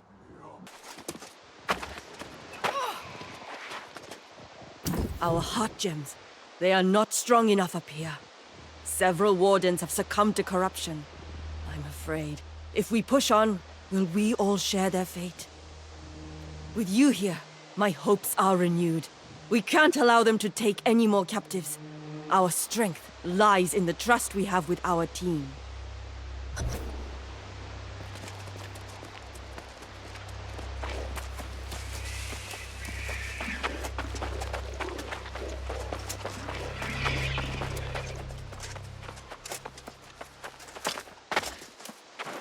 When I saw the others fall, it just sapped the last hope from me.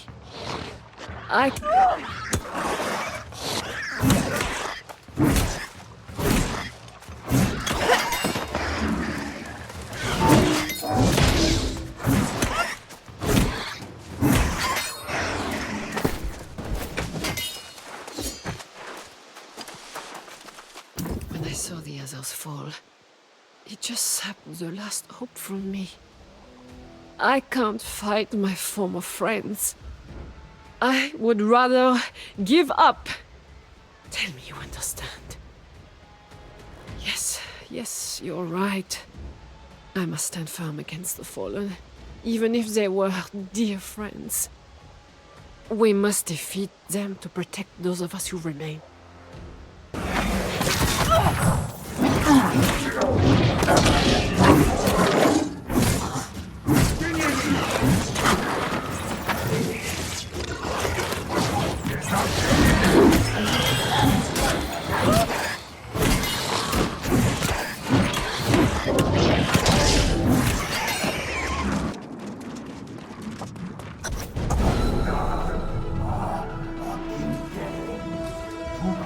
You defied my orders. This is the price you pay. The gate opens to welcome our allies from beyond, and with them, your doom.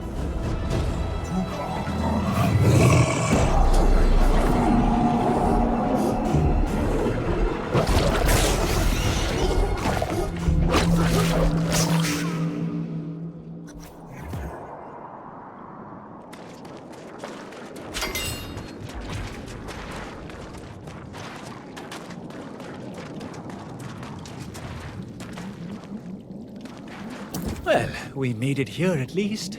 Jonas was determined you wouldn't face this alone. He outran me. But with that portal open, we may be too late. It would seem that any moment now, an army of demons will spew forth. Perhaps on the other side, but... I consider myself brave. But that would seem to be venturing into the literal gates of hell. And what? We leave Commander Thorpe to continue his campaign here? Is that our only choice? Very well. I think Jonas needs a moment. But I will get the others and we will give chase. I bow to your sacrifice, Warden, and your courage. If you do return, come after us.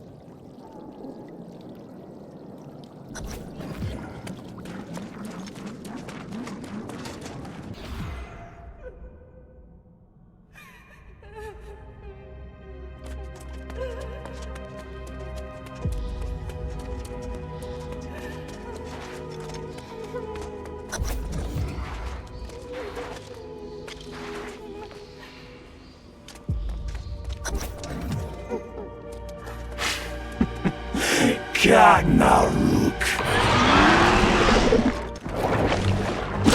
Come Fibanda. No Baba.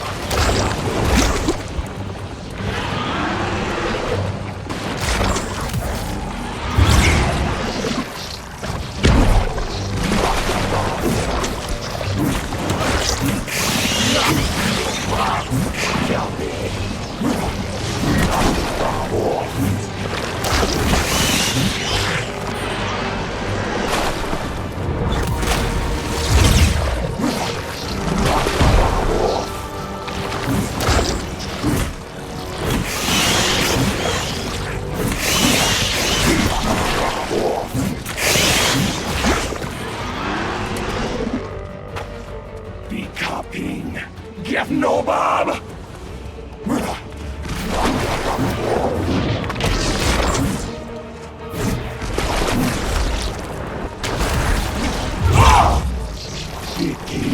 Gigmark!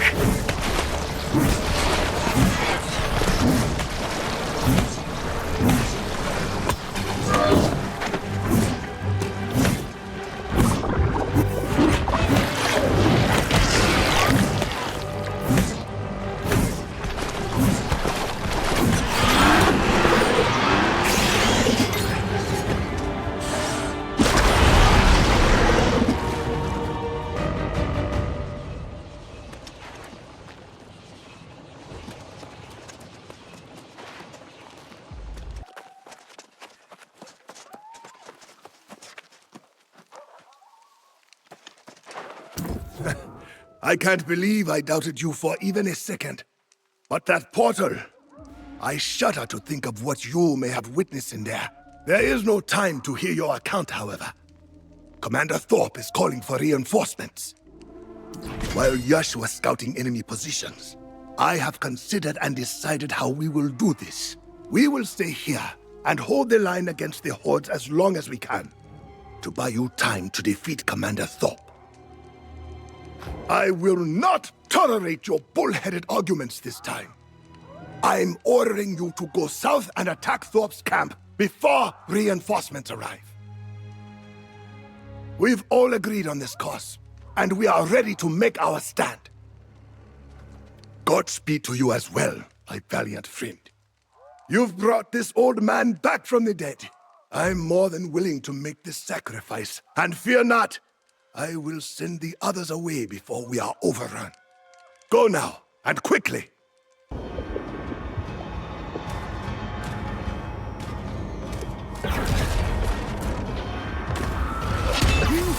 Possibly match the strike corruption has given me.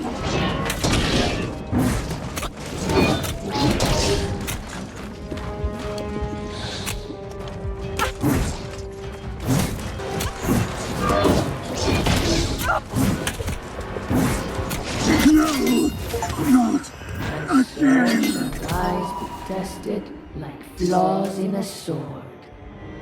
He was unworthy. Truly, it should have been you at my side. You defeated the bastard, didn't you? Then it was worth it. We held back the reinforcements for an eternity.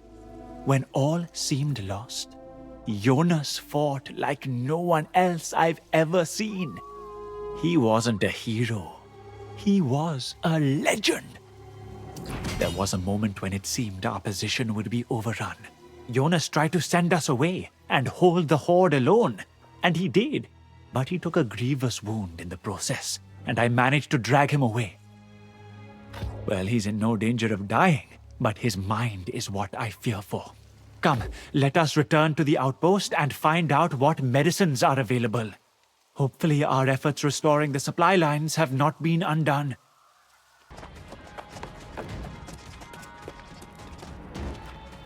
Well, look at you, straight back from deep behind enemy lines with a hard-fought victory. And you killed that bastard captain of yours, no less.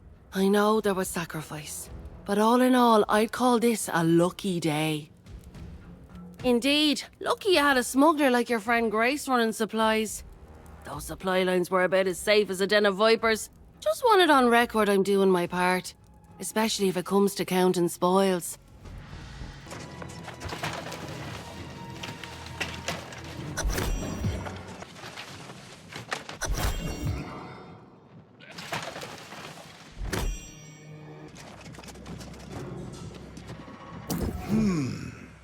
They tell me you defeated the commander. That's good. I told you we'd keep those reinforcements off your back, didn't I? We did, didn't we? All right then. You all can stop hovering over me with bandages and potions. I don't need them. I am an old soldier, and I've healed from worse than this. Just need some rest.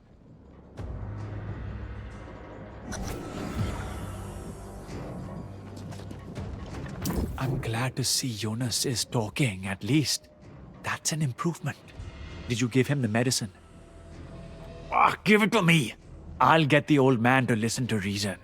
And if not, I'll pour it down his throat when he's sleeping.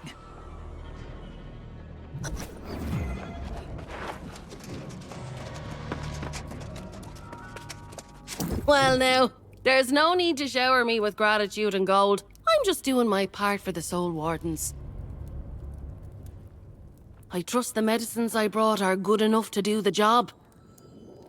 Leave that to Warden Yash. That fellow's the type to make even the most troublesome sheep take their medicine. Besides, if the old man has enough energy to argue, I'm sure he'll be fine. Now that we've got the old man all sorted out, we have other matters to discuss. Your friend Morgaine came to Caerdon and stirred up a hornet's nest of debate. She and Alchemist soon have very different ideas about things. Well, Morgaine came into the command tent saying something about using the angry Earthblight in Eden Grove to fight corruption. Alchemists soon didn't appreciate the notion so much, and they went at it. You should, before those proud ladies come to blows. I did my best, but I'm not cut out to be a peacemaker. And just be prepared. Galahad's gone back as well, promising to set Morgaine straight, so she'll be fun. Good luck. Excellent to see you, Soul Warden. I heard of your success before I departed, and that's part of why I'm here. We must not let our victory spoil us. And after the gains in Great Cleave, we must fortify our positions. She was. The sorceress wasted not a moment before arguing with Soon about the angry earth. Morgaine left in a huff, but Soon's gone after her. My focus now is to ensure the wardens here were not too discouraged. Not seriously. I've been critical of Jonas, but he has recruited and inspired many brave new wardens. If you're willing, however, I believe your help constructing new barricades would be useful and inspiring to them.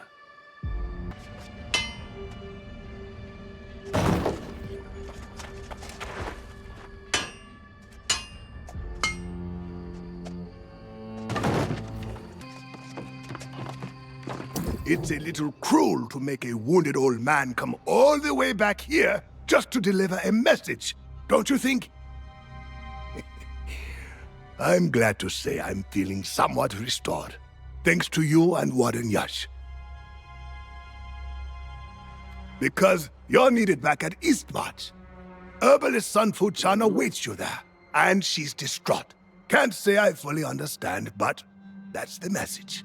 And now, I must rest. Can't let Galahad do more work than me.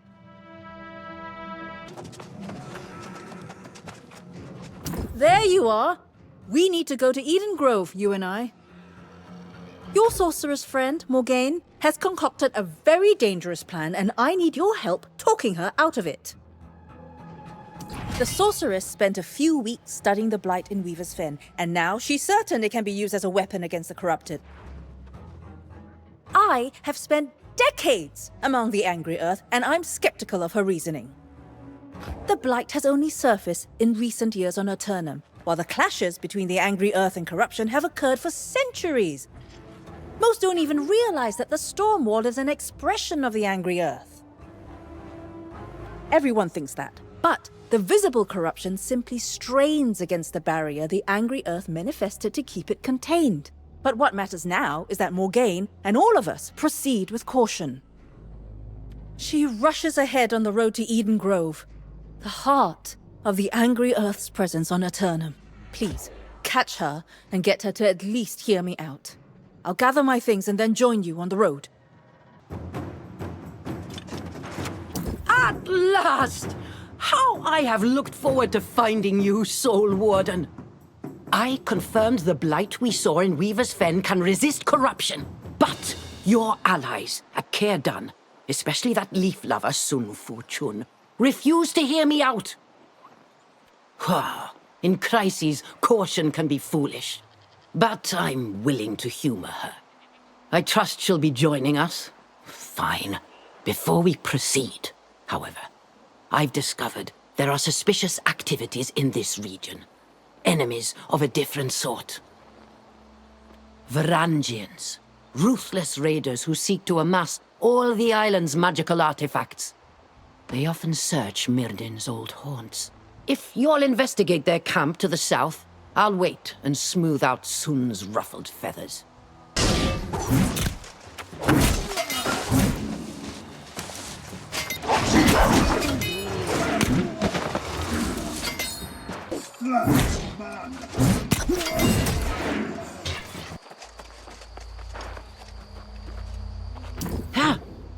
You'll be glad to know Sun and I have settled our differences.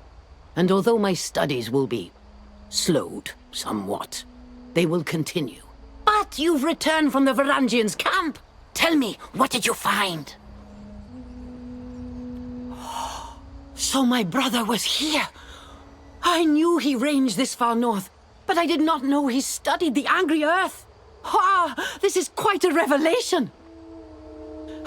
I must take these notes where I can study them more carefully. You should talk to Sun.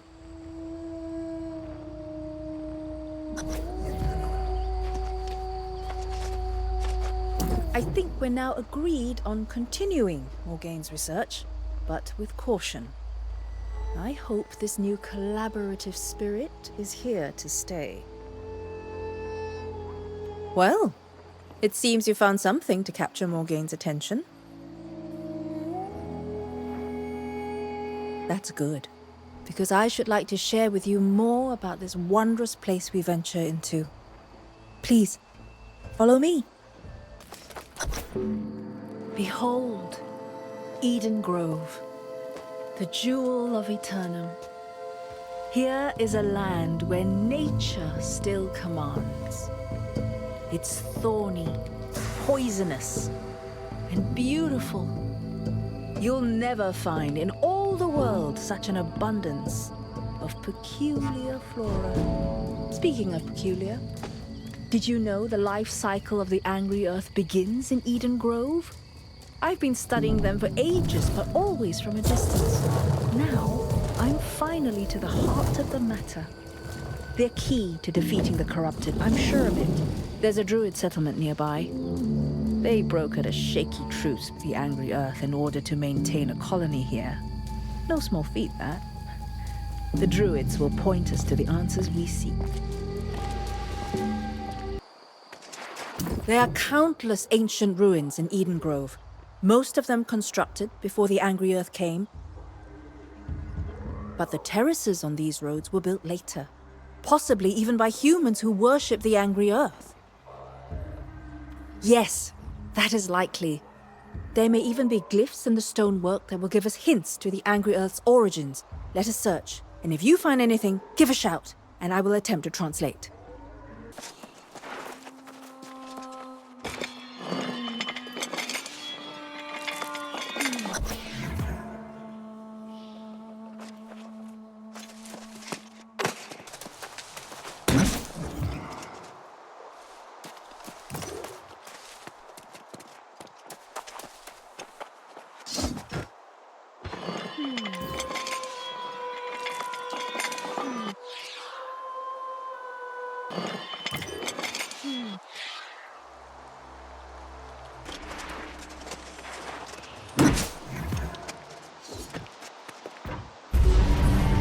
The glyphs tell a tale of a civil war between the ancient immortals, those who sought to harness the power of corruption, battling against those who refused.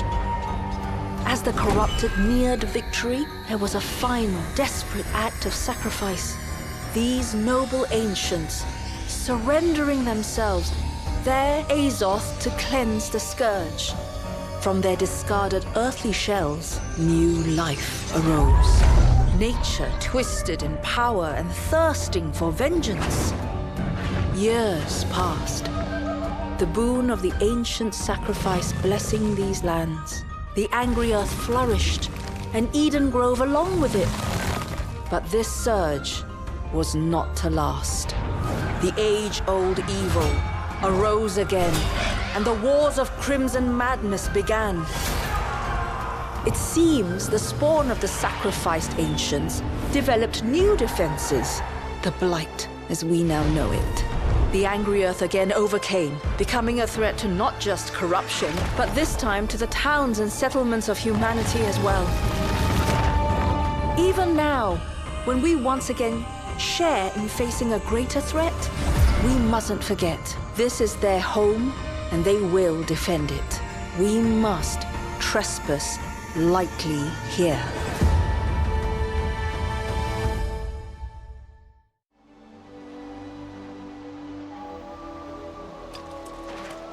Everything I've learned on Aeternum now needs to be reconsidered in this new light.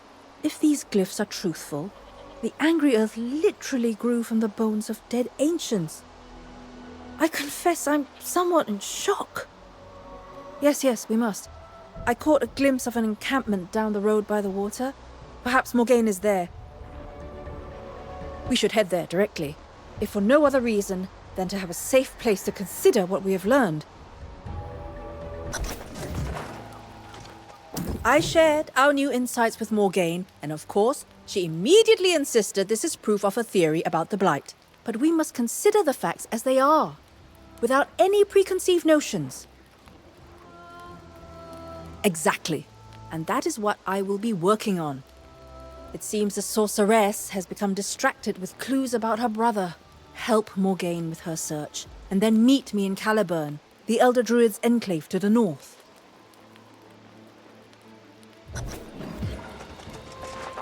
Good work in the ruins up there. If the angry earth were spawned after the first war with corruption, they may well hold the secret to defeating it. I wonder if that's why Myrddin came to this region. I have a strange feeling about this place, Soul Warden. It's as if Myrddin placed secrets here he intended for me to discover. Eventually, yes. But he spent many years before that seeking answers about how he might study it without falling under its influence. My brother kept many secrets, and I believe some of them are hidden here in Eden Grove. Yes, my bond with my brother was strong, especially being scarred in our final encounter, and I can almost sense his presence, hovering above us. Come, let us ascend to greater heights to get a better view.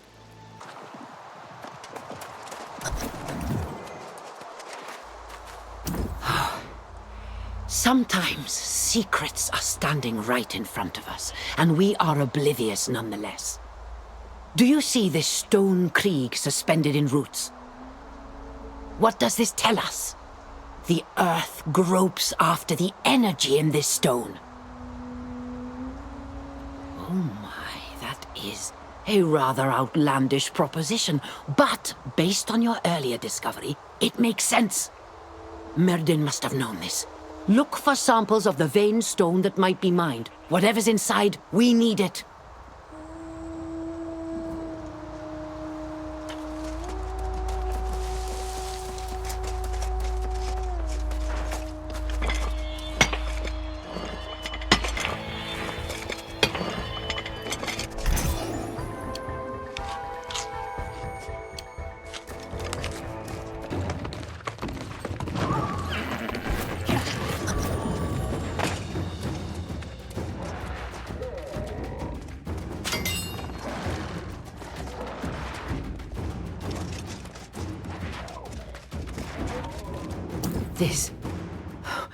This was constructed by Myrddin. I can almost smell the redolence of herbs he carried in his robes. It is uncanny. It's like he wanted me to find this device. It must serve some purpose. What do you think I've been doing here? Just humming a melody? The blasted thing is lacking an energy source. Just the kind of absurdity my brother so enjoyed. Wait. Try using the crystals from the vein stones.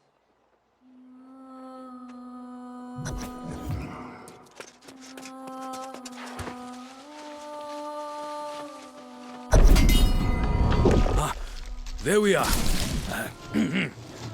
If you can hear me, come north-northwest. Follow the path through the crumbling wall and into the Cave of Color. I've left something for you. That was Myrddin. Quickly, let us follow his instruction.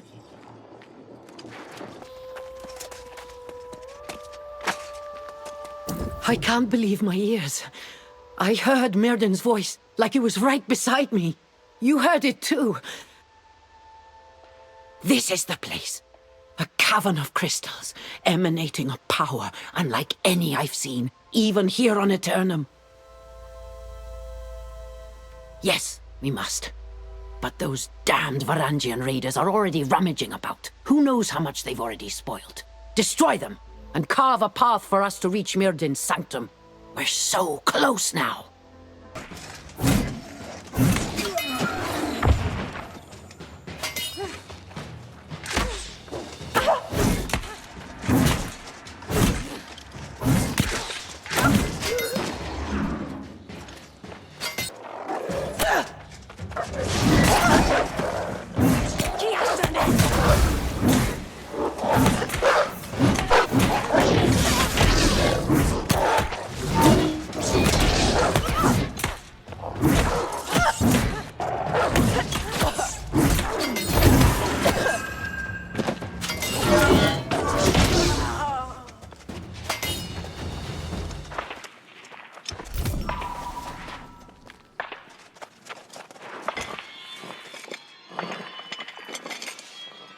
When time and space are suspended, words from past to future hold the key.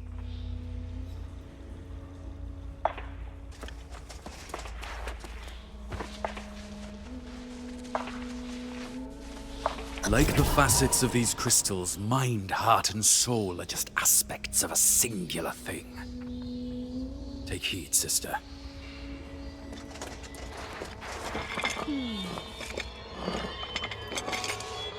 Words are but vessels, prisons of meaning, where an idea or a mind can be trapped. There. His voice again. Speaking as if he knew I'd come and left some riddle. How? What games do you play, brother? Tell me, Soul Warden. What did you find in the sanctum that elicited this response? A pendant? Mirden never cared for jewelry. Wait. This was... It was mine! That bastard of a brother must have stolen it from me! I spent weeks searching! Whoa! Can't get distracted. There's more to learn here, I know it. For years, I've looked for clues to Mirden's fate, and only now do I discover this sanctum. I feel like a fool for not coming here sooner. There must be some clue in his words. Something about his research into sundering. Mirden was obsessed with the ancients' methods of sundering the souls of their guardians. He hoped it could allow him to study corruption, protecting his soul from falling under its influence. Similar, but the Soul Wardens only emerged after Mirden became the Crimson Sorcerer. He knew them only as enemies. This is going to take time, young one. I must study every detail of this chamber. Ah, yes! Tell her what we found. Although she'll want to see this and... No, that's not good. Not yet. I need time, Soul Warden. You and Sun can get on with studying the Angry Earth. I'll join you in Caliburn soon.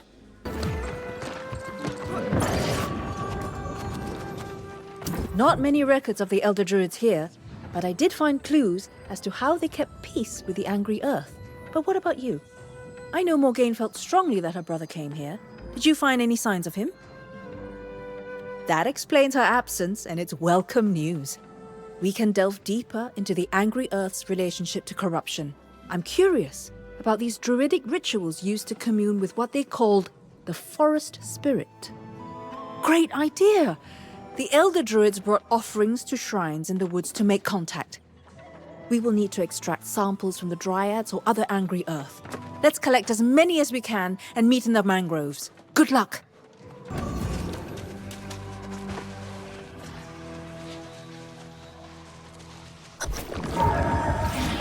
The forests of Eden Grove are not places. They are entities in and of themselves, each speaking for its own, but with a shared voice. Here, the lives of our walking brethren begin in the garden. But like us, we draw our strength from a deeper well. All the children are fed by the mother, their sustenance drawn from the river flowing from the one true source. If a limb becomes infected, it must be severed to protect the source.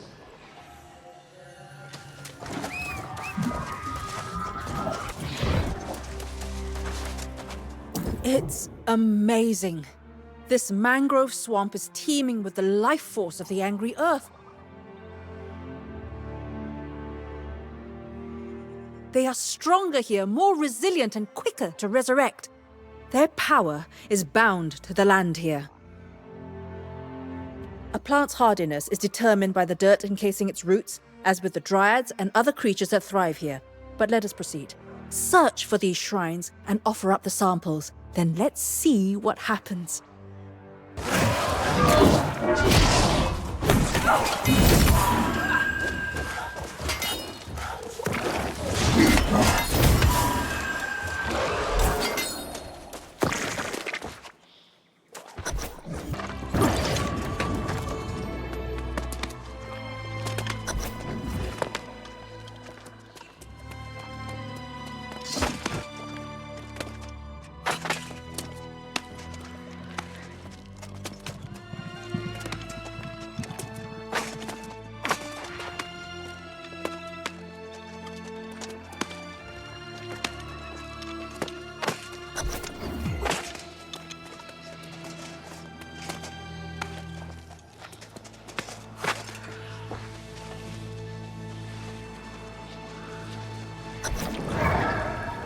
Alone but alive, sustenance is needed, but never satiated.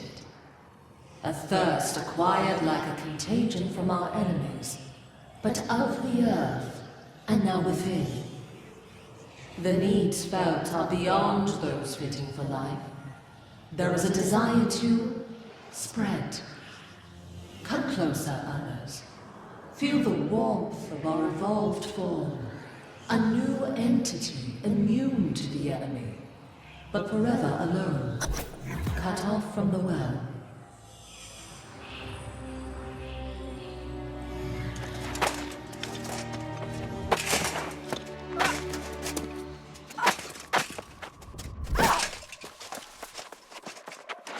Well, either my sanity is finally slipping, or the ritual worked.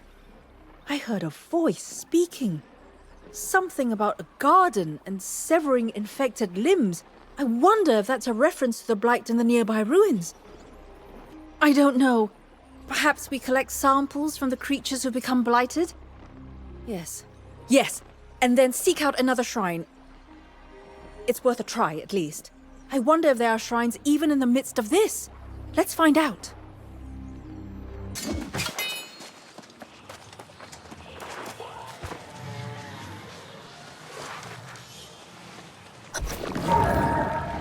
A melody emerges from the sounds of the natural world. A song of celebration and of lamentation. The brilliance of new life blooming in the grove, and the dirge sung in memory of those whose sacrifice gave us our purpose. Rivers within rivers provide the light of our vengeance, our fury, our power. The children of the angry earth are charges of the mother well, the source of our enemies' doom.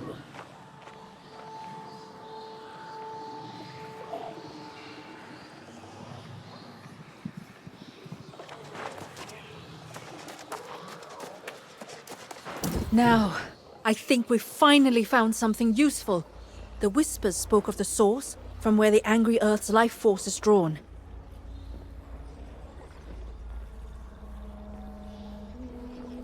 If there is power to fight the corruption, it is guarded within this motherwell.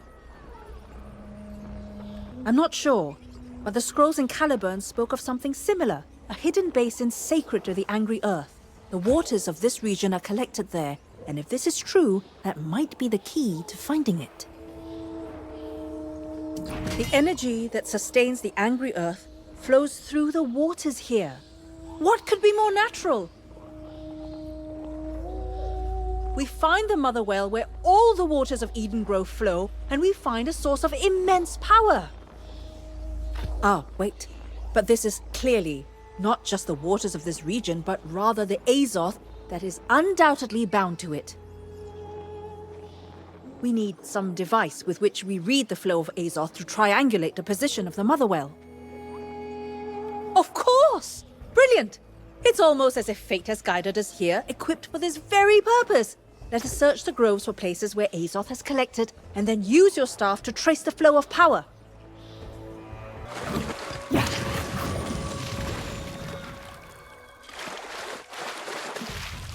This looks promising. An upsurge from deep underground, certainly a pocket of Azoth, seeking to find its way to the source.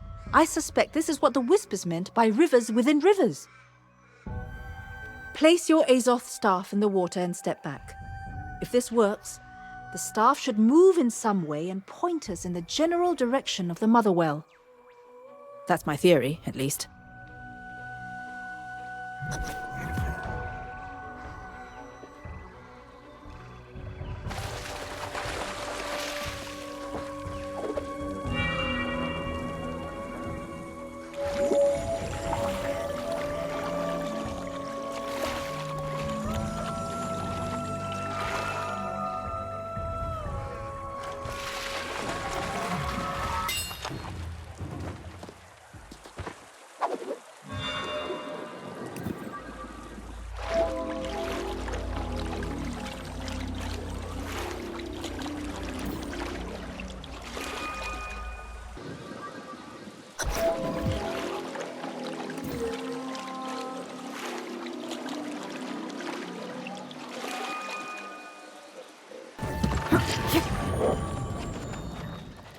Well, that was an adventure.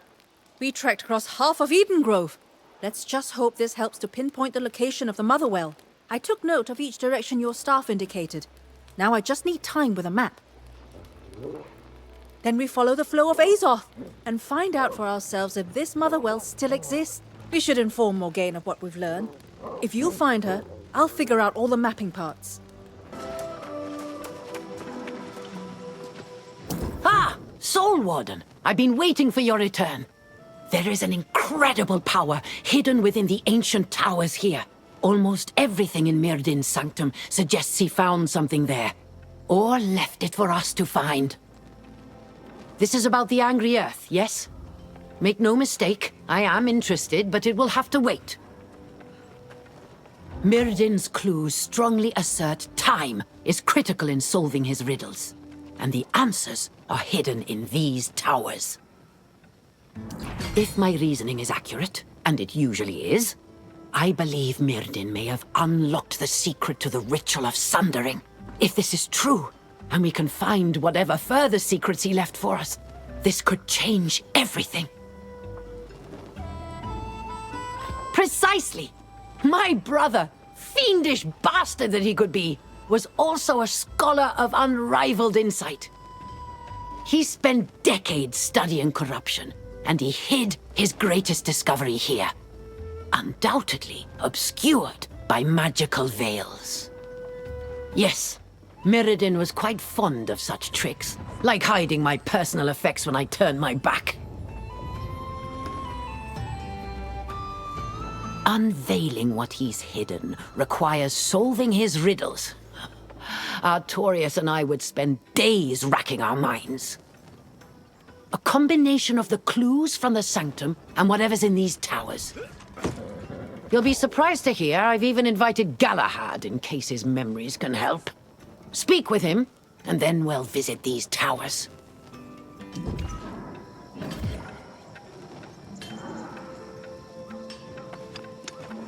Greetings, Soul Warden. You seem as surprised as I am to find me here. Morgane promises we are close to learning Myrdin's secrets. If any light can be shed on the fate of the High King, I am willing to take the chance. That would be a worthy outcome as well. But you should know the damned wizard's riddles are notoriously difficult. All the same, let us venture into these towers and learn whatever we can. Lead on, Soul Warden.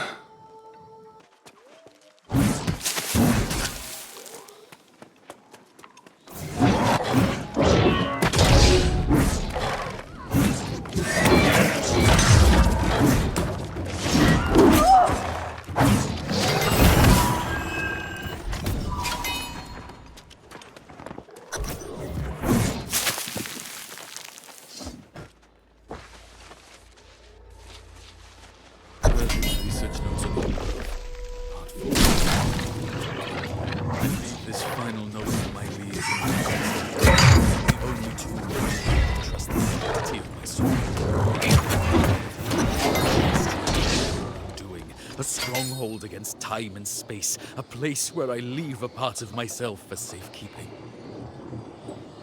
My soul is dear to my heart, and thus the keys to Vale are those things closest to the hearts of those I love.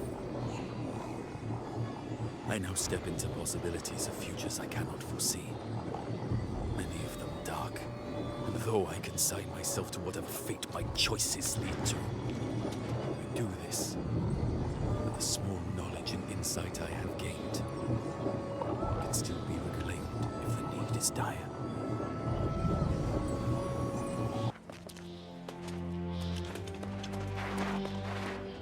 Did you read the notes, Soul Warden? My brother. I do not think he has hidden some item away, or some small scrap of knowledge.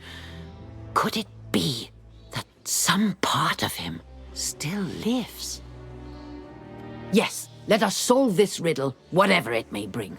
This looks similar to the ancient prison device in the Fen, but Mirden must have changed it. It would seem to require the insertion of some item, something small. Of course! That's exactly the kind of riddle my brother so enjoyed. It's the pendant! That's why he took it. Quickly, here, take the pendant and let's see if it works.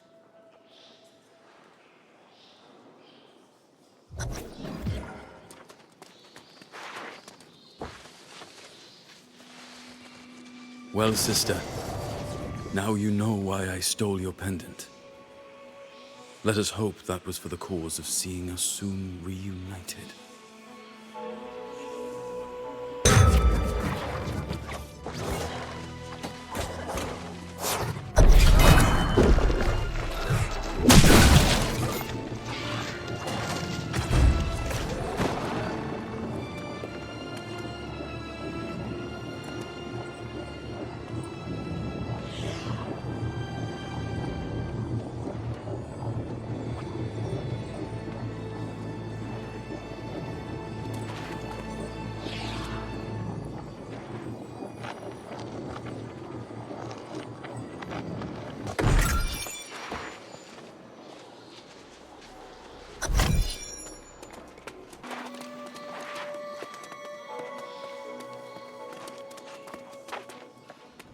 This is, quite unsettling. The shield of my Lord King in such a state. Is this meant to disturb me? Or is this Mirden's riddle? I'm sorry, Soul Warden. I'm afraid I'm at a loss. You mean... Yes, of course. Artorius' shield was indeed held over his heart. Let us try this, and find if it might be the solution to Mirden's puzzle.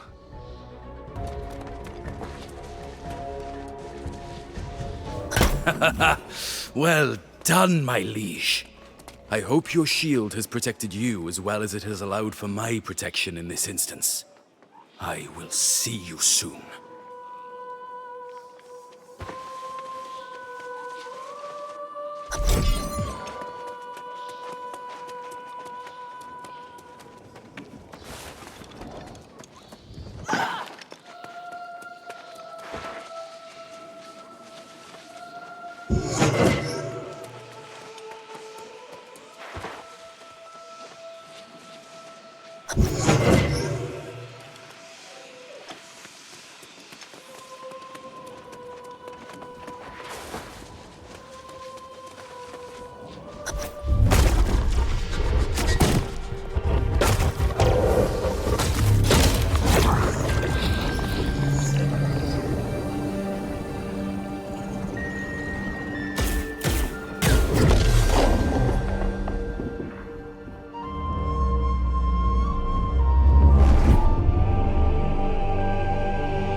I can't believe it.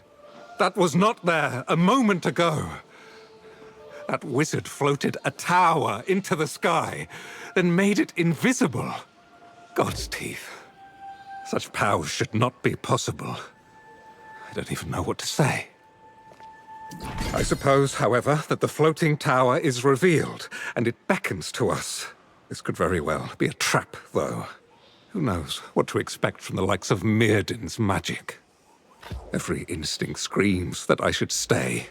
But what kind of knight would balk at danger when so much is at stake? If Mirden is in there, I have questions, and he will answer or feel the sting of my blade. Very well, Soul Warden. I'll follow your lead.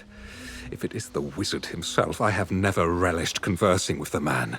But I must know what became of my Lord King.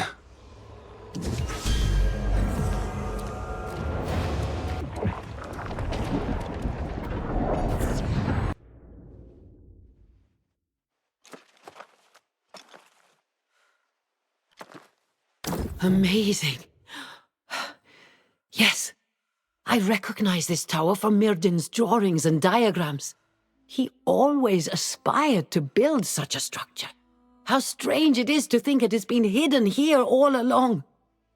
And he may even be inside. Honestly, I don't know. I have so many questions to ask. And the knowledge he has could turn the tide in the battle against corruption. We stand at the precipice of too many possibilities to consider. Let us go forward!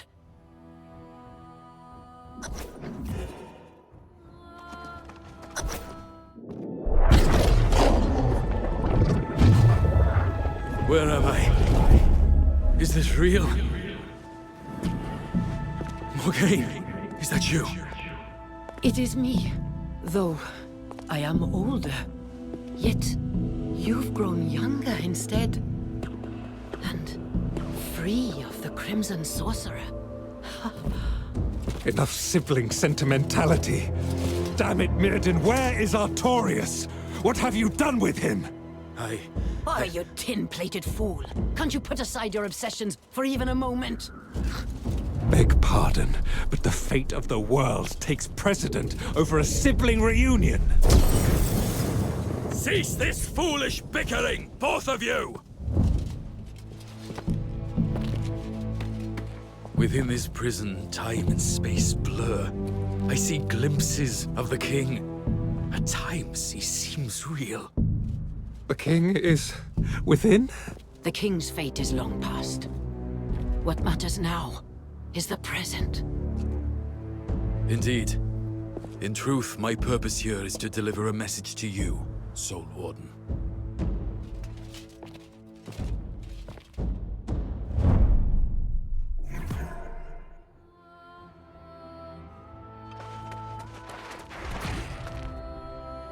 My time is limited, so I'll be brief.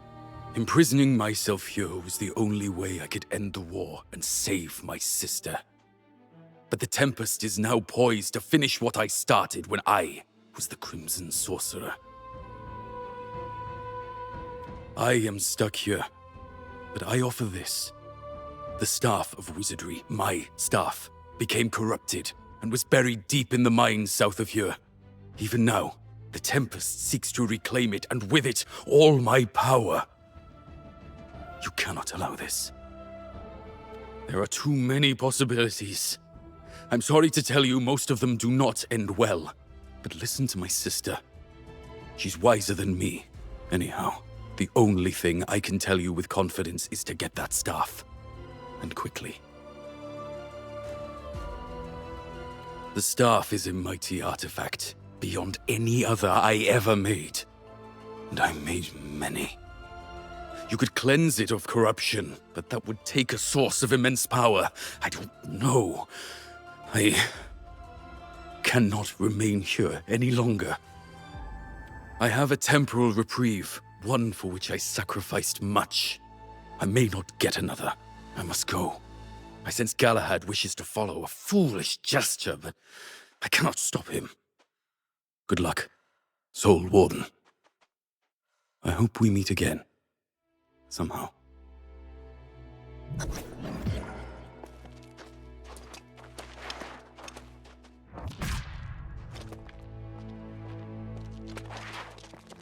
Though it is just the faintest thread of hope, it is my only chance of finding Artorius on this infernal island. I must thank you. Traveling with you has renewed my dream. But from here, I must walk a different path. I am. Fare thee well, my friend. I could not have wished for a finer companion. I deeply regret I will not be at your side for the rest of your journey. But it is my first and foremost duty to find my Lord King. So it is. I pray that we cross paths once again, Soul Warden. And when we do, I will rejoice in presenting you to my liege so he may honor and reward you for your service. Until then, Godspeed.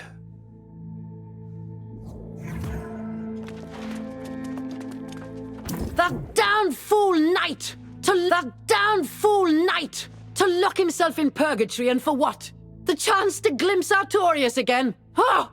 My brother is the tragic figure here. We hardly exchanged words before he was yanked back into oblivion. He may have accepted his fate, but that doesn't mean I have to.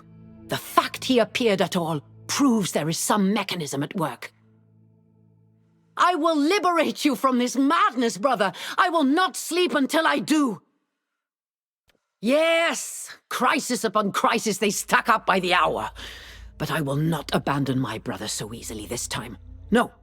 You'll have to ask Sun about these mines Myrdin referred to. Perhaps the Elder Druids knew of them. I will remain here.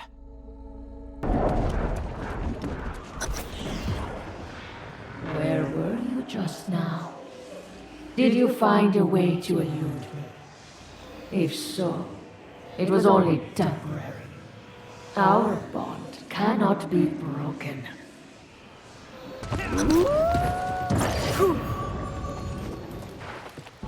It's about time. You were gone so long, I came to search and then I saw that floating tower appear in the sky. This has something to do with Myrdin, doesn't it? What? I'm sorry, I must have misunderstood. You met the Crimson Sorcerer? I had always heard he was a force of destruction, but here you stand. What kind of warning did he pass to you? The Staff of Wizardry? Myrdin's staff? I have only a passing knowledge of that history, but I have heard the stories of this staff. After it became corrupted, it is said the Crimson Sorcerer laid waste to entire villages. If there is some danger of the Tempest acquiring that power, then the Motherwell will have to wait.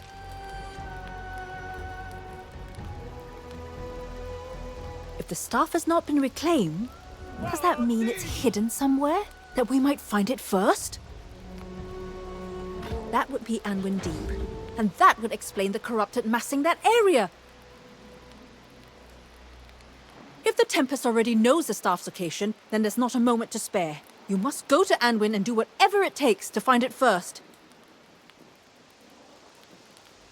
I would be a hindrance in any battle, let alone one against the corrupted.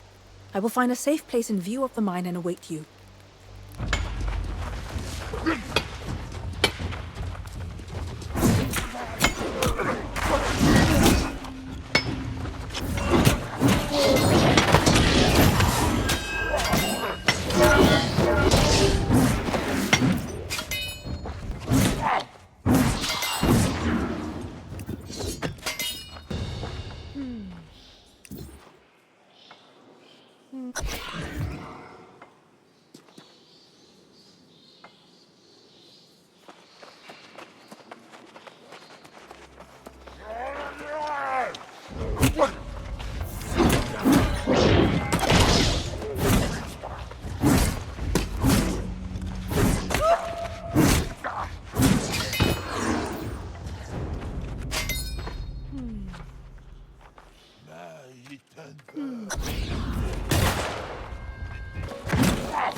I realize now that I have given you far too many opportunities to join me. The time for an alliance has passed. It will be war, and you will lose.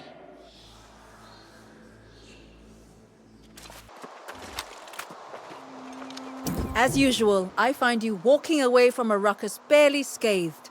I thought my skills in healing might be of use, but I'm glad they're not.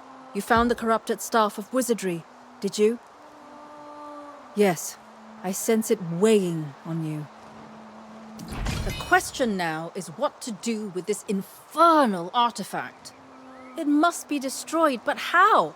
Tell me it doesn't need to be cast into the fires of the Shattered Mountain. Cleanse it? But what could possibly have the capability to cleanse such a powerful artifact? Oh, well, of course, you're probably thinking what I'm thinking. The Motherwell. Yes! I have discovered that the summit of this mountain is sacred to the Angry Earth, and I believe the entrance to the Motherwell is there. But that is not all. The voice who speaks for the Angry Earth, she is there. Then you know of her. I had heard rumors, but never encountered her until now. She has a strange aura and a cold demeanor. I sense, however, that she is the one who can give us permission to visit the Motherwell. Then I think that would be wise.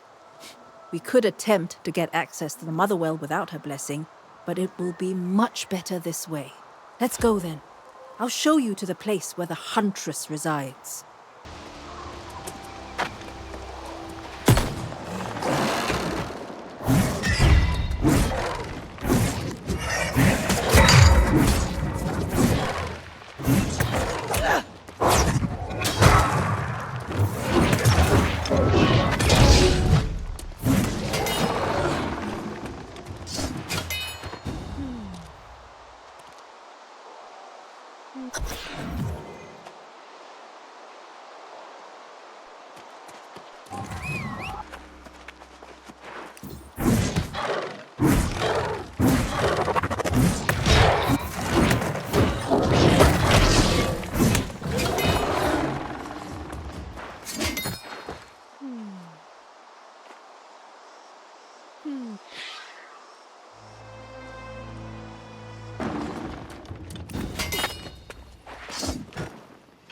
I was skeptical of the claims of the Elder Druids, but they knew of this place. The Silent Summit, they called it. It is where the forest spirit resides. Their promises to the Angry Earth forbade them from coming here. Her voice is the same as that we heard at the forest shrines, and the legends of the Huntress go far back.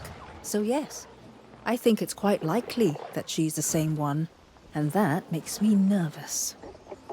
Good luck.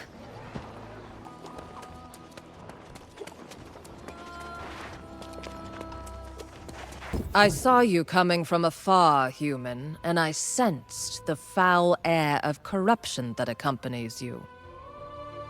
I know you bear the headpiece of the Magus's staff, and I want nothing to do with it. I thought you were smarter than this. Oh? Is this why your polite friend visited previously and asked about the Motherwell? You would seek my blessing to tap into the Angry Earth's most sacred source of power to cleanse a wizard's bauble? That is your problem, human, not ours. I told you before, the Angry Earth has sacrificed enough against the Crimson Menace. Allowing a corrupted artifact into the Motherwell would infect it with blight. I will never permit that. See now, here again. Another tactic I've seen from humanity more times than I can count. You impose on nature again and again, and then when confronted, you plead ignorance. Be gone, human. I have no more to say to you.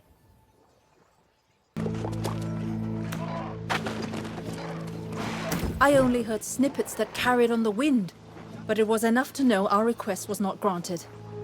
My mind is churning with backup plans, something, anything the Elder Druids might have written about. Then we may be done for. We could perhaps shelter here, but the Huntress has forbidden us that reprieve as well. I have to just say it. I sympathize with the Angry Earth, but that woman, she is cruel. We come here asking for help to battle a threat that would consume all Aeternum, and she can't be bothered. It's tempting to defy her entirely and take our chances in the Motherwell without her blessing. Wait, Are you seriously considering this? The Huntress warned that the staff would infect the Motherwell with blight. I don't know how bad that may be, but would that be worth keeping the staff from the Tempest? Still, I can't say what's right here. I trust your judgment. All right. At the risk of incurring her wrath, I will approach her and ask for her blessing again in order to provide a distraction. The entrance is over there. If we survive, we meet back at camp. Good luck to us both.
Win another victory.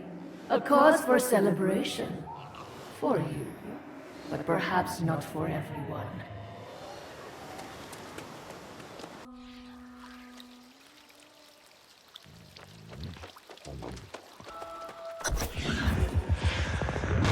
But now a pity you cannot hear through my ears. The cries of pain. The pleas for mercy. The smashing of heart gems.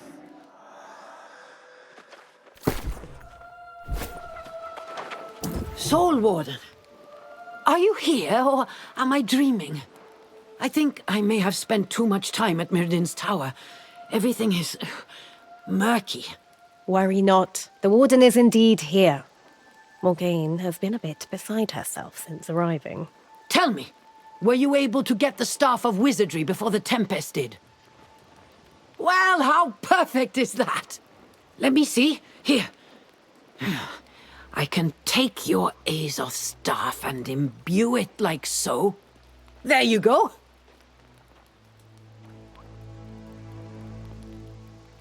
Fascinating. And a positive result after what we had to do to accomplish this. Regardless of how the Huntress might respond. Now, what were we talking about? Were we talking about dreams? I must have dozed off up there by that swirling maelstrom of chaos that swallowed my brother. I had a dream in which I was in Caer Dun, only it was burning.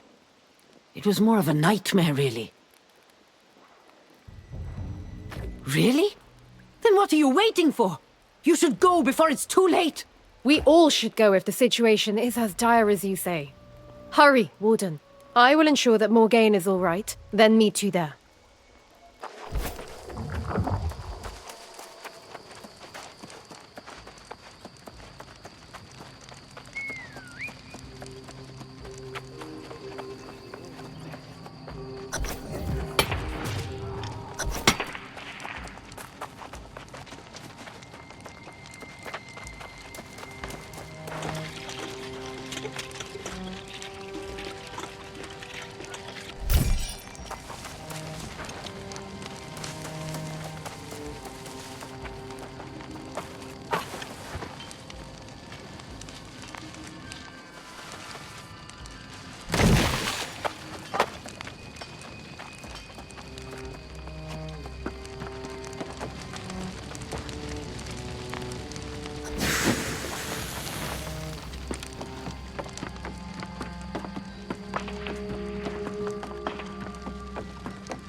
the attack. It came on so quickly. The whole place was burning and corrupted everywhere.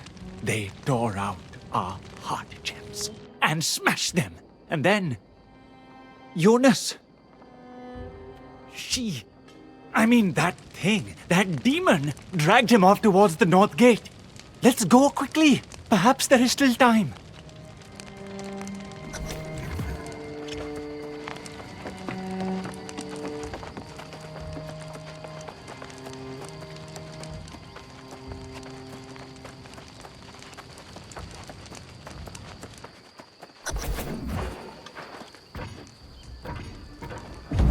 I've never seen anyone fight so bravely as Jonas did in Great Cleave.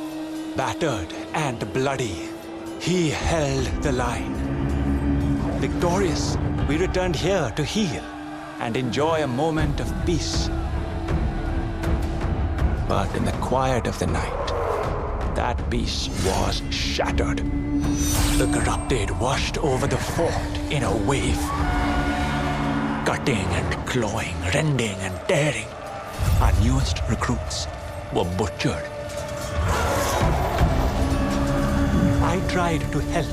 Then that demon appeared, cutting down one after another. She would have finished me. She should have. But Jonas was there. Every ounce of his power, every swing and thrust was to save us all. But she was too strong. She broke our fearless leader and dragged him away. Our fortress in ruins. The Soul Wardens crushed. We were too weak to stop them. There is nothing left.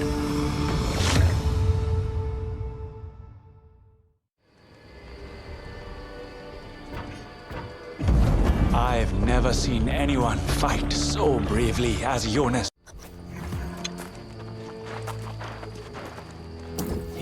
He saved me, you see? And then he was knocked down, but there wasn't anything I could do. They have taken our fearless leader captive, and with him, my hope. I think they went west. I think, but I do not know. After I saw the darkness in her eyes, everything is very foggy in my memory. Go after him, after Jonas, if you can, please.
Look who's here.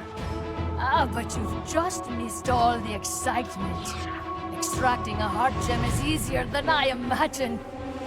You thought you were getting the edge, but you never had a chance. What little you accomplished, I have taken. Here is your mentor, your friend, or what's left of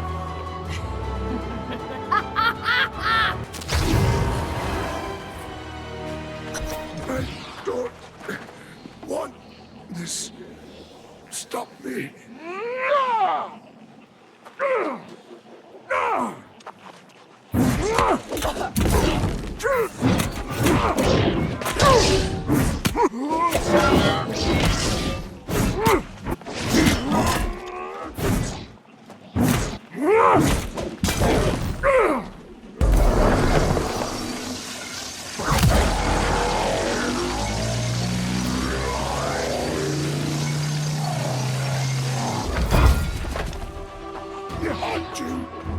Destroy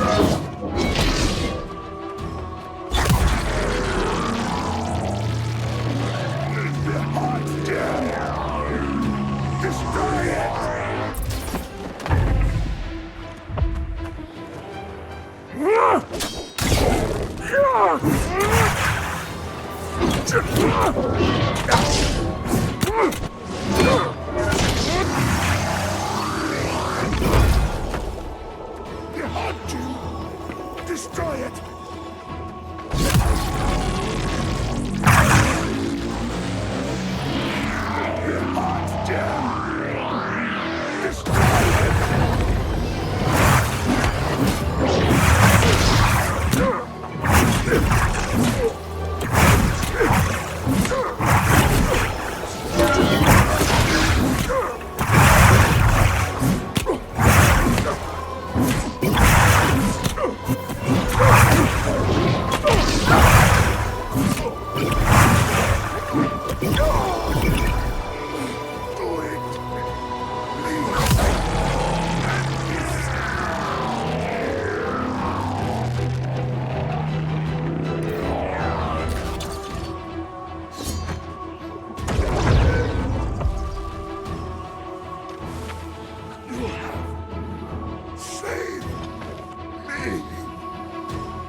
One by one, your allies fall. I wonder, how did it feel striking down the old man? Perhaps now you'll begin to listen.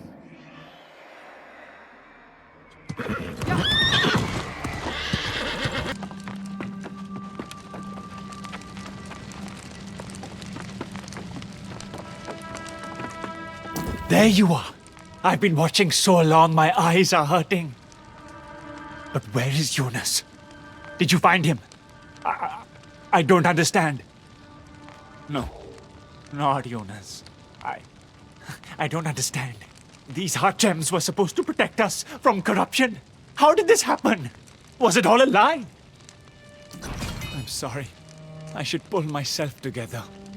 Jonas would want us to push on, but I don't know how. The Wardens. Is this the end? I need time to think. To mourn. I cannot consider the future until I've reckoned with what's just happened. Of course, where you lead, I will follow. Perhaps Sun or Grace has some idea of where we might find safe harbor. Well, this is a right mess now, isn't it? I had really come to like the old man, and now he's gone. It's just rotten. Jonas? The poor man, did he suffer? I suppose he must have. The question is, now what? I'm thinking a sprawling mansion back in Oxborough would do us right. A little luxury. But I guess that's probably not what you're all thinking, is it? I have travelled extensively in my time on Aeternum, but I have only ever felt safe in Ebonscale Reach. Ebonscale is a land protected by Empress Zhou Taiying. I remain her loyal subject still, and she is a personal friend. Royal type, eh? Sounds rather profitable, doesn't it? And safe, of course. That being the main thing. Few Soul Wardens remain, but I can lead them west. Perhaps Grace can help, if she's willing to join us. Well, since you asked so nicely, how can I refuse? Besides, they'll need me to watch their backs. All right then, see you there. I will follow you soon. I recognize there is nothing here left to protect. Only ash.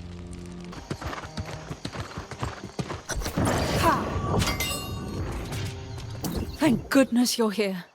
It's all my fault. I led the Wardens right into an ambush. The corrupted were waiting. I hope not. Surely the Empress was prepared and she and her loyal warriors remained safe. But this area seems to have fallen. We need to find the others.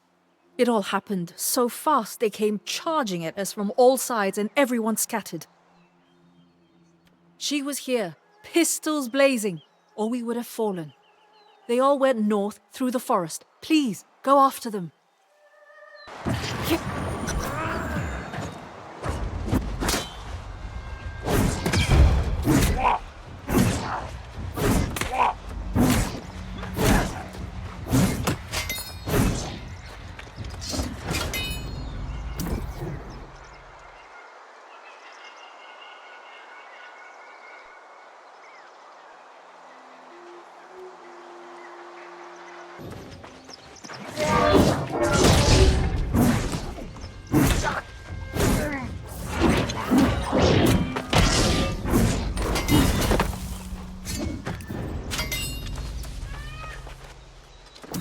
Glad you're here.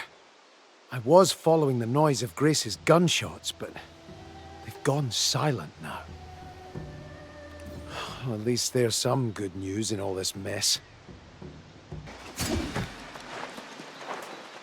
Look at you, here to finish the job. Did you find the others then? I was planning to circle back, you know. Good. I thought all was lost for a minute there. What I want to know is how the red-eyed rotters knew we were coming. There's time for questions after, though. Right now, we gotta get back our banner. The Soul Warden banner. Yeah, I was hot in their heels. I may not be a warden proper, but a flag's not something you let slip away. The corrupted tore it to pieces, scattered it around their camp. I figure it's your turn to have some fun. I'll wait here.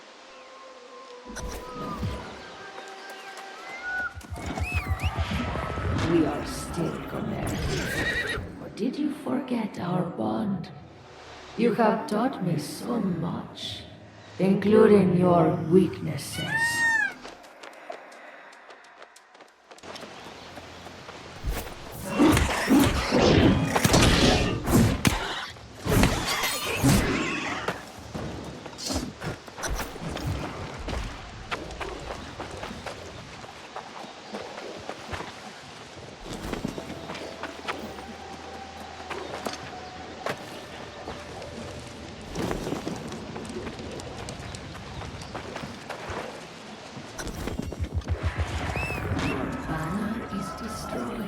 The followers demoralized. You are defeated. You just haven't realized it yet.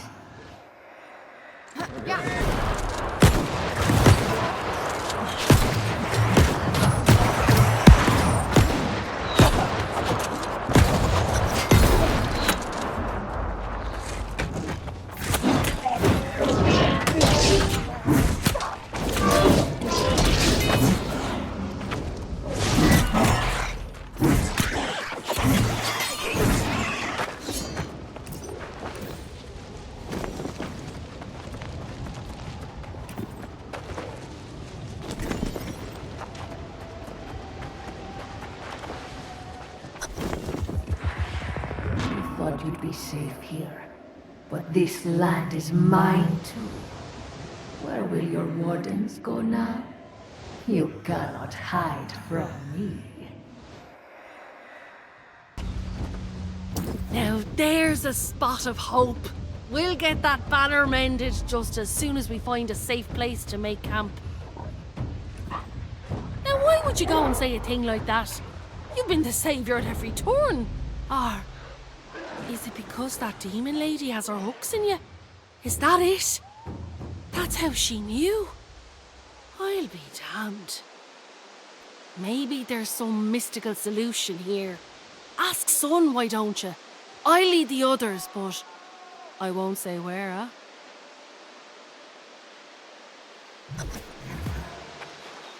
Thank you for finding the other Soul Wardens. I should have exercised more caution, but I never imagined the corrupted here.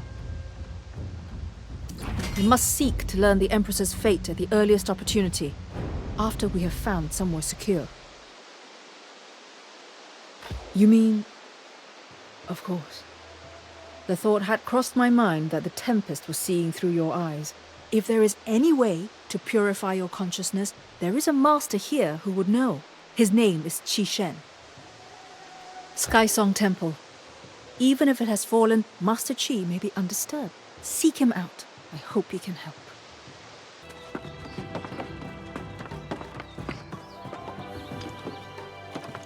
A rare visitor in these times, but you are most welcome to join me in my meditations. Yes, you do. I can sense from here the discord in your thoughts and your unwelcome observer. You seek to ward off your senses to this menacing presence. Yes, I can see why. You endanger all those around you. Truly, there is no end to the mysteries and tragedies on the Isle of Aeternum.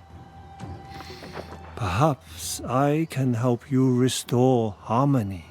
But first, you must find the center. Come, relax and calm the torrent of your mind. I will explain.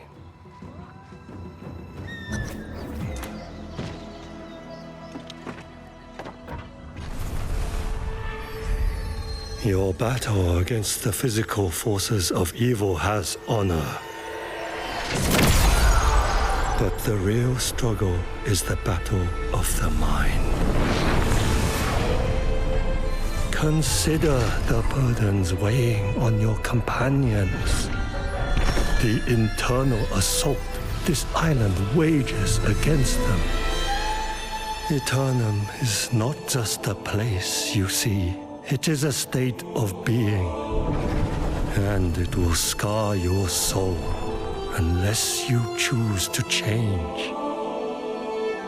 Attachments to the past become a prison.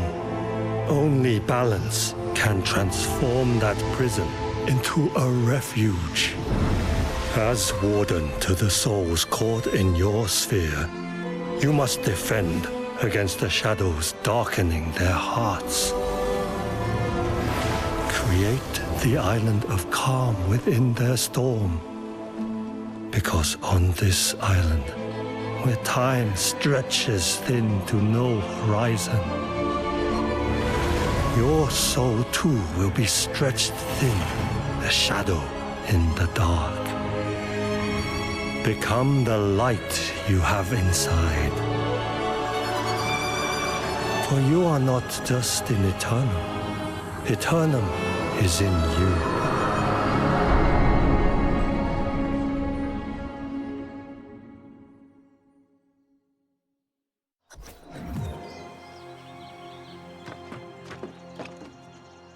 Your sense of self is in disarray. A weakness that this intruding influence is exploiting to enter your thoughts. You must learn to balance the vital essences of your being. Focus them through an inner calm, your heartbeat, as though music. Consider these 3 gongs. How new sounds can resonate within you. Can you cause them all to sing at once? Go, try, and listen.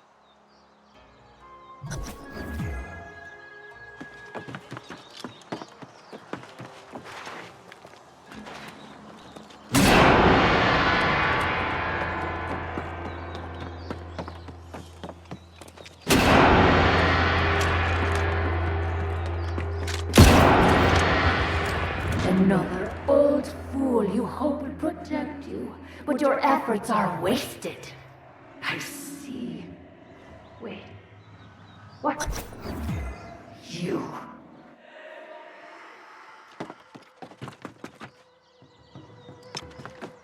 Very good. Not so easy, is it? But did you only focus on those objects? Or did you understand the meaning behind the actions? Your mind and body and spirit are all connected. Like the gongs, if one is in disharmony, then all will fall into discord. But when they are in harmony, you will have the strength to keep the unwelcome observer out of your mind. As long as you maintain your balance, your mind will be a temple she cannot enter. Take this lesson. and return to your allies.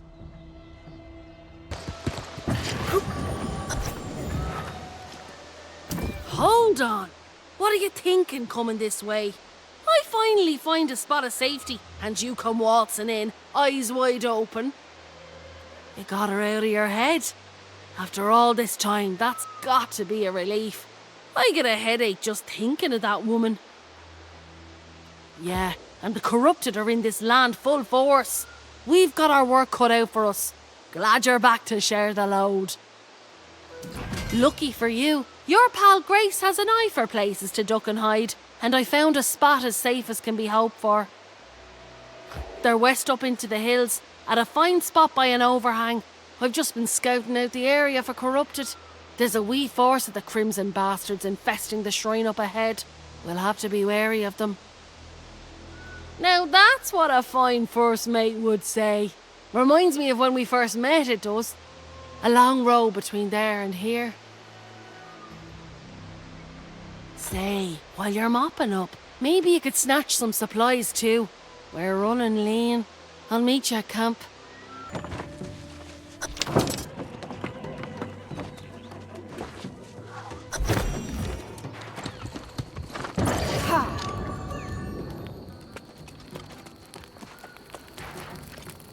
I didn't expect to see you back among us so soon. Does this mean you found Shen and dispelled the Tempest's spine? Truly, that is a relief to hear. Like birdsong after a miserable storm. I hope that boosts the Soul Warden's spirits. The hope and drive we had at Kaedan seems impossible to recreate. Everyone is despondent, particularly Yash. I am not unsympathetic. I worry too, for my friends and for my Empress. With your return, I feel I should search for her. To the temple, if it has not fallen. I will return as soon as I can. Meantime, I hope you and Grace cheer up the others.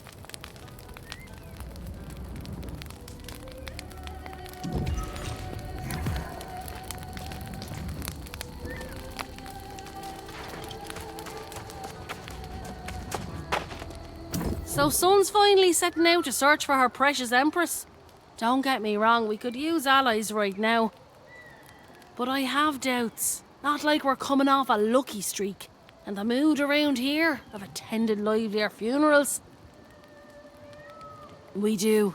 I know, Grim. I've robbed graves before, and let me tell you, that's grim. At least there was some loot in it, though. I got one idea, at least. Still have that poor torn flag. Maybe you could stitch it back together, mend it all up. Here you are. But maybe sewing it's not enough. I think it needs to be a grander gesture, like not a flag, but a banner.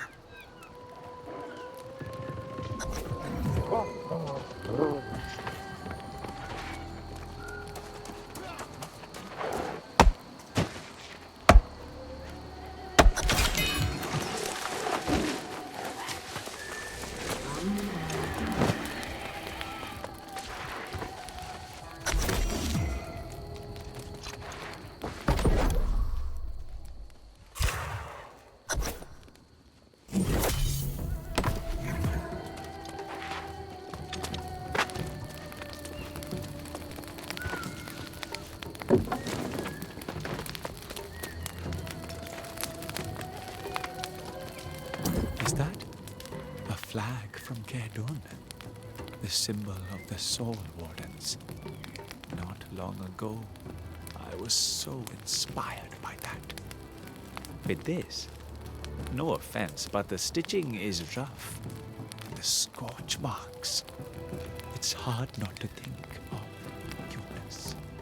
This is exactly how he was, scarred and broken, yet dauntless, fighting until there was no fight left. We do. I do.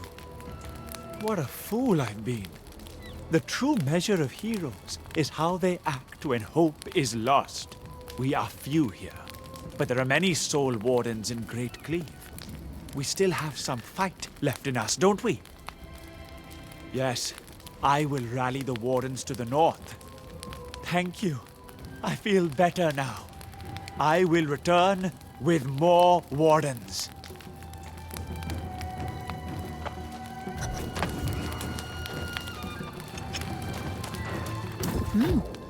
Yash is stepping more lively. The winds are shifting. I have good news. Empress Zhou Taiying has not fallen. The corrupted have conquered much, but the Empress and her dynasty forces hold the town, the monastery, and the shipyard. That is another question. The Empress is a complex woman with many concerns. I did not see her directly. It will be better if you speak to the Empress. I managed to arrange an audience through her handmaiden. You must prepare. An audience with the Empress requires humility, a strong mind, an open heart, and you should bring a gift. I suggest a tea. That is the custom and she's fond of it.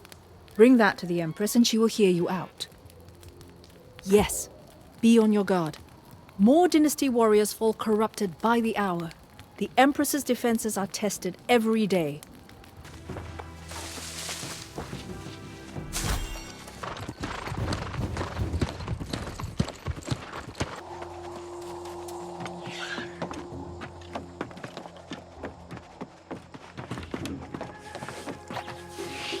You are welcome in Ebonscale Reach, Soul Warden. I have heard news of your deeds. Is that a gift you bring for me? Thank you. You are humble and kind to honor our customs. May our meeting bring peace under the heavens to our peoples. My handmaiden tells me your order has suffered much from the corrupted. And so it is with Ebonscale as well. My people suffer greatly, and I fear hope is dimming within their hearts. They may even doubt if their Empress rules yet. That would seem to be prudent, yes.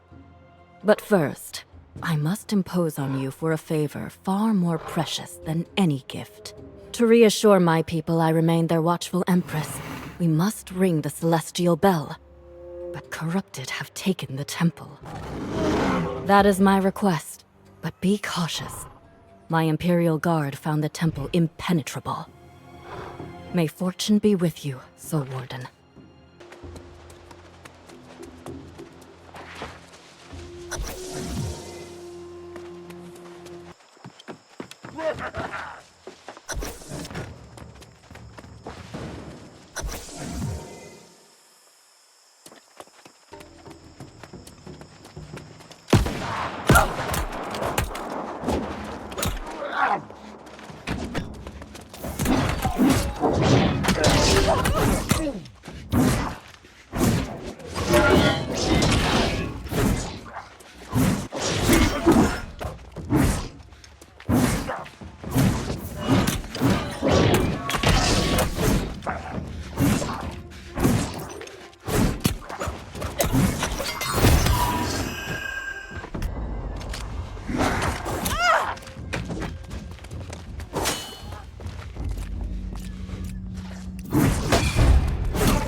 All of Ebonscale now hears the ringing of the celestial bell.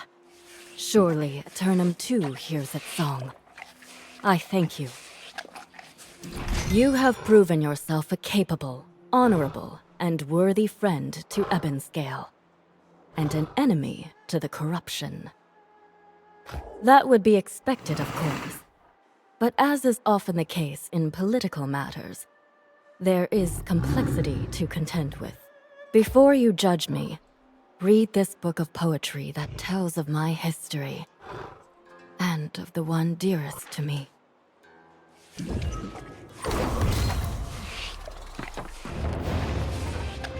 My throne stolen, I sailed from my homeland in exile, dreaming of a new home for my people and my unborn child. While so many have trouble adjusting to this island, my people took to Ebonscale Reach. It was a rebirth of a lost dream, and we flourished, and my son thrived. On the eve of his adulthood, a strange sickness overcame him, and I could only watch. Prayers, curatives, rituals, wise counsel. There is nothing I did not try. That's when the whispers began. I vowed to find a way to breach the storm wall. My intuition said that would save him. Every attempt failed, and with each failure, my people's suffering increased. Long have I known of the young upstart, but only now have I accepted her invitation to listen. My mother raised no fool, and yet, I admit to you, Isabella's bargain is not unreasonable. The fleet is now ready to set sail, yet my balance falters upon the edge of a step I know I should not take.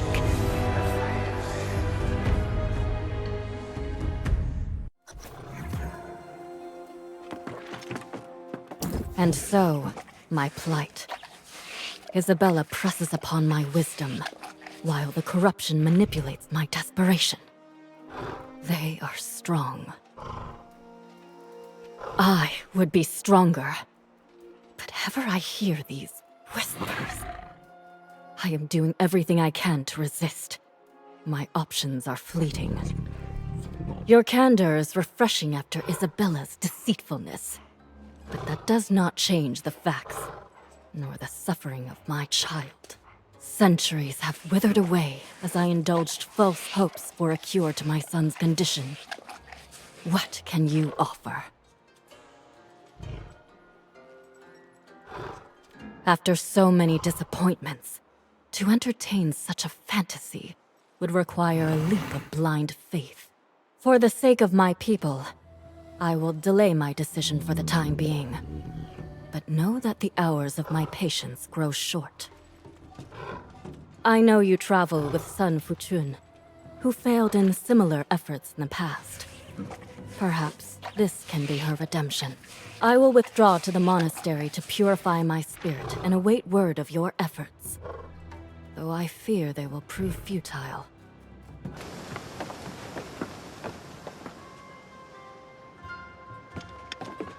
Court whispers do not travel far under Empress Zhou's rule, but Ling Yun has whispered to me. You seek to heal Liang? Then you choose to shoulder a burden the weight of which you are wholly ignorant. That is no insult. I am impressed. I gave my heart, mind, and soul to this same effort when I served the Empress. It was a tragedy of decades. Yes, though with a heavy heart. Prince Liang has never been far from my thoughts, but I have suppressed any hopes. During my time studying the Angry Earth in Brightwood, and more recently in Eden Grove, I thought of one new possible cure. There is a chance the elemental shrines here are linked in some primal fashion. Gather elements and I will test this hypothesis.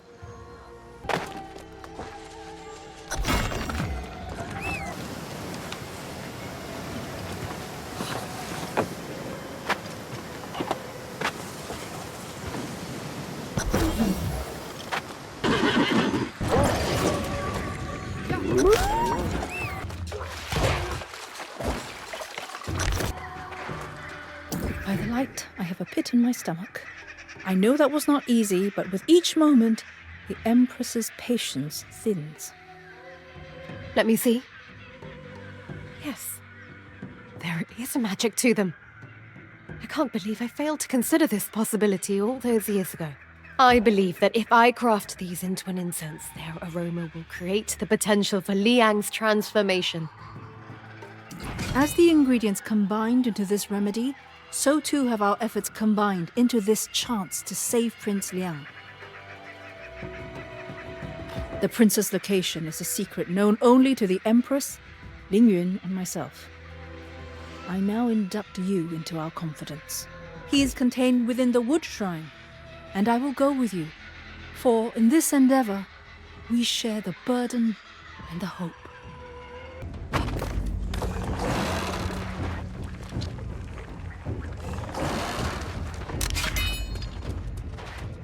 The incense is complete. I have done all I can to ensure its success, and I am optimistic, though my trembling may say otherwise. And I do appreciate that. Are you ready to begin? The rest falls to you. I give the honor of lighting this incense to you. Having done so, its medicinal properties will be activated as it disperses. Once Prince Liang breathes enough, his soul and body should become malleable. Your Azos staff will do the rest.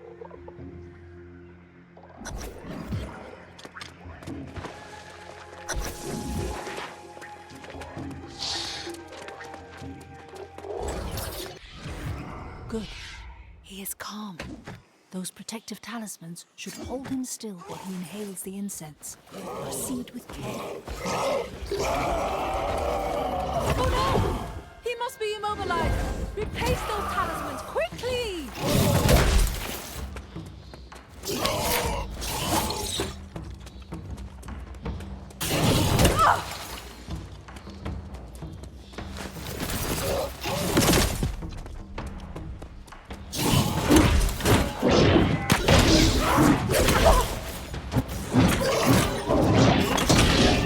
Well done. Poor boy. Be careful, Warden. I'll find more incense from above. He can't breathe!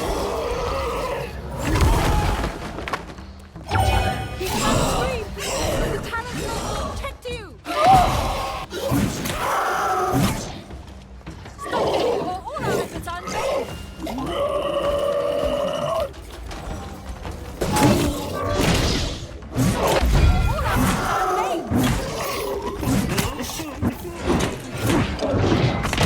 Good medicine is always bitter. I think it's working! Return to your senses, my prince. Please, come back to us.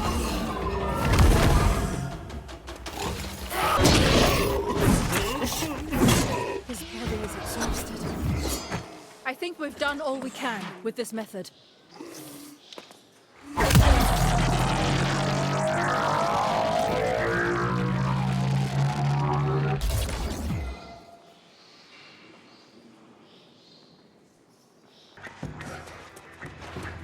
Incredible. It worked. We have extracted his human soul from his monstrous body. I can't believe it. I'm sorry. I'm overcome. It has been so long. What we have accomplished is miraculous, but there is a long road ahead. Liang is restored, but he struggles to communicate. We must get him back to town, reacclimate him to human society.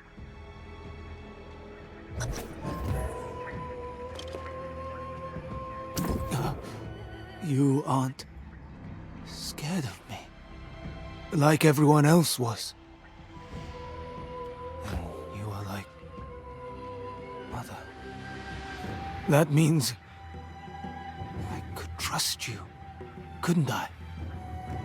My body feels strange.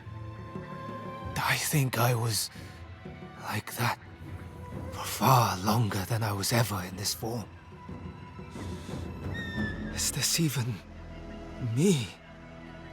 Who I was before I changed is hazy.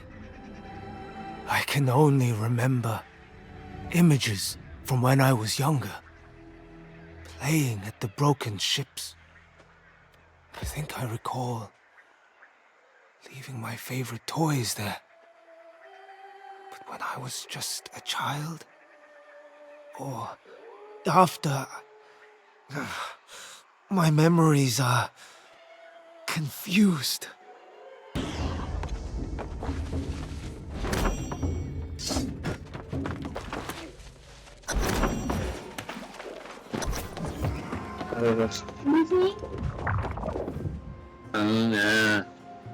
Son told me how many years it has been.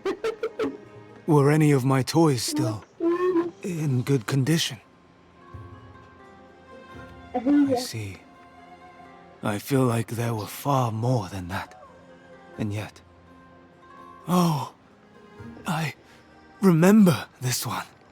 I was given this on that day when Mother and I stood watching the farmers. It was early morning. The man waved at me. I was happy and wished him well. As far as I can tell, Liang is physically healthy. I scarcely believe it. Slowly, I suspect. To be trapped inside that monstrous form for so long, it will take time to recover his faculties. We must now reunite Liang with his mother. A reunion long overdue. Grace has offered to help in this matter.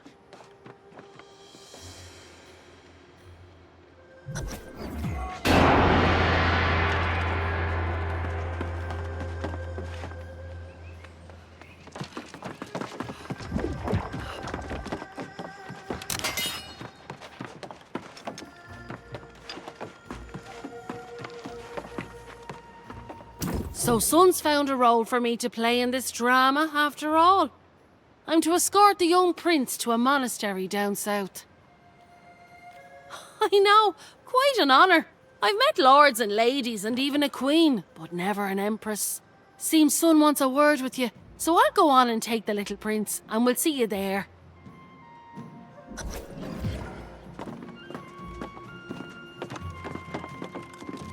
I wanted to speak before you go.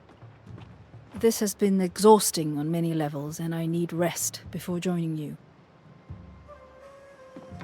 I simply want to express my deepest gratitude. Despite the darkness we endured getting here, I am inspired. You helped me achieve a dream I had abandoned, and I am forever in your debt. I will not forget this, but I shouldn't delay you. I'm sure the Empress will want to thank you as well. Go on. I will follow soon. Hell's breath, what took you so damn long? It's bloody madness. The corrupted are here, and that harpy Isabella too. The prince and I came along expecting to hike up to the monastery, and we ran right into them. The Tempest and her elite guards must have had somewhere important to go, because they didn't give chase. I'm sorry, Warden. I was running and gunning, took out a slew of the bastards, but when I turned around, he had slipped away. I'm betting he went on up to find his mother. A fierce yearning he has, and he seemed to know the way. You do that. There's an army of corrupted that way, but not much choice. Isabella went west, so I'll follow her. Stay sharp, Warden.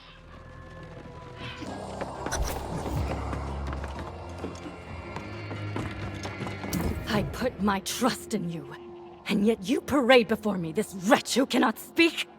You dare mock Empress Cao Taiying? It is me, Mother. It is. Silence! I will not be fooled by some impostor. Liang remains an abomination, but I will remedy his affliction in my own way. Whispers have long told me that taking my son away from the island is the only way to save him. And so I shall. I accepted the Tempest's bargain, and she has given me an artifact to break the storm wall. We set sail within the hour. Mother! Do not... go. No. It is you who made a mistake. You have failed, Soul Warden, and so you will fall here, while we sail to freedom. I go now to my Imperial shipyard. The Shrine Guardian will ensure you do not follow.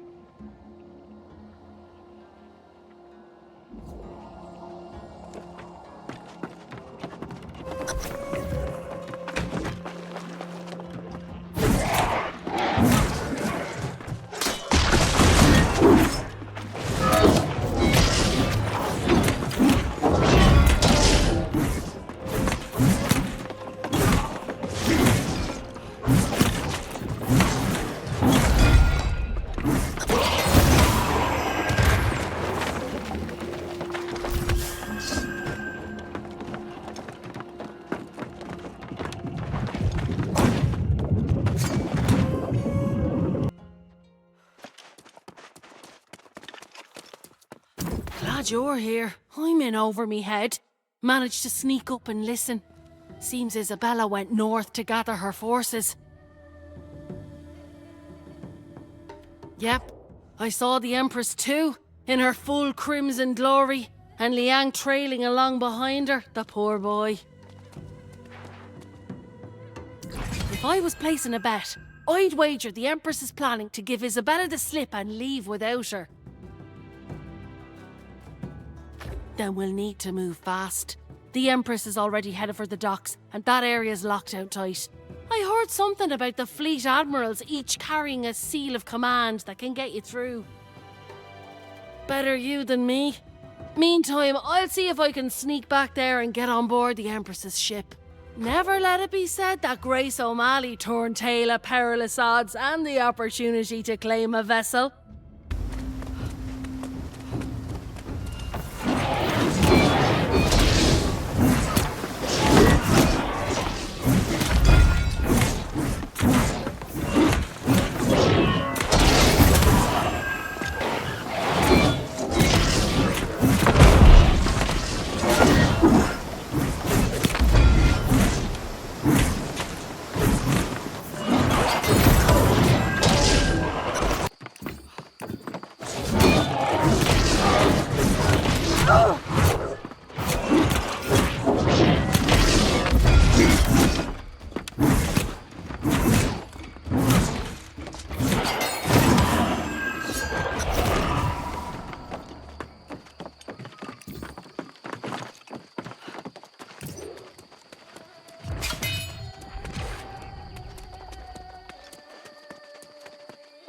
Did you get the seals?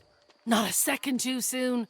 They're across the water there, and I spotted the Empress giving that artifact to her captain. I can handle the captain, but I'm not so sure about the Empress. Since when can the corrupted float around like that? A solid plan, but I've got an addendum. What say we shut down the Empress's enterprise and then me and you snag that artifact? I can whip up a crew in the blink of an eye, and we can get off this damned rock for once and all. Well, she won't have any boats, so... I can already tell you're dead set in a showdown, so why waste my breath? I understand where you're coming from, of course. And you're right. We have a task at hand, so let's get to it, shall we?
you got things well enough in hand here. As do I. Not to mention my new ship yonder. What a beauty, eh? Just imagine all the unknowns she'll make known. The bounty and loot she'll uncover. The wild seas she'll tame. Excuse me, ma'am. Ma'am! That be... And don't you forget it! I know. Abandoning the cause. But I still got anchors back in the old world I just can't cut loose.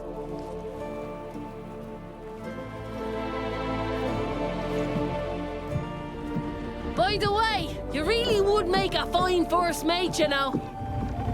Just saying.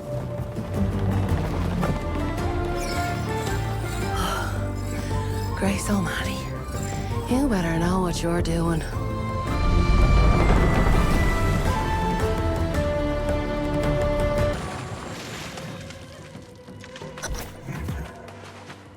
I have only seen and heard a little of what transpired, but I fear to learn the story in full.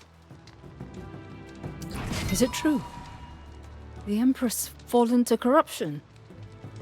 I did not think it possible of someone so strong. Indeed. Jonas, I now feel Yasha's pain keenly. I owe him an apology, I think. For now, I must help Liang, though. I'll take him back to town. Please, join us there as soon as you're able.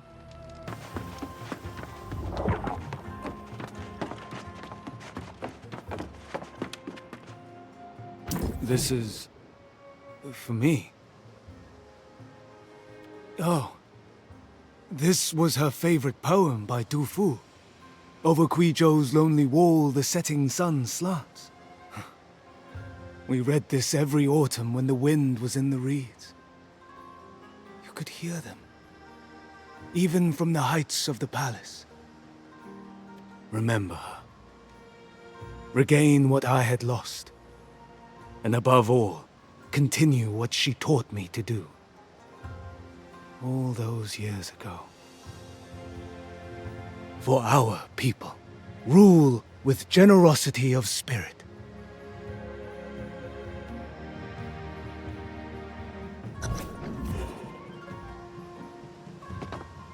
That was kind of you.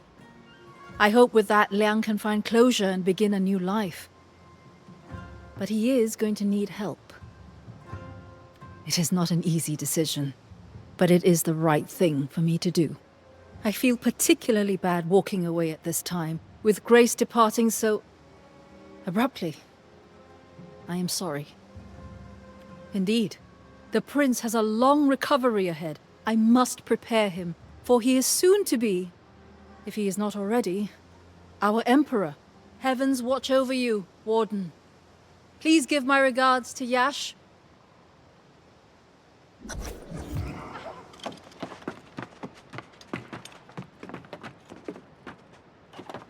I mourn the loss of Empress Zhou.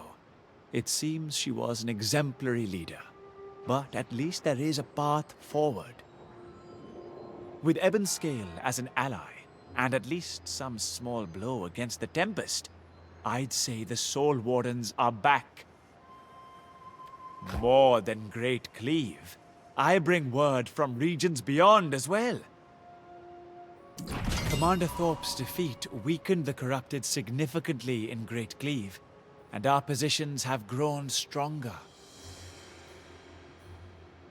I was hoping you'd say this, so I took the liberty of ordering scouts to venture closer to the foot of the Shattered Mountain. Working with the Rangers, I believe we found outposts not far from the mountain itself, the heart of the Tempest's domain. Well, not yet. Wardens are securing those locations as we speak, but we are still grievously outnumbered. We could use a hero like you on the front lines. Rather than bring Wardens to you, I would bring you to the Wardens. Excellent.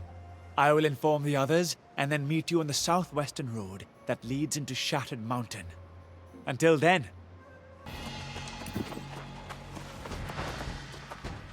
Here we are then, the edge of the Tempest domain, the shattered mountain beyond. If only Jonas could have seen this. Yes, and ready to charge into battle always. I cannot say as much for our forces currently. Our positions are tenuous at best. We need to fortify the outpost, but first, something to investigate. A prisoner the corrupted are holding nearby. We don't know, but they've attracted much attention. I'll leave it to you how to proceed, and I will meet you at the outpost.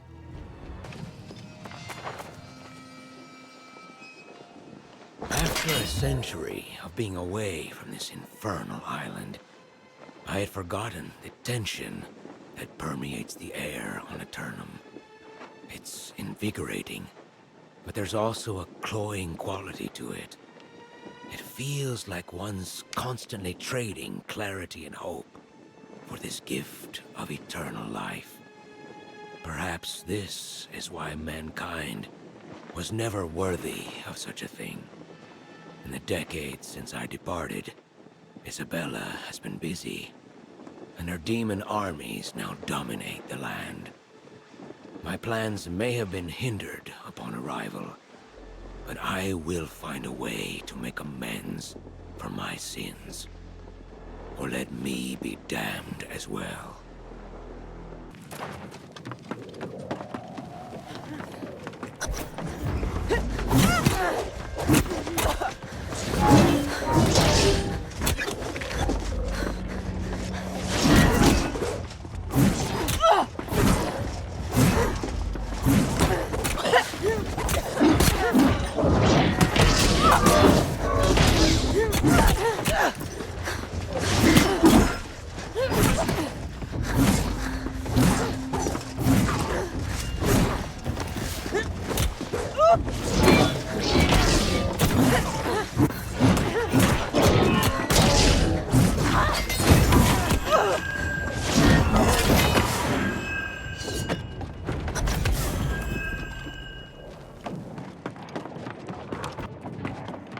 I knew this moment would come.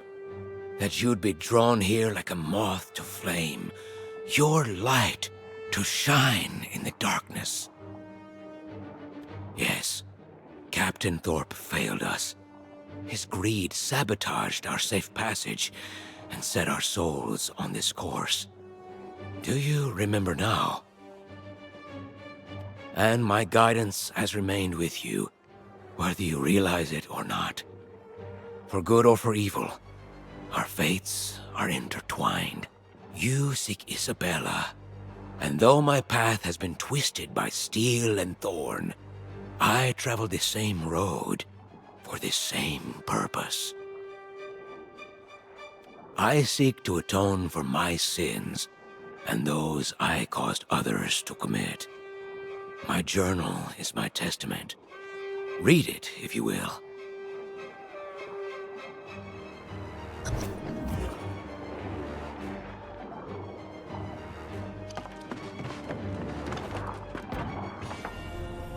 I still recall the day I discovered an angel visiting my church. Isabella de Leon, a young woman of unsurpassed devotion, seeking redemption for generations of family shame.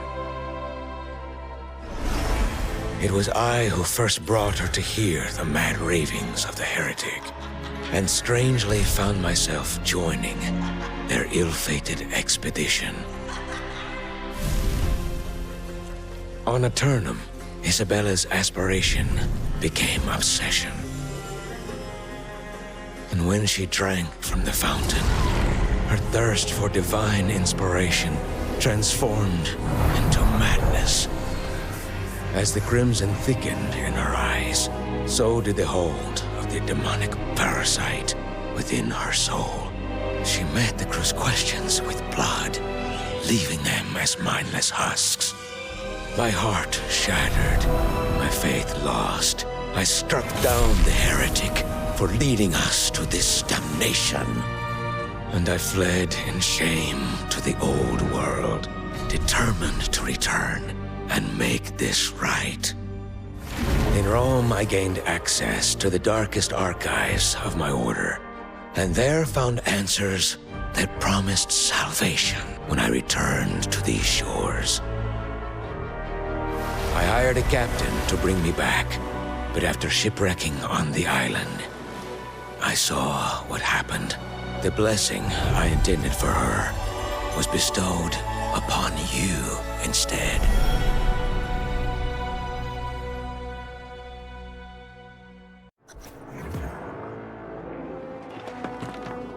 Now you know. My life was restored just in time to witness my holy mission thwarted. My only hope that we would meet again. I came here seeking insight into Isabella's affairs, but discovered little, and found myself captured and tortured by her pawns. No, though she was undoubtedly aware of my capture, she avoided coming here, which tells us a great deal, I believe. But I fear we tarry too long. This stronghold is dangerous. Come, there is an old fort nearby where we can talk further. I did not expect friendly welcome, nor corruption beaten back. But you and your fellow Soul Wardens have accomplished much. Your comrades have confided to me some of your story. They say Isabella was making a game of tormenting you. Oh? Good Lord, that's the answer. If we can access her thoughts, we can rouse the emotions she tries to suppress. We must test the limits of this connection between you. This is the way Isabella de Leon may yet be redeemed. Yes, don't you see? This is why we are here. We can use this bond between you to force her attention on the past. Memories from before her fall. At the very least, these will weaken corruption's hold and put Isabella on the defensive. I do. Prior to my capture, I discovered where she hid the relics of her past, taking care to ensure she won't be reminded. An old fort, an abandoned town, and a loathsome mine. You must recover these relics, while I study the way we might use them.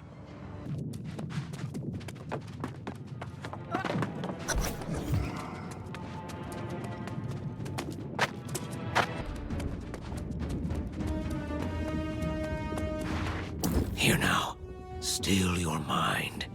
Release the fear she stirred up within you, and invite her to trespass into your mind once more. That is all I ask. Let us begin. I will read aloud passages from scripture related to her past, words she once loved. While I read, touch the relic most relevant to the passage. Let her feel through you, and we may yet rekindle her light.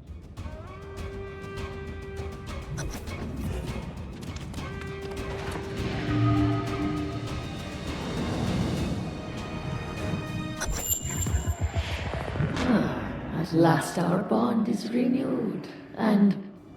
Wait. What is this?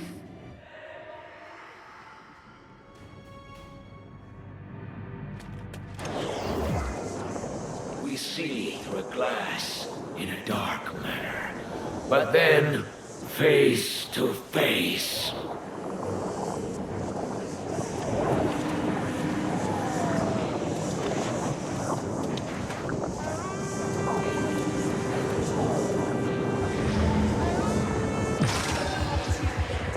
I need no mirror to know myself. My will is my triumph.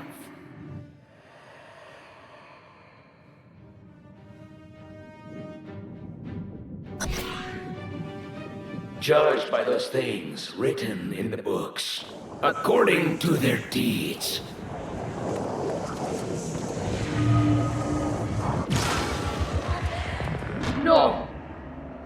All I held dear was drowned in shame, but corruption washes me clean.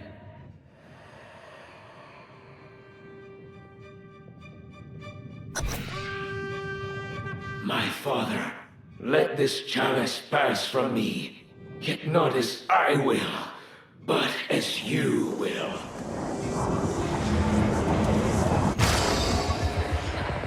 I will not surrender the chalice. Enough! Our bond is severed!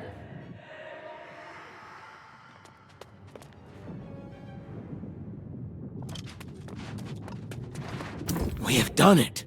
If those relics meant nothing to her, as she claimed, she would not have reacted as she did. This is good news. Yes, but we have proven today that she can be reached. It will only be a matter of forcing the channel open once again. Your comrades clamor for your attention to military matters. So let us speak again later, after I've had time to think.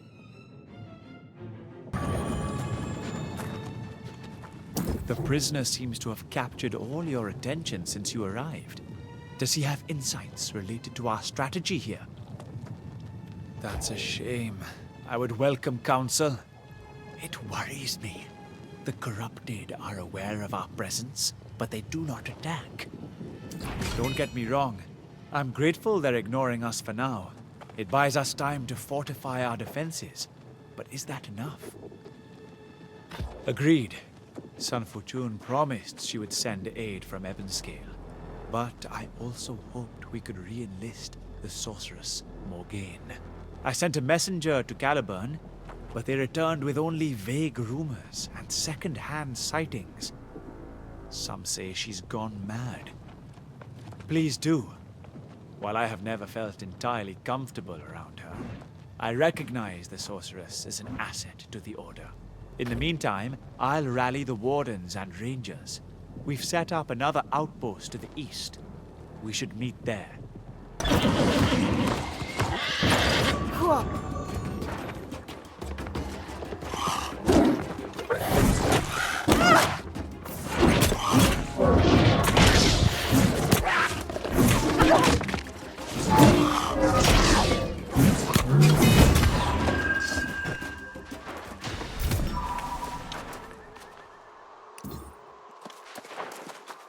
Mirning, come back! I don't understand. How can that save anyone? They hate us all. And I am too weak. Brother! Brother!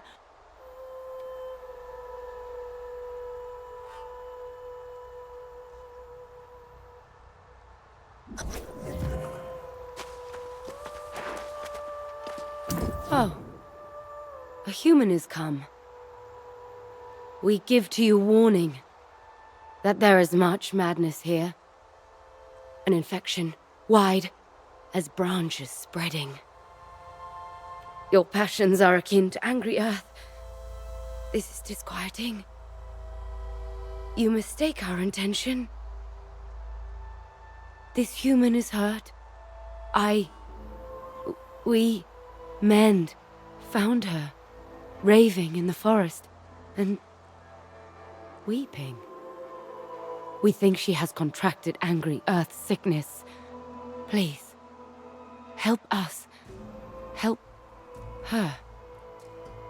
Yes, sister, we are patient. Human, we are peacemaker, Ferris. Where strife avails not, we come to nurture, cure. For human friend is there, within this cave. Some of our kind guarded jealously, though they cannot cure themselves. You must gather amber lichen, sparkling like sunbeams on crusty rock. Then come. We take more again to more peaceful climes.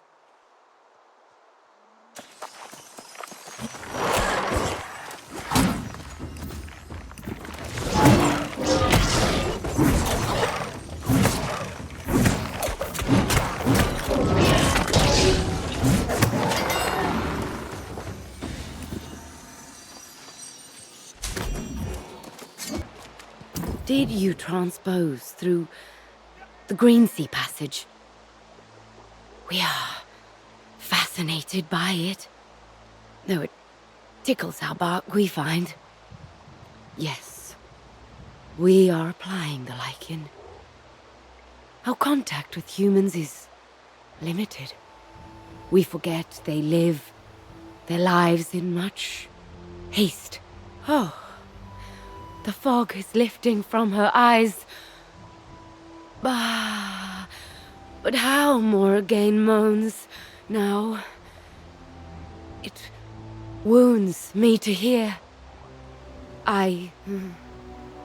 We are sorry for this hurt. Certain mosses can help in dulling strong sensation. Those in the Cloud Garden are correct. Go. We will comfort.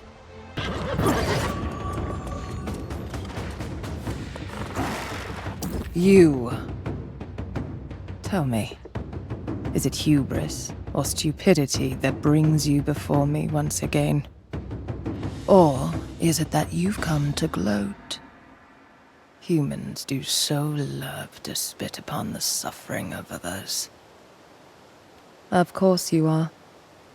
With one hand you stab nature in the back, and with the other you steal its blessings. You are not worthy of my time.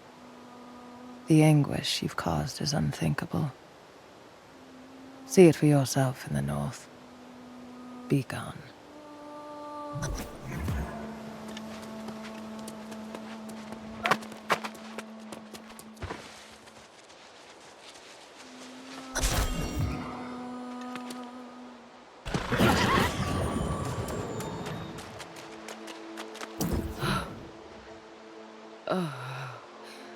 Huntress is unhappy. So sad.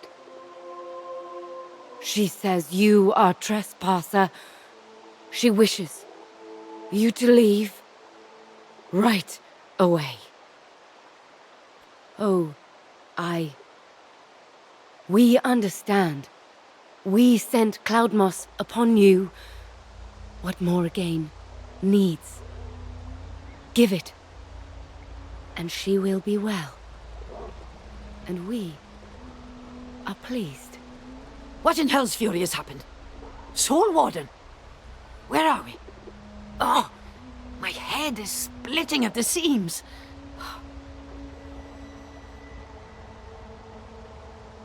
Sick? Nonsense. I remember I was worried, that's all. Worried about my brother. And for Aeternum. And something else. Oh, that's it. The angry earth. Myrddin said we need them to defeat the corrupted, but they were not receptive. Ah, yes. We defiled it to cleanse Myrddin's staff. Oh, just like my brother. Offer a solution he's already rendered impossible. But it's not just Myrddin. My research proved the angry earth harbors some power against corruption. We must use it. This one, the healer. She seems different somehow. But with their shared sense of identity, we cannot be sure of her trustworthiness. Huntress urges from afar for you to go. But we would not resort to force. We are Ferris. We nurture the sick and the well. We, Ferris, will remain friend, even if Huntress will not. We are peacemaker, Ferris. We come to nurture.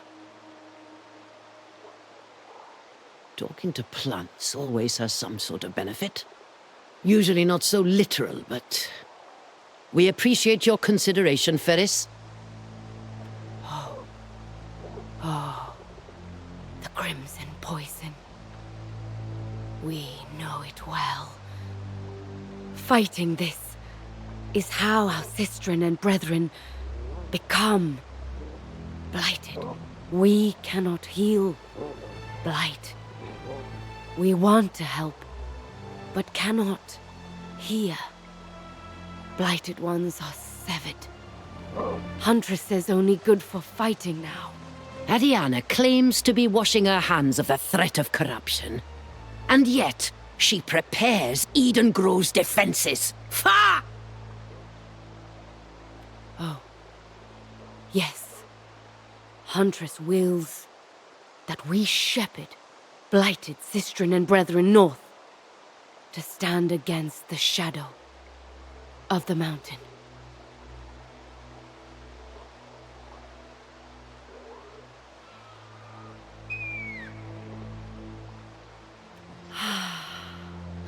You will help us. We thank you. Let us go. We plant pheromones alongside the road, and the blighted will follow. Help her with those pheromones, won't you, Warden? Even temporary alliances require give and take.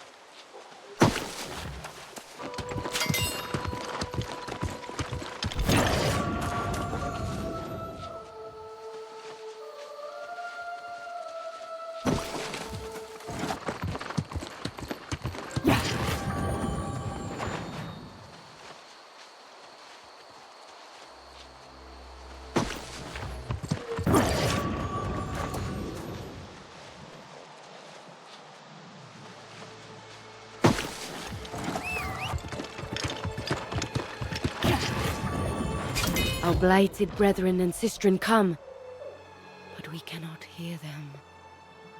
Their madness is not like that of the human friend. Morrigan is very wise when she walks and talks with us. She asks if blighted brethren can do more, make war with corrupted. We cannot ask blighted to fight with you because we cannot hear their song. Here in this place, my song is alone. On our travels, Morrigan said she lost great knowledge here. Notes about blight. Clues to hearing them again. We wonder. We do not entirely understand this thing. Nevertheless, we will wait here and ensure she is in comfort. Exhibit cooperative reactions clear. Do not communicate on deep. AE, drive away. Cull the herd. No actual culling herd. Hard to say. Zero violence, AE to B. Much violence, B to C. Rabid dogs to starving cat. Powerful ally, allaying no discernible, however. Near dusk fungus, blighters congregate. At fungus, near! At times time, insensate. Whispering, recharging. Meriden was right. I am tired, Soul Warden, but my wits being about me again, I recall. I came here for the blighted, angry earth. But why? Give it here. Ah! What is this nonsense? Deciphering my own notes is sometimes as difficult as understanding my brother. Ha! These are like Myrdin's attempts at... Oh, always riddles and... Now, this seems to have potential. Near dusk, congregate. Apparently, The blighted cluster together around the fungus near the end of each day. Perhaps this is their way of talking. Perhaps they cannot commune with the hive mind, but a more localized spore system might yield results. I'm putting too much guesswork into this, but yes, try the formula. It's worth the attempt to confirm our conjecture.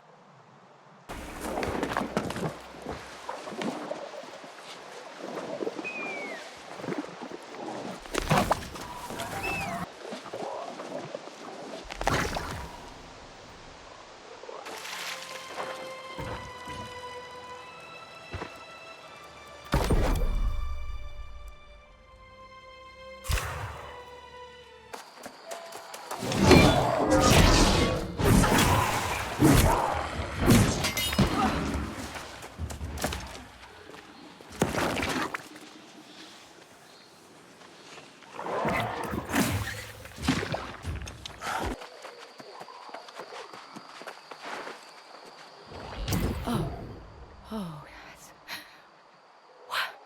What is this? Little sister. Yes, we do. And brother, we hear you. Yes, yes. Do not weep. We are here. Now. We will ask. The connection is unstable, but I will persevere. Try to express war. Corrupted. It will take time. We don't have much, so do your best. Friend Ferris. Here, I've jotted down notes to recreate what the Warden used. Human friend, Morrigan has given us her note with other words. How strange that your songs are made of paper. Indeed. I fear we have tarried too long, and I have preparations of my own to make in the assault to come. More human friends to be gathered? Yes. They are your family. We will find you later. Once we are successful. Here. We tried to tell Huntress of what we do, but she does not respond. Sister Myrtlis did. We are very grateful. At least there's some sense in the angry earth, if even on the fringes. And good that we reunited. Siblings. Come along, Warden.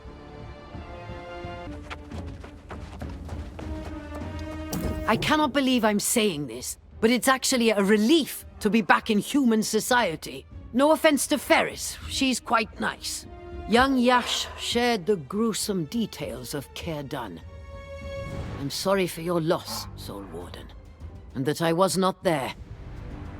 As we've both witnessed, dwelling in the past can be detrimental to one's soul, so let us focus on the task at hand. The city on the mountain is called Mirkgard. As imposing as it is well protected, it will take some army to breach its defenses. If we were back in the Fen, I could rally many of the lost to our cause. But here there are only corrupted and mindless ancient guardians. I've never considered such a thing. But my methods of commanding the lost are derived from sorcery that directs the guardians. I suppose it's worth a try, isn't it? An army of guardians would expand our ranks significantly. And there are ruins here. Ha! What I really need now is a warm bath. But I suppose I must act my age. The truth is, I already have what we need. Venture into the caverns nearby and affix these attuned crystals as a relay. Then we shall see if the Guardians answer my call.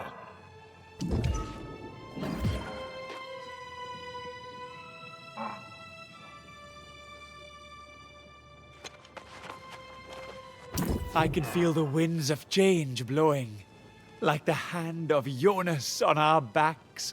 pushing us along to victory. If your ploy with the angry earth yields results, and Morgaine's gambit pays off, we'll have a large and rather eclectic army.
Greetings, Soul Warden.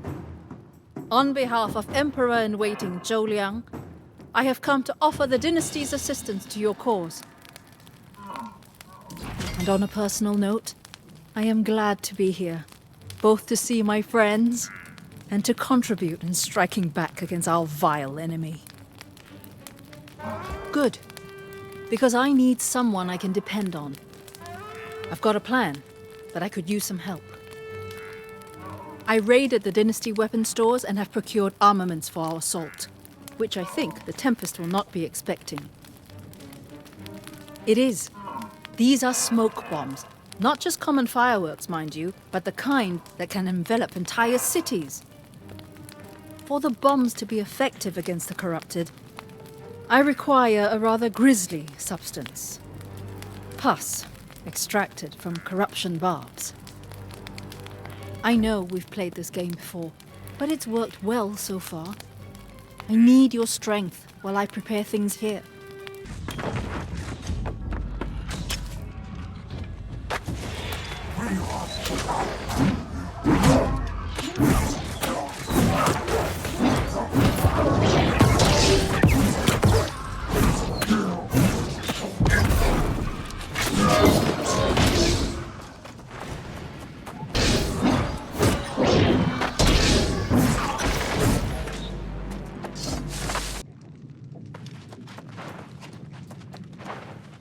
Oh my, that is rather potent, isn't it?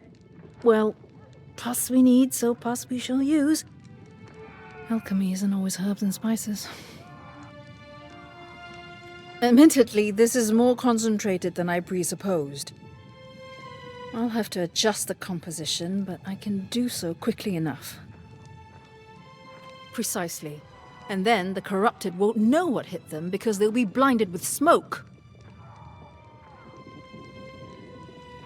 In fact, I have 2 bombs I prepared as a test, if you're up for pushing through enemy lines and placing them. I knew you'd volunteer. I think those fortresses over there will do nicely. I'm sure you can find strategic locations inside.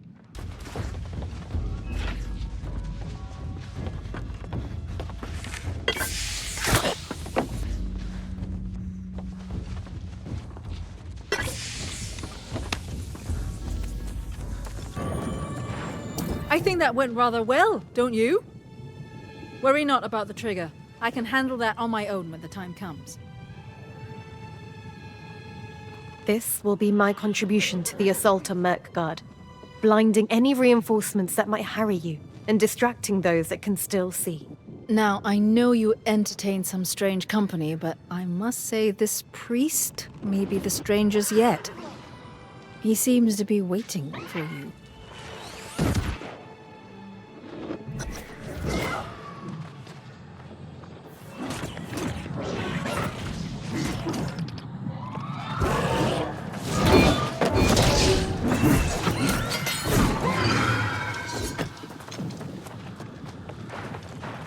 You are a busy and respected person, I've come to realize.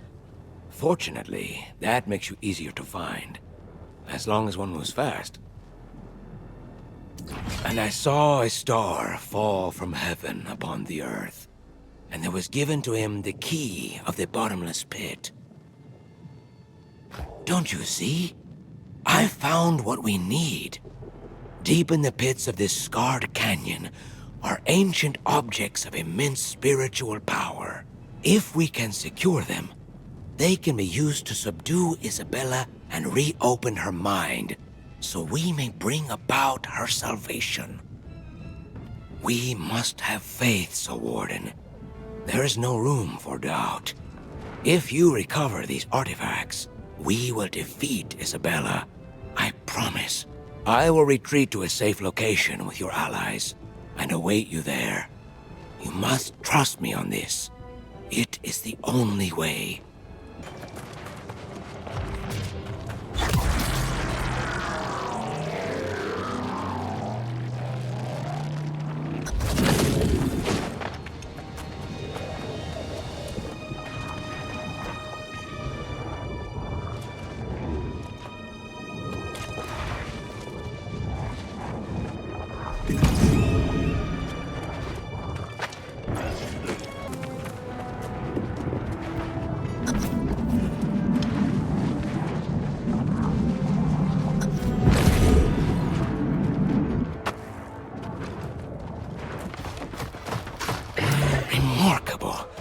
These artifacts are exactly what we needed.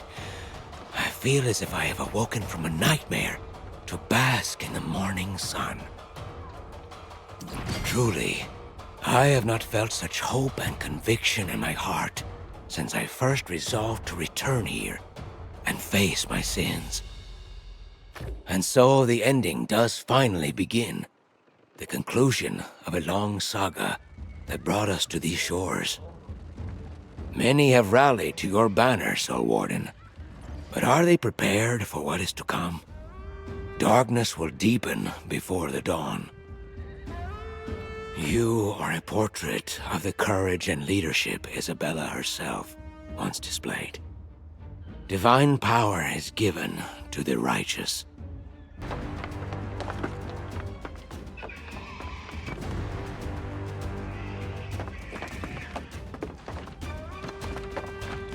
Ah, Soul Warden. You see our plan has come to fruition. Ancient Guardians are slow, but they respond to my command nonetheless. With luck, our assault against Murkgard will be a swift matter. This sorcery requires great concentration, not easy to maintain. Times like this I think of my brother and all that he endured. And now, I think of Jonas too, and even that fool Galahad. There have been many sacrifices made to bring us this far. I will bear my share of the burden as well, with pride.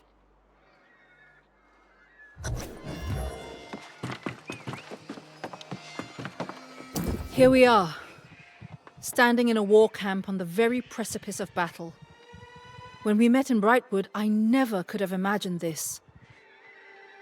I have ever been one to linger in the background, the observer. But you have drawn out a new side of me, one that knows no fear. I did my part. Seeing Liang thrive after so many years of isolation has been a salve for my mind and spirit. I still mourn the fall of Empress Jo, but I also know she would have willingly endured any suffering to save her son. The ending was bittersweet, but we did well by them both. And here, at the edge of this precipice, we shall do so again.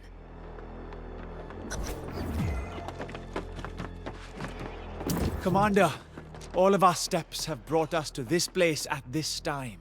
We are all ready to attack on your orders. Oh, I will.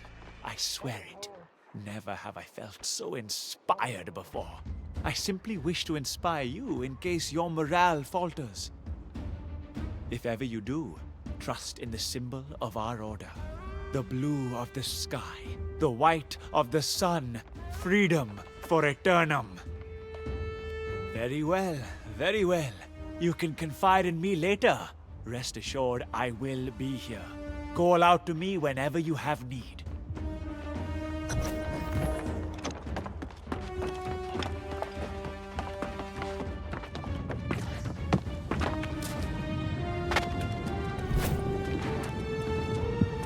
Human. I have a question. We are angry Earth. But I am not angry. Does this make me broken?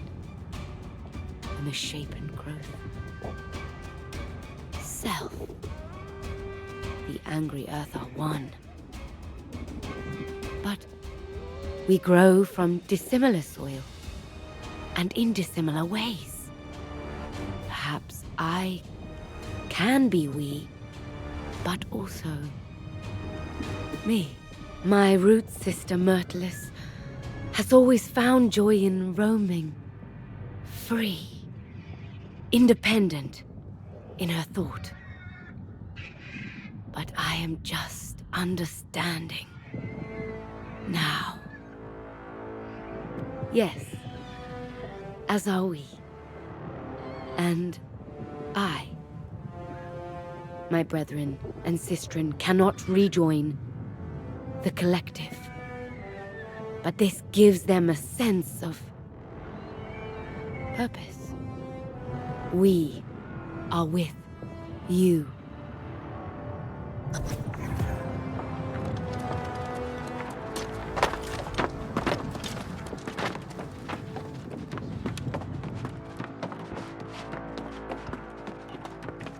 It is done.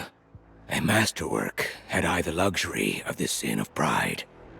For your Azoth staff, a means to achieve Isabella's redemption. With this augmentation, you will have the power to destroy her darkness and send it back to the oblivion from whence it came. You have triumphed over countless corrupted, but do not be overconfident. Isabella is more formidable than ever. I do not know if one can ever be prepared for something like this. Facing such darkness is beyond mortal comprehension. But we have seen the goodness that still hides in Isabella's soul. That is the path to our victory and our redemption, God willing.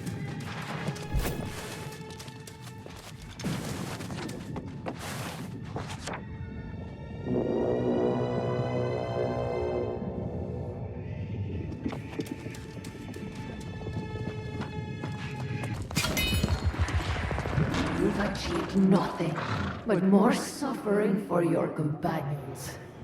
Even now, I am opening portals throughout Mirkgard.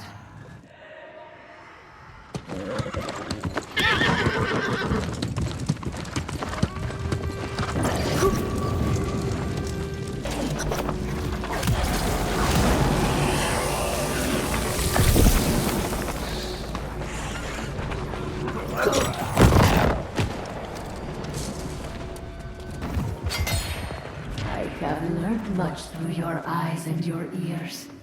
You cannot touch me. My destiny is my own to decide.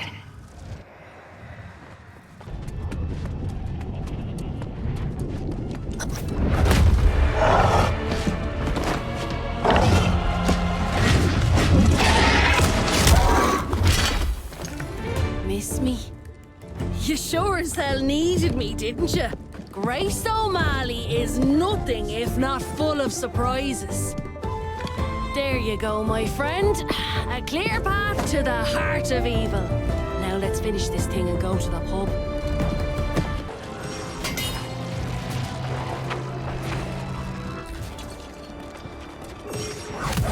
The evil permeating this blasphemous cathedral has a taste.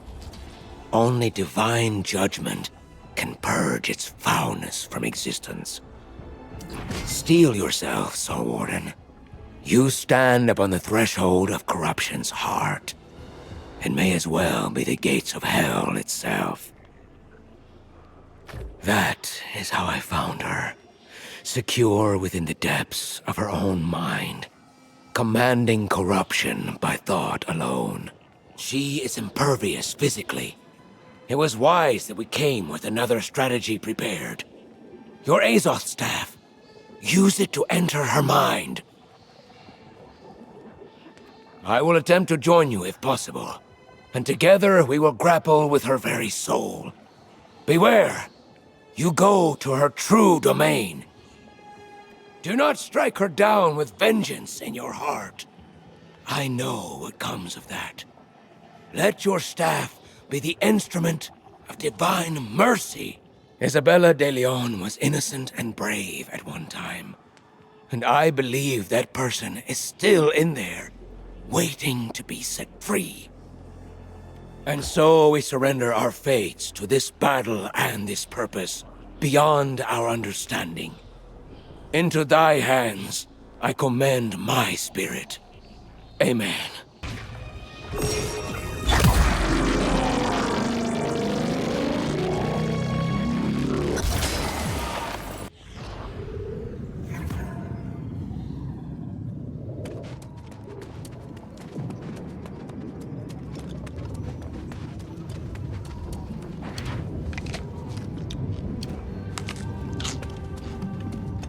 How dare you assault me in this place?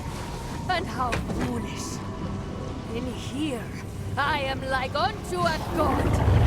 Who is able to make war against me?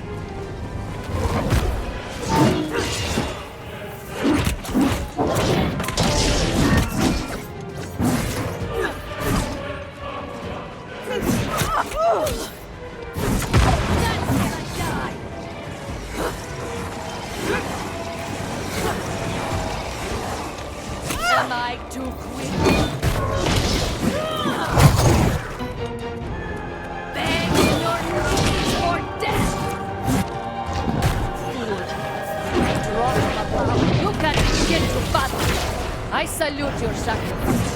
Bye-bye.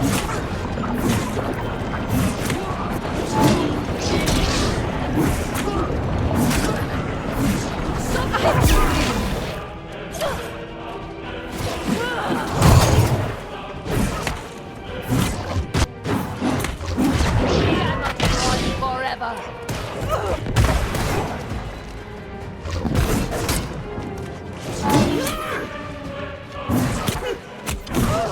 I will overcome you. Now, offer your soul to me. One day, I will remember you. And I shall laugh. Isabella, you must stop this madness. Corruption deceives you. We are not your enemy. Old fool. You're a remnant of a lesser life. You know nothing. You never did. I will not give up on you. Recall the words that once inspired your faith. That the only truth in this fallen world is the bond of one heart to another. Why did you abandon me? Father!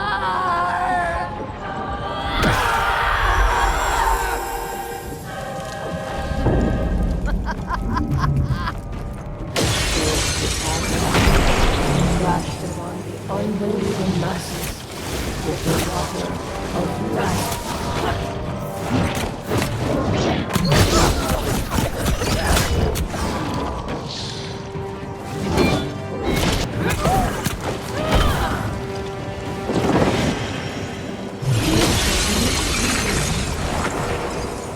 I am of the divine humanity.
am I not safe from you? Even in my own mind.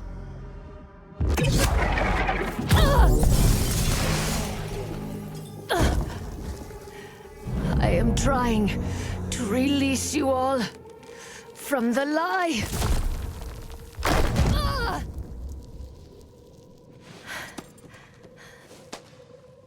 Don't you see? No one is watching over us. There is no God. We are alone. Each of us. In the end.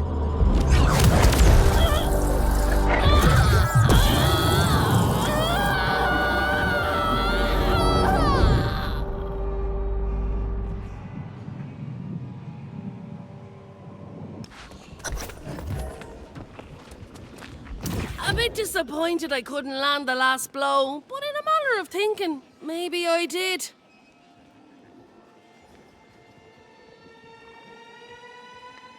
Well, no need to selfishly take all the credit. This was a shared victory, you and me. Look at us. Come a long way we have. Ah, what choice did you leave me with? It's been a lifetime since we met on that beach. I couldn't just sail away. Besides, I would have missed all the craziness. Like the end of days it was. I can't believe it all blew over. Can't say I know anyone by the name. Clergy type. No, it was just me here when I got back from the fight. Anyhow, what's it matter? You won. Tell you what, finish up here, meet me at that fine camp you set up. Have ourselves a chat.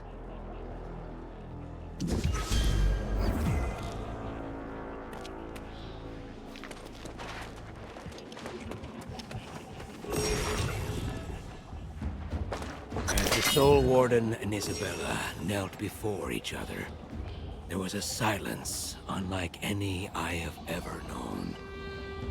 It reminded me of the first time I administered Holy Communion. A silent acknowledgement of divine love. But that moment ended abruptly. Here, in this foul place. That silence has been shattered forever. It is accomplished, and the tomb is empty. But she is not here. She is not here. She is not here. There is no redemption. And so, it came to pass. The heart of the Tempest, Captain Isabella herself, defeated. Abandoned by the power for which she traded everything. The Soul Wardens were victorious, pulling Aeternum and the world back from the precipice of doom. But at what cost? So many of their numbers corrupted or lost. Their fragile alliance crumbling as the factions fight for dominance. And what of the allies they believe they've gained in the angry Earth? It would be clear soon enough that the vengeful hand of nature would grasp far more than equilibrium. And the void exposed when the surge in corruption abates would become a threat of itself. As the soulless remnants of this conflict rise from the battlefield to find purpose and power in a source as yet unrealized. Yes, the hapless inhabitants of Aeternum will soon learn that this chapter may have come to a close, but the real horrors have just begun.